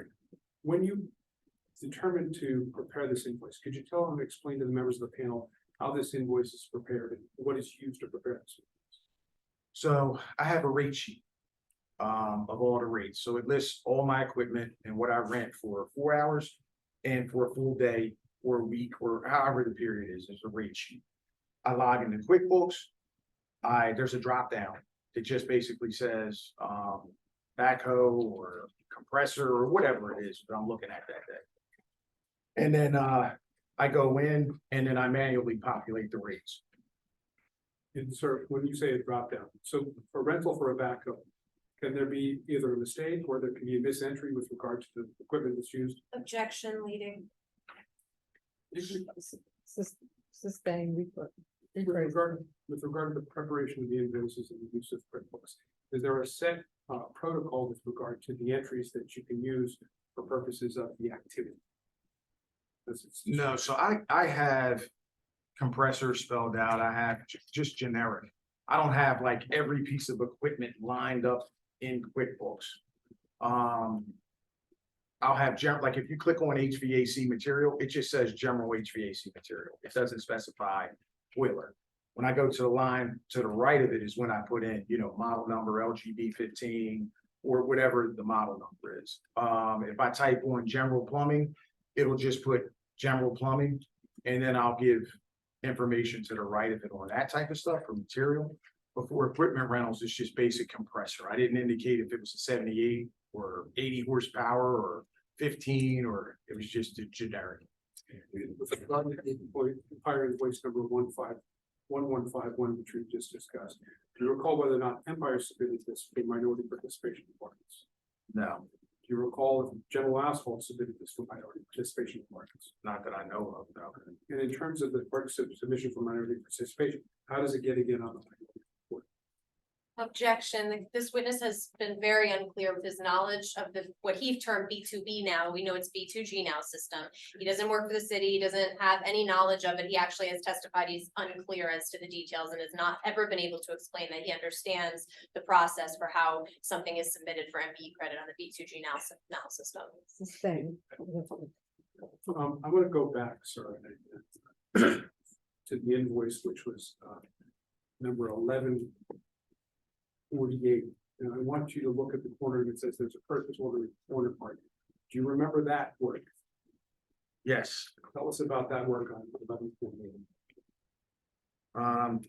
This was at Philadelphia Fire Academy, Tell us what work was done at Philadelphia Fire. and this was another leak repair. And how do you know that, sir? I was there, stopped by. Why would you stop by, sir? always stop by just to make sure, just stop by. You want to make sure everything's okay, that there's no issues, nobody's having a problem, so I just stop in. And now with regard to the backhoe, we had talked about the other project being an excavator. Was that project an excavator or was that a backhoe? This was an excavator. So it was not a backhoe. No. Does that paper refresh your recollection about what equipment was being used? Yeah, so I know it was an excavator because I know I got it through NARS sales. That's where I did my rentals at. They didn't do backhoe rentals. They just did excavators. We get through 11:15 with this. We did.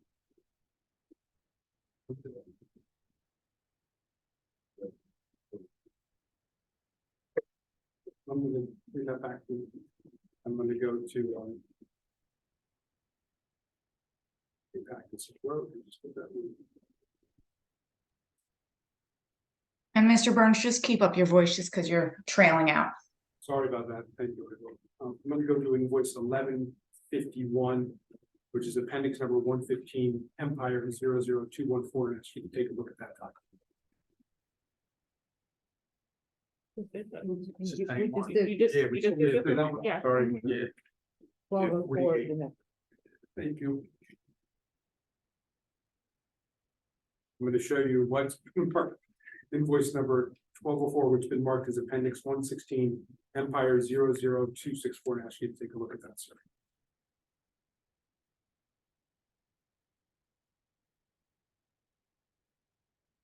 Okay, To recognize those documents. yes. What are those documents? This is invoice for a compressor, camera, a large drum machine and a backhoe. It is an Empire invoice, general asphalt Correct. for equipment. Right? Yeah, this was at Internal Affairs What date is it first? April 10th of 2018. Could you tell us what this was? This was rental of this equipment and it was at Internal Affairs on Duncan Road. They had a tree in the front of that building right next to the steps that had infiltrated the sanitary line there. So we ended up digging up a bunch of roots there. Getting down to the sanitary line and making repairs. Ran the jetter through there to try and open it up. And eventually it was just determined it had to be dug up. I believe that was on the left side of the building. If you go in that building, parking lots to the right, cooling towers on the left. Go up, yes, it was to my left, because that's where the fresh air inlet is. And with If you're regard, standing in front of that building. with regard to the Empire invoice there, what was owned by Empire and what was rented by? Compressor was owned, camera owned, drum machine owned. Backhoe rental is rented. Okay, and was it a backhoe that was used in this instance? This was an excavator. How do you know it was an excavator, sir? Again, because I rented everything through, like if you look at all the documentation that I submitted, everything was pretty much the same company and I did the same, deals with NAR sales. That was just who I used. And it always was excavators. And do you know whether Empire submitted this invoice number 1204 for purposes of minority participation? No, I didn't. Do you know whether Gab submitted this invoice for purposes of minority I participation? do not, no. We go to the next one, 1427, which is taking place. We have that. Since I don't have a copy of it in front of me, could you describe for the members of the panel the number on the bottom, the two numbers on the bottom, describe it for us? All right, so it's invoice 1427. The date of the work is 10/15/18 for a firehouse at 43rd Market, rental of a dump truck, backhoe, a compressor. And then it goes to 10/16, rental of a backhoe. 10/17, a backhoe and a dump truck. And this, I believe I submitted the documentation for the rental. From NARS, if I'm not mistaken. Okay, and in terms of the backhoe, is that the only thing that wasn't owned by? Yes, correct. Okay. Do you recall whether a backhoe was used on this project? This one was again excavator, and I believe I submitted the paperwork for this. Why was an excavator used here? Just, I believe it was just the depth. It was just the depth of how deep they were digging. Did you go to that site? This one I did not. How do you know about that? Is there a reference in the corner to the work itself? Yeah, I put the engine number on the left. And how much was the total backhoe or excavator rental bill for? Let's see here. We have rental 1 day, $446.51 per day. And how much was the total of this charge? Total of the entire invoice was $2,433.27. And how much was it for the backhoe excavator? And the backhoe for 1 day, 2 days, 3 days. About 1,300 change. So we've covered 4 invoices, 1148, 1151, 1204, and 1427 in 2018 for backhoe and excavators. Is that correct? Yes. What was the total amount of those bills for purposes of the backhoe payments over an entire year period? Objection, relevance. I think it's important.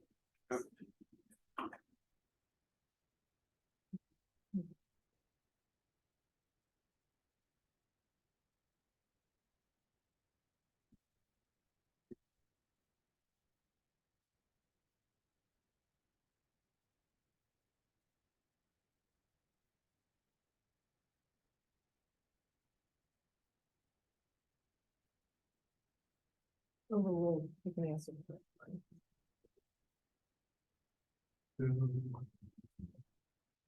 About $4,300.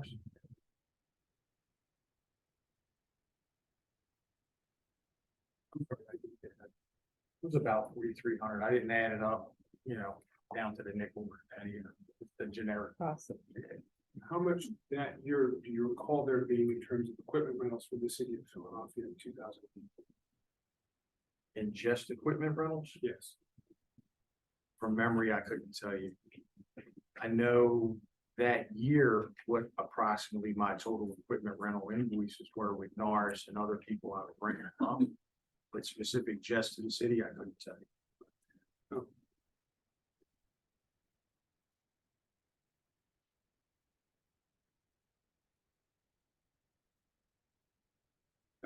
We'll go back to the start of Empire. The start of Empire was in 2016 and 2017, correct? Correct. Was there a purpose that was why Empire was using the rental services? Why was there a rental component to Empire? Would you explain to the members? It was to build income. I rented equipment to build income. And tell us about why you wanted to build. Well, if I could build the income up, I could move on to purchasing my own equipment. I wouldn't have to rent, which was part of the reason why I got into the rent, the lease to own with NARS sales. And I did that same situation with General Asphalt. In the information report, there was an agreement that was entered between Empire and General Asphalt to purchase some equipment. Could you tell the members of the panel about that purchase? To purchase equipment, Yes, the vac truck. another equipment, right? Well, I purchased the vac truck. And then later on, I ended up purchasing a backhoe. That was in like late 18. And then as time went on, I was able to but finance other equipment as time went on. So I was able to get a backhoe in late 19. And then later on, I ended up getting a mini excavator.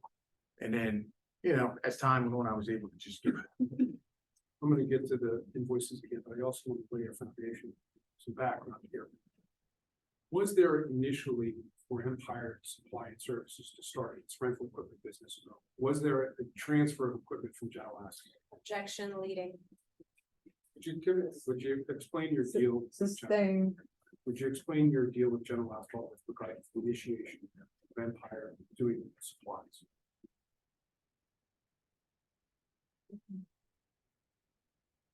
So, Answer. okay. So I'm sorry, I missed the question. I was waiting for an objection. I'm sorry. I want to go back to 2016 and 2017. How did Empire secure the supplies of the equipment that it was using for purposes of the work with Gavin? How did it secure the equipment? Yes. Oh, I had an agreement where, like I said, he went to the auction for me and purchased a vac truck. I ended up purchasing a van. I already owned the dump truck. And then let's get back to the equipment, for example, that's on the Empire equipment list of 2017. So you have the plumbing equipment listed in, just showing you for reference. How did Empire secure those pieces of equipment? Oh, so this specifically on the plumbing equipment, this is equipment that I wanted to buy. And I went to Betts Plumbing, and then I went to Betts Plumbing first. I went to another supplier after that. I think it was Lorber, but I'm not 100%. No, it was Diamond Tool. It's Diamond Tool because I was on 33rd Street. It's Diamond Tool. And I got an estimate on how much the equipment was going to cost. Obviously, you either put it on your credit card, pay cash, write a check. There was no, other agreement that they had. So I did a deal with General Asphalt in 2015 to purchase the equipment, and then I would pay back the money over a period of time. Did you pay that money back over the period of time? Yes. We had referenced to $1,900 check yesterday for $1,901 that was provided by Empire General Asphalt, and it listed several invoices and that deduction. Could you tell the members of the panel why there was that deduction? Yeah, so if you look at that check and other checks when I did with the back truck, I would take a dollar amount and I would say, okay, I'm going to put $1,800 on toward the back truck. I think I explained. Yeah, I'm gonna, you did. Okay. You have, I just wanted to make sure there was a connection between those two. I think you it's got it, important. okay? Got it. And the deal with Mr. Mead was a handshake. Yeah, same agreement I had with NARS. Now, let's go to Empire invoice 1502, which is Appendix 118, Empire 00269. That's the complete one. Okay. Tell us, members of the panel, what that document is. Backhoe rental, dump truck and backhoe rental for invoice 1502.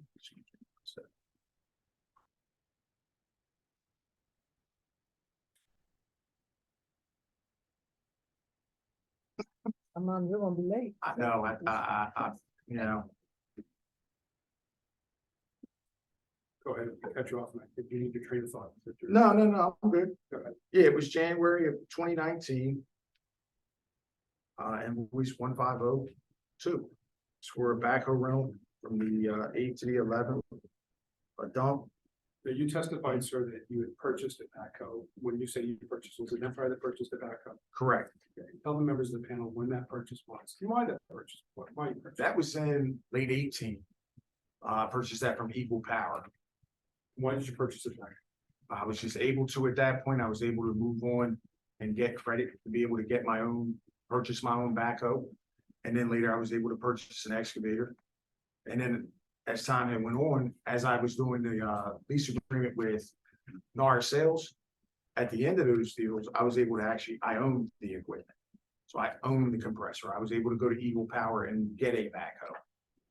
And in terms of the Eagle Power backhoe, were there documents that were objected to this morning that showed that you had purchased a backhoe from Eagle Power? Objection, Yes. leading. Okay. Well, yes, I submitted all my finance paperwork. And when you say you submitted all your finance paperwork, would you tell the members of the panel you But wait a minute, there's a objection. You object, I mean, the question was answered and no one stopped, so I don't know.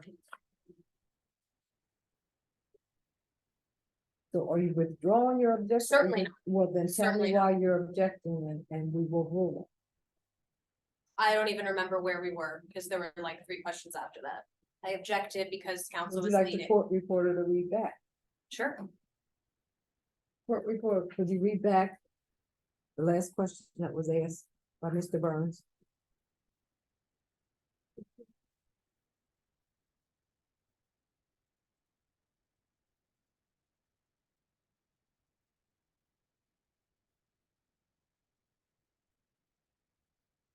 I think you're muted. Yep, sorry. Okay, hold on. The last question, when you say submitted, would you tell the members? And then that's when it was cut off. Wasn't the question- Okay, can you go back another? Yeah. Let me go back, hold on. Ooh.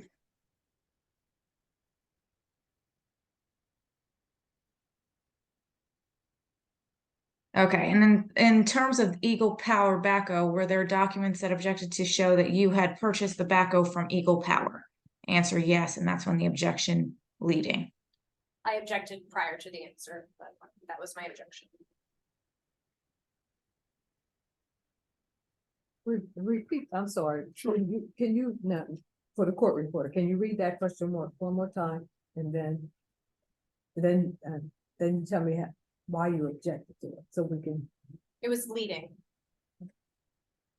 so I need to hear the question once again. Okay, yep, hold on. Gotta go back to it because there was conversation. Okay. And in terms of Eagle Power backhoe, were there documents that objected to show that you had purchased the backhoe from Eagle Power? And your objection was that's a leading. That's right.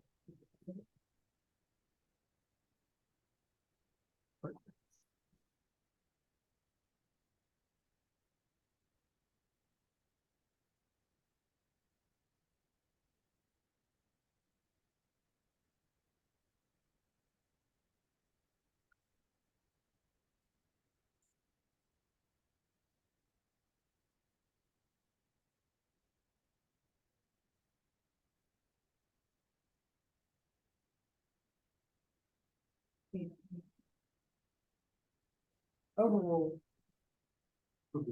Records and statement and proceedment. yes. Thank you. I'm gonna go back to, and I'm sorry to go back to invoice number 1427. You recall that job, sir?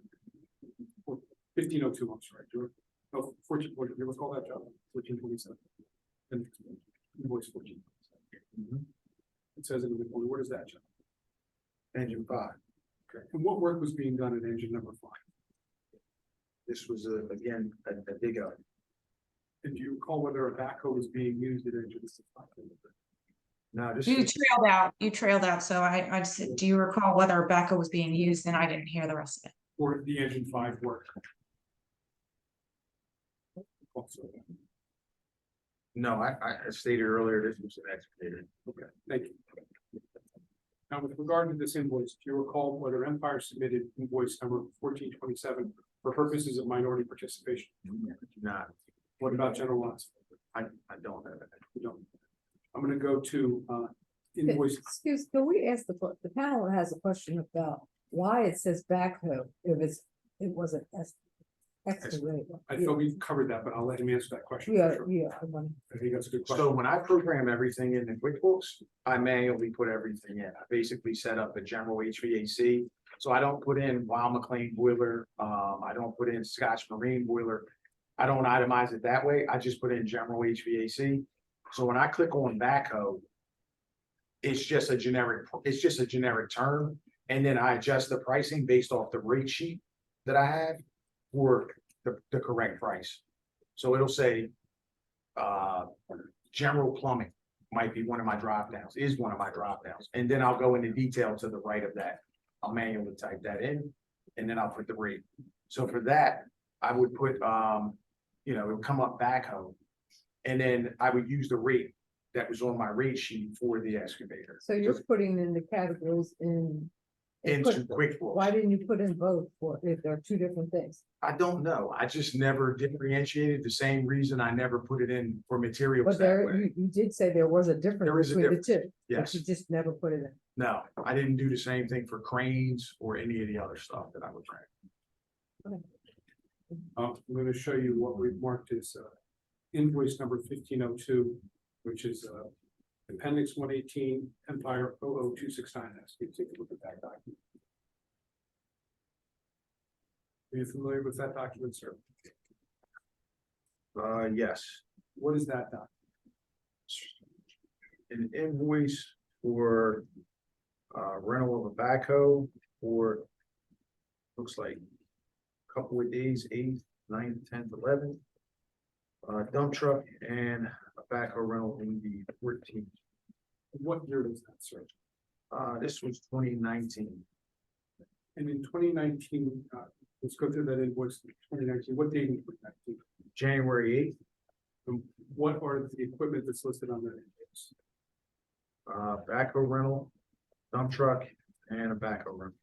Okay, and what equipment on that invoice was owned by Empire? At this point, everything. All the members of the panel, why everything was owned by Empire at that point? Objection relevance. Again, this is back to my same objection. This is not one of the invoices that Ms. Crosby testified to. Since there's no relevance to our case. I thought you said 1502. You want to withdraw? What are you showing the witness right now? 1502. But we already went over that. We went over all those questions. So then my objection is asked and answered as to all of this. I don't think I went over 1502. I just You said did, you that- did. Sure You did. did. 1562 would be the next, the last. one.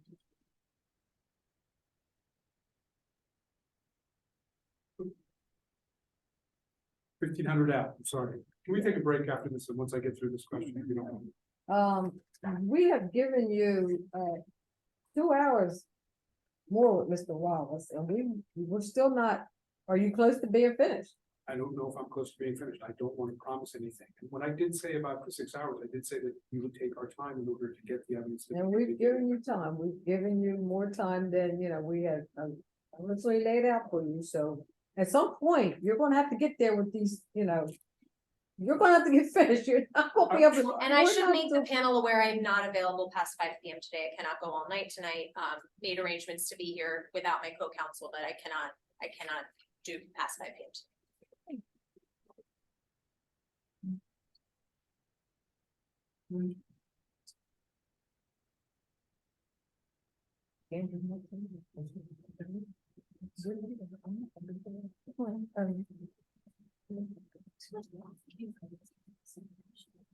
May I consult with my counsel? for what's- Let's get five. 5 minutes. Five.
Folks, we're gonna go. We're to- recording.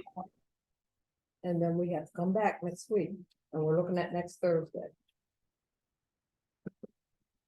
We've discussed that now, or let's continue with this first, and then we'll talk about next Thursday. Let's get this out of the way, Can I check my calendar? please. And yeah, and then Thursday, if it's agreeable, whatever, we plan on staying until this is done. This Thursday is the last date for this. Much as I like being with everybody, that's it. Do you want this on the record or you want to like decide and then tell me? Discuss essentially, we didn't do this out recording. Okay. I'm sorry, you're gonna. All right, we're gonna take it off the record real quick. Okay, just let me know when you want to go back on, okay? Okay.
Jesus Christ.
I'm sorry. That's Why am I fine. telling you like? Okay, Okay, so the panel has, okay, we're gonna go back on the record. are we back on record? Ally, are we back on the record? Yes, I'm here. Okay. Thank you for checking. Yes, we're back.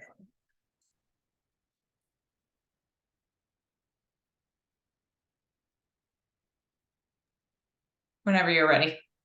I'm sorry.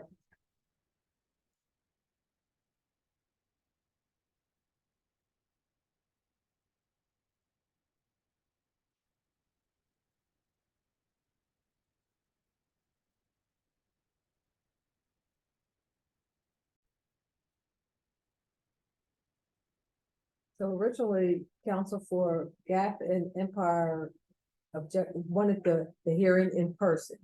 Would you consider virtual to help with schedule? I always object to virtual hearings. I don't find them to be beneficial in the context of the presentation. But my case and presentation, the witnesses, I do request. But even one person virtually, like, we could be here, but Mr. McDermott may be virtual. Let me ask you a question. That's the question. Following argument. We're gonna be able to submit a brief, right? Yeah. Yes, that's yeah, proposed yeah. findings of fact, Yeah. conclusions of Yes. fact, correct? So I'll have the notice of testimony for that then. So I'll withdraw my objection. Can you speak up, Mr. McDermott? Just start over because I can't really hear you. My objection to 10 o'clock, since I'll be able to see the notice of testimony and make argument in the findings, facts, conclusions of law. And I'll ask, Michael may not like it to be here, but I'll ask that I can be on it. So as I'm driving back, I can listen to it. It can come right here on my phone. That sounds like a service. But I would just ask one thing so that we have it for the record. When Mr. McDermott does that, just to protect all of us, that Mr. McDermott identify, hey, I'm getting on the record. And I know that when you do the Zoom, it'll pop up, but I'd like to have at least a moment of a break just so that we can have that established. That's fine. We're at a break. They have been on whatever. Is that acceptable? Yes. Okay, that's what we'll do, right? Okay, so we'll start at 10. Mr. McDermott will be virtual until he gets here. And then he will tell us when he comes on to you. Great. Okay. Location TBD to be determined. Okay. So Yeah, TBD to be yeah, determined. Right, yeah. okay. I was gonna say that we haven't secured this room, right? Okay, so yeah. All right, great. So say one more time for the. Okay, the date is Thursday, September 28th at 10 a.m. And the location will be determined. And that's the last day of this hearing, and we will go as long as we need to be, it's completed on Thursday, the 28th. Everybody clear? Good, all right, so let's. Having heard no objection. Please, no objection. Let's continue to 5 o'clock. Great. May I proceed again? I think we had left off with one more invoice that was presented. This was invoice. Just, yeah, keep your voice up. I know it's the end of the day and you're getting tired, but it's got to keep your voice up for me. I'm trying. I'm losing my voice. I'm going to show you, Mr. Wallace, Empire invoice number 1562, appendix number 119, Empire mark 00270, and ask you to take a look at that document.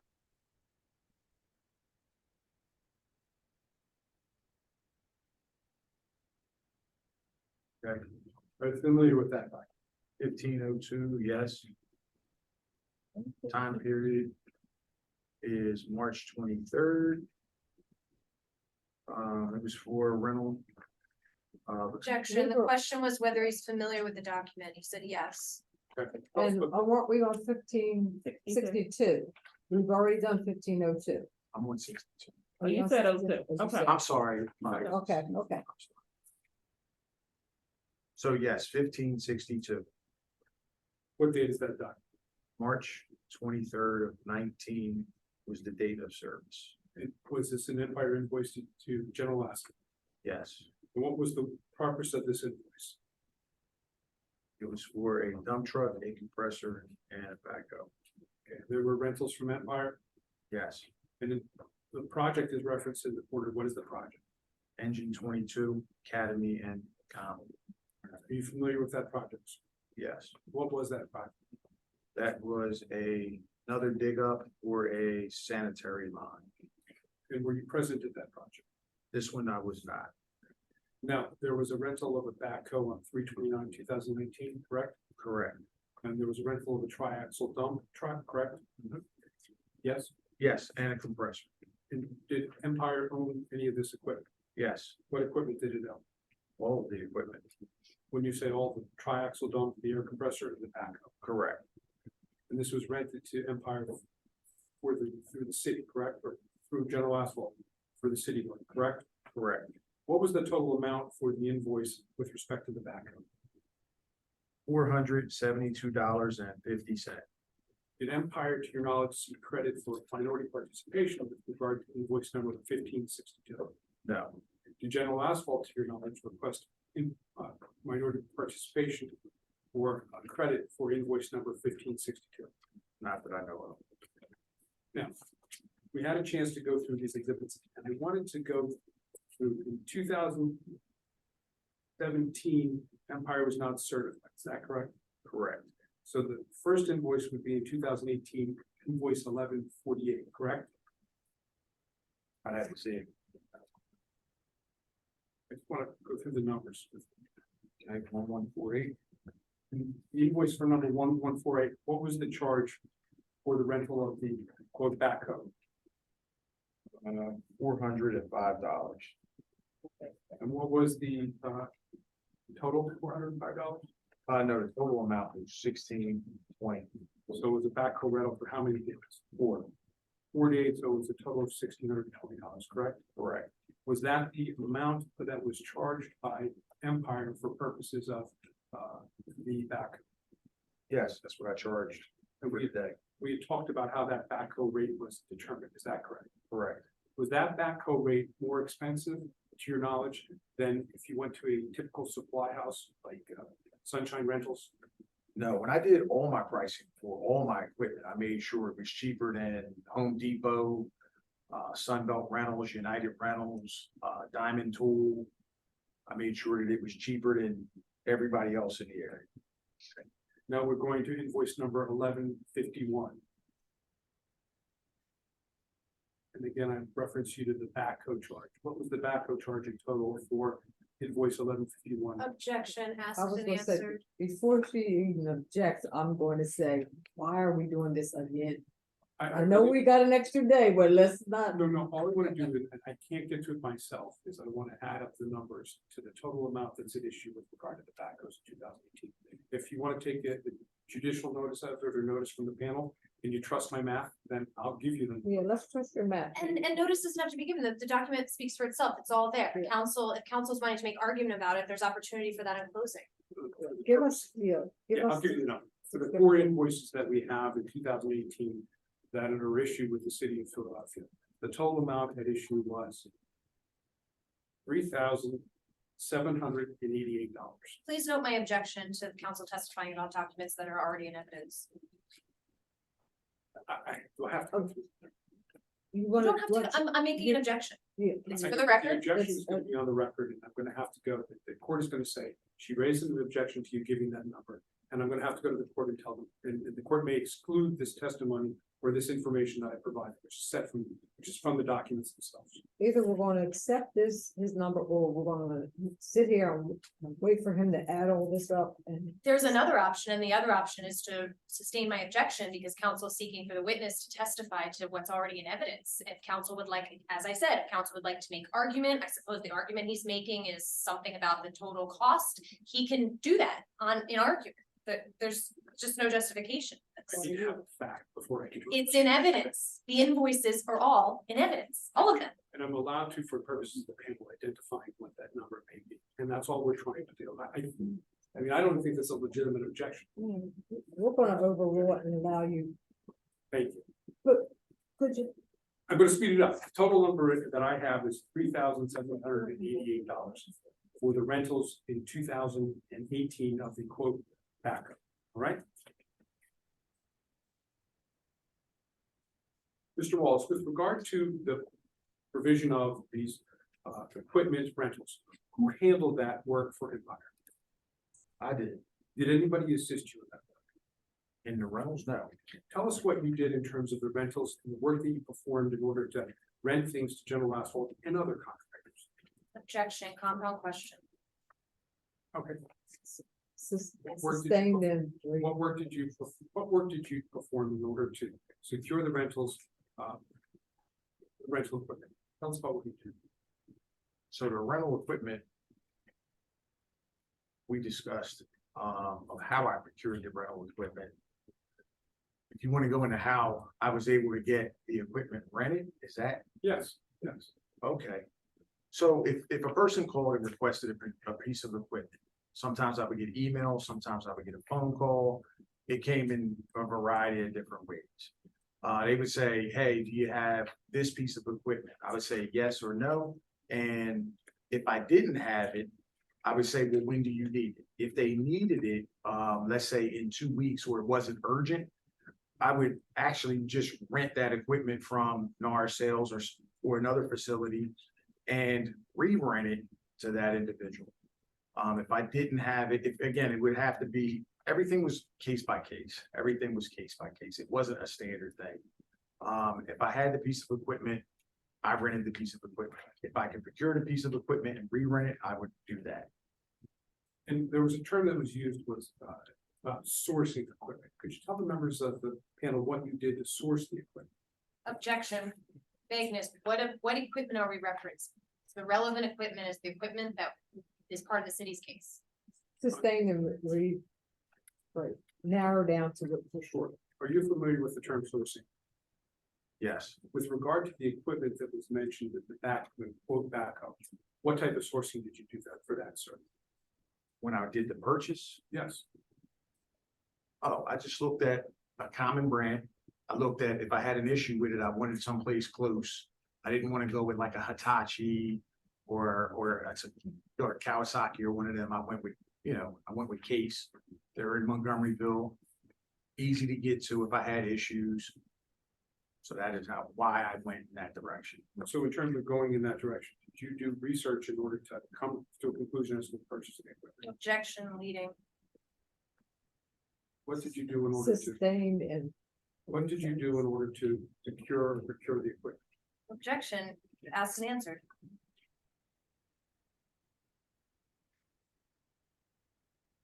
Sustained and. Move on to, he's already answered that question, so. Well, I want to go to the handling of the equipment too. When you sourced the equipment and you rented it out, how was that set up? What was the logistics with regard to that setup? I had some equipment in a van that I own. And some equipment was left at General Asphalt in a box truck that was designated for plumbing equipment. Now, with regard to the excavators and the, for the backhoe, what was done with that in terms of storage and use? So when I got the backhoe, that was delivered to a job site initially. And then after that job site, it went to multiple job sites, but I stored it at General Asphalt. Okay.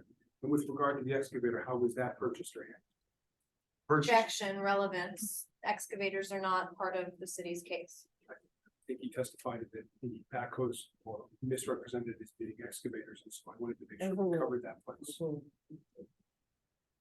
I'm sorry, question again? Sure, we're going to talk about the excavator and not just the backhoe. Would you tell the members of the panel what you did in terms of sourcing the excavators? Oh, so I went with Volvo. Just again, it was based on brand, reliability, least amount of problems, easiest to get financed, and the easiest on the credit. And how did you utilize that in logistics for the excavators? How would that be used or rented out? Objection, relevance. Withdraw the question.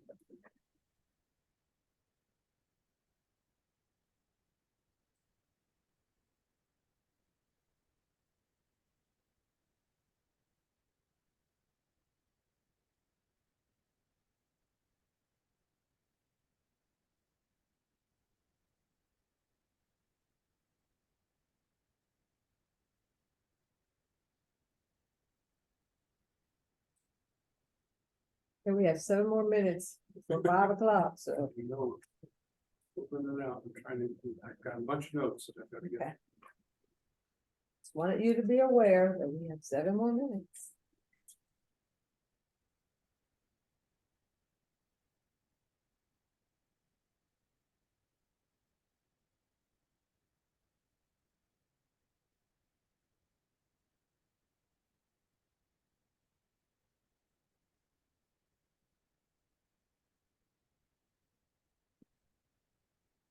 We're going to move on from this subject to another subject. Reserve the right to come back based on documentation. I'd like to go, sir, to what is known as the Moss Listed Playgrounds. Are you familiar with that, sir? Yeah. Before I show you documents and information, would you tell the members of the panel the work that George Wallace and Empire did with regard to the Moss and Distant Playgrounds? Can I explain how I got involved with Boston Distant? Yes, you may. Objection. That's, yeah. Well, ask the question. It's the thing. Yeah, he's asking a different, you ask the question, you answer the question, you don't ask them, another Okay. question. Go ahead. Okay, so the question is, what work did I do there? So I went to the location, I got information based on what the need was. They sent over square yardage and gave an explanation of what the need was. At that point, I went over and just checked access. How can I get equipment in? And however, basically access was the main thing. And then did a general walk off of the job sites. And that, No. go ahead. Yeah, the walk off is just consistent of using a wheel and saying, okay, this is the particular space. This is what we're going to do here. How are we getting equipment in? And that was that. In addition to doing the walk off, how much time do you think something like that takes to do for something like that? Objection, calls for speculation. How much time did you spend? Go ahead. I'm going to sustain that because he should know that answer. He should know if he does the work. Right, part of the problem is the question. The question was a general question, not specific. If the question is, how much time did you spend doing that on that specific project, I would not have. So can you rephrase that? And let's break this down between Moss and Distant Playgrounds. And speak up, Mr. Burns. Sure. Yeah, I was just gonna ask you, let's break it down between what? How much time, sir, did you spend doing the inspection and estimating work at the Moss Playground? At Moss, on site, I was there before work started. I was only there probably an hour, What about Distant, sir? about the same. Okay. Now, when there was testimony, the indication was that you were looking at your phone with regard to these projects because you weren't familiar with them. Could you tell the members of the panel whether you were familiar with these projects? Objecting to the first portion of that question is council's testimony. That wasn't a question. Could you tell the members of the panel whether you were familiar with this project, with these projects? Yes. The answer is yes, I was familiar with the projects. And in terms of being familiar with the projects, when the question was asking you about the projects and your recollection of your reader, could you tell the members of the panel what your condition was on that day? Oh, when I was interviewed initially, I just came from having COVID. I had pneumonia and I was just exhausted. I got to a point where I could be around people, but I still was just out of it. I wasn't feeling good. And I didn't expect to be there as long as I was there. So I think mentally I was just, I thought, oh, they're going to ask some questions. I'll be in and out relatively quick. And it just turned into a long day. And did you include the discussion of the Moss and Distant Playgrounds? Yes. Okay, and there was a reference to, at any time during the interview, could you tell the members of the panel whether you looked to your phone? Yes, I requested if I could look on my phone. And could you tell the members of the panel why you requested to look at your phone? I requested to look at my phone so I could look up the address. What do you mean, sir? I wanted to know, so they were saying Moss and Distant and I knew them by address. I was looking at, it gave me a better idea of like, which location are we talking about? What's the address? You tell the members of the panel how you process job projects. Objection made. How do you recall job projects? Some locations I recall, based on proximity to where I live. Some of them are just, if I work somewhere that I grew up, then I always remember where that is. I'm not the greatest with you saying an address and me knowing exactly what building that is there. Sometimes I need to know the name of the building. Sometimes the address triggers it. But once I get on that path, I can say, oh yeah, Elwood Elementary, 13th and Oak Lane. I know it's that is, you know, and I can go into detail. But I just asked if I could look at my phone to look it up. Once you have the address for Moss and Distant Playgrounds, did it refresh your recollection about the projects? Yes, And tell the members of the panel what those projects entail. they were both relatively small paving jobs. One was a basketball court and the other one ended up being, it was just a flat area, but it ended up being almost like an outdoor workout type of area there. And you recall what date you visited those sites? I don't remember this exact dates. I think it's 5 o'clock. So I'm going to transition to the contract, so this would be a perfect time to break. Thank you. Get the parts, get the pots. We're done for the day. Off the record, off the record. Thank you all. And just before everybody logs off, I think I needed email addresses for Mr. Burns and for Melissa. Did I hear her say? Yeah.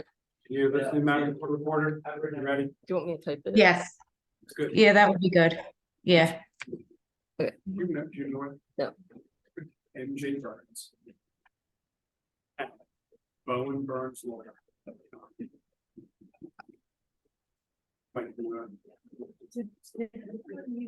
Is that one? MJ, I'm gonna send it to you in the chat, Ally. that's perfect. And then also for Miss Medina.